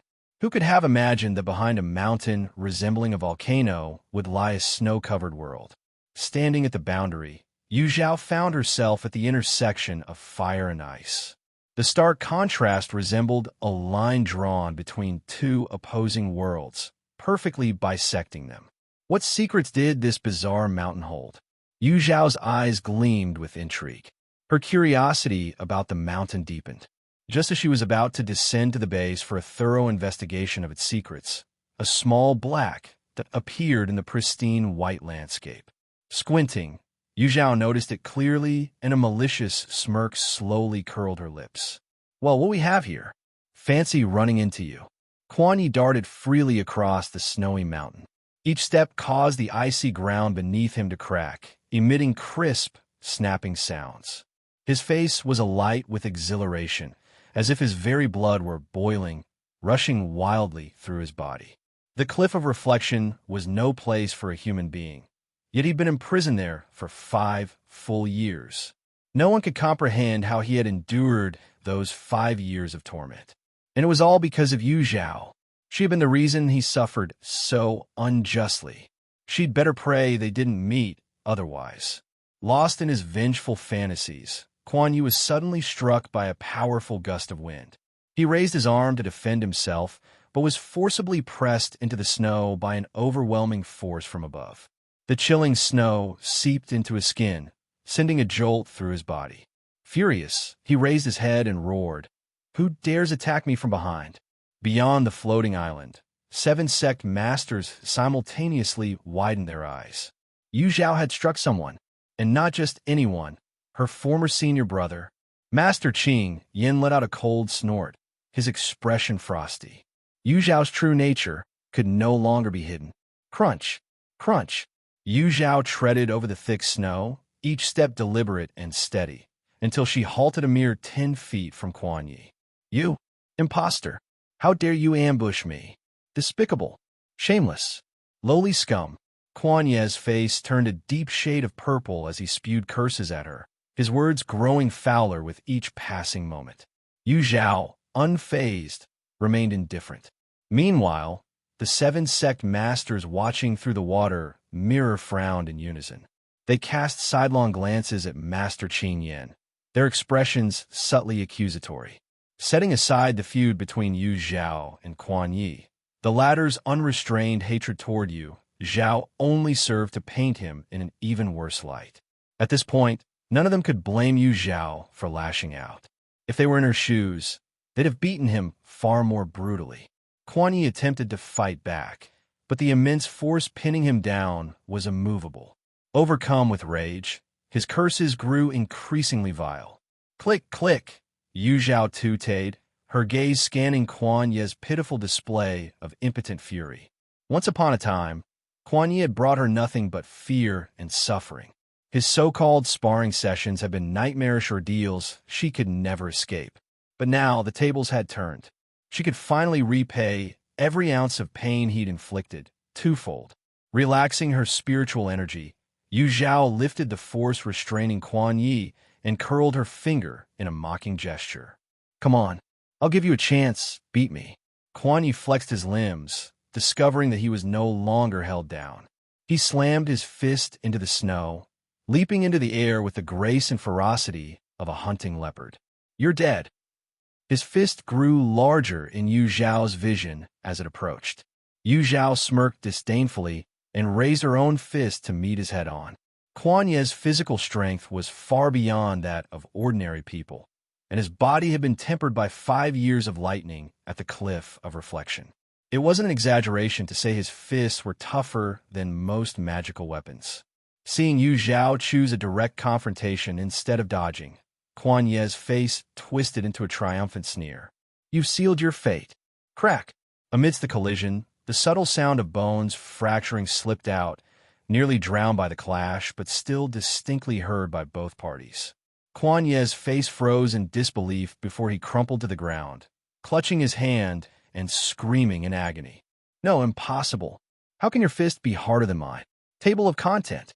Outside the floating life mirror, the sect leaders exchanged puzzled glances. Zhao's subtle smile broke their confusion as she dispelled the illusion technique from her hand, revealing a deformed piece of sand soil gold. "To use your own weaknesses against another's strengths is a foolish strategy," she declared. Zhao wasn't one to waste effort on fruitless endeavors. She had long prepared this trap, waiting for Kuan Yin to fall into it. "You cheated!" Kuan Yin roared, his eyes burning with fury. He had fallen for another one of her schemes, further solidifying his suspicion. "This isn't like Zhao," he shouted. "Who are you? Get out of Zhao's body immediately." Here we go again. Kuan Yin's obstinacy was always astounding. Zhao sighed, realizing words alone wouldn't convince him. With a calm smile, she raised her hand and slapped him across the face. Smack! The force left Kuan Yin momentarily stunned. Though his tough skin dulled the pain, the shame of being slapped was unbearable. "You!" Smack! Her next strike turned his face the other way. His teeth accidentally cut into the corner of his mouth, and a trickle of blood emerged. "I'll kill!" Smack! "Madwoman!" Smack! "Die!" Smack! The crisp sound of slaps reverberated through the floating life mirror, reaching the ears of the 7 sect leaders watching intently. An eerie silence descended. They had indeed witnessed an unfamiliar side of Yu Zhao, though not as they had expected. Despite delivering dozens of slaps, she hadn't inflicted significant harm on Quan Yi. It was clear her intent was to discipline him, not to injure. This raised some interesting questions. From the dynamics between Quan Yi and Yu Zhao, it was apparent he treated her with no respect, often resorting to insults and abuse. Her retaliation seemed justified. Did Master Qing know his disciple bullied his fellow sect members? If he did, why didn't he intervene? Instead, he cast Yu Zhao out, labeling her unfaithful and unfilial. If he didn't know, was he negligent as a master? Sect Master Ji Yuan's face lit with amusement, utterly unfazed by the sect's scandal being aired publicly. "Wonderful," he exclaimed inwardly.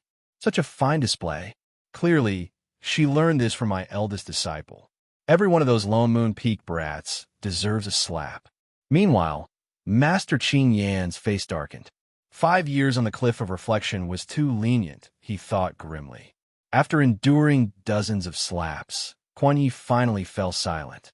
His lips pressed tightly together, his beast-like eyes glaring at Yu Zhao with unyielding hatred, as though he could leap at her any moment and tear her apart. "You're angry already?" Yu Zhao flexed her wrist. "Back when you had just broken through to the Foundation establishment stage, you were so thrilled that you challenged me to a duel under false pretenses and broke my right arm with a single kick. Later, you begged me in tears not to tell Master Qing Yan. I wasn't angry then, so what right do you have to be angry now?" Yu Zhao didn't view Quan Yi as anything more than an annoyance. It wasn't her plan to provoke him today. He had simply crossed her path, and she handled it as she saw fit. Quan Yi furrowed his brows, finally recalling the incident. His instinctive reply slipped out. "That was ages ago. Why bring it up now?" The moment he said it, he froze. The event occurred after he had saved Yu Zhao, and, out of gratitude, she had never told anyone about it. "How could this person know? What did you do to Yu Zhao?" he demanded, his voice trembling. "That was our secret. Did you invade her soul?" His anger bubbled over, tears faintly glimmering in his eyes. Yu Zhao regretted staying to argue with him. The opportunity to enter the floating island came only once, and she should have seized it. Sparing him another glance, she noted his swollen face, then turned to leave. "You can't leave." Quan Yi suddenly lunged, grabbing for her wrist. "Tell me where Yu Zhao is." Boom! Quan Yi lunged toward Yu Zhao, but was instantly thrown back by a powerful force. His fractured wrist suffered further injury, and the intense pain made him grit his teeth. Still, he stubbornly pursued her. "Don't leave. Tell me where Yu Zhao is." Bang! Once again, he was hurled into a pile of snow. The impact sent snowflakes scattering into the air. The sharp scent of blood mingled with the icy wind, filling his nostrils. For a moment, his mind wavered. Amidst the haze, a voice called out, crisp and clear, addressing him as fifth senior brother. It was Yu Zhao's voice. Quan Yi shook his head vigorously and forced himself to stand again. "Give me back Yu Zhao," he shouted, his eyes blazing red as he charged forward. Unnoticed by him, a mysterious force surged into his body. His blood, bones, and meridians began undergoing a transformation under the infusion of spiritual energy. Yu Zhao, sensing the sudden, chaotic shift in the aura behind her, frowned. As expected of someone certified by Ye Cong Xin as possessing great fortune, Quan Yi could still rise despite her repeated suppression. The Beast King bloodline truly was remarkable. But Yu Zhao was no longer the same person who could be easily bullied. With a swift motion, she formed a seal with her hands and summoned a massive, spectral hand using her soul power. As Quan Yi neared, the hand clenched into a fist and struck him with incredible force. He spun multiple times through the air before landing headfirst in the snow. The immense power reverberated through his body, leaving his internal organs feeling displaced and causing excruciating pain. Yet the agony only drove him to madness. Dragging his battered body, he dashed toward her again. "My junior sister. I want my junior sister," he muttered, only to be sent flying once more. "Quan Yi, like an untiring beast, charged at Yu Zhao over and over, each time falling, each time calling her name. Yu Zhao watched without the slightest flicker of emotion. She couldn't fathom the source of Quan Ye's obsession. After all, when she had been his junior sister, he had never shown her any special affection. When it came to Ye Cong Xin, however, he was always gentle and considerate, handling her with care as if she might break. Whenever he went out, he brought back gifts for her. It was clear that Quan Yi knew how to love someone. He just had never loved her. So who was he putting on this performance for now? By the time Quan Yi finally collapsed from exhaustion, Yu Zhao had already descended the mountain. At the endless sea, an eerie silence hung in the air. A group of esteemed transformation stage cultivators, revered throughout the cultivation world, exchanged glances but remained speechless. None of them could discern any profound attachment Quan Yi might have for Yu Zhao. Instead, they noticed his lack of wit. Yu Zhao had been standing right before him, yet he kept demanding to know her whereabouts. He wasn't blind, so stupidity seemed the only explanation. Master Qing Yin could tolerate a simple-minded brute like Quan Yi, but treated the exceptional Yu Zhao with harshness? It was puzzling, bizarre even. If it weren't for fear of triggering a sudden flare-up of Master Qing Yan's condition, Sect Master Ji Yuan might have burst into laughter. Master Qing Yin was indulgent toward other disciples, but endlessly harsh toward Yu Zhao, yet he refused to admit it. Now, with the two compared side by side, anyone with eyes could see the truth. Soon, he would understand what it meant to reap what he had sown. Yu Zhao's true brilliance was yet to come. Table of content. Hello, everyone. As we wrap up this video, I want to share a quick note. I have a Patreon account. If you'd like to support me and enjoy on-demand audiobooks, you can become a Patreon member. Alternatively, you can check out my Google Drive link, which has 500-plus novel audiobooks available through my Ko-fi or Patreon shop. I appreciate your support.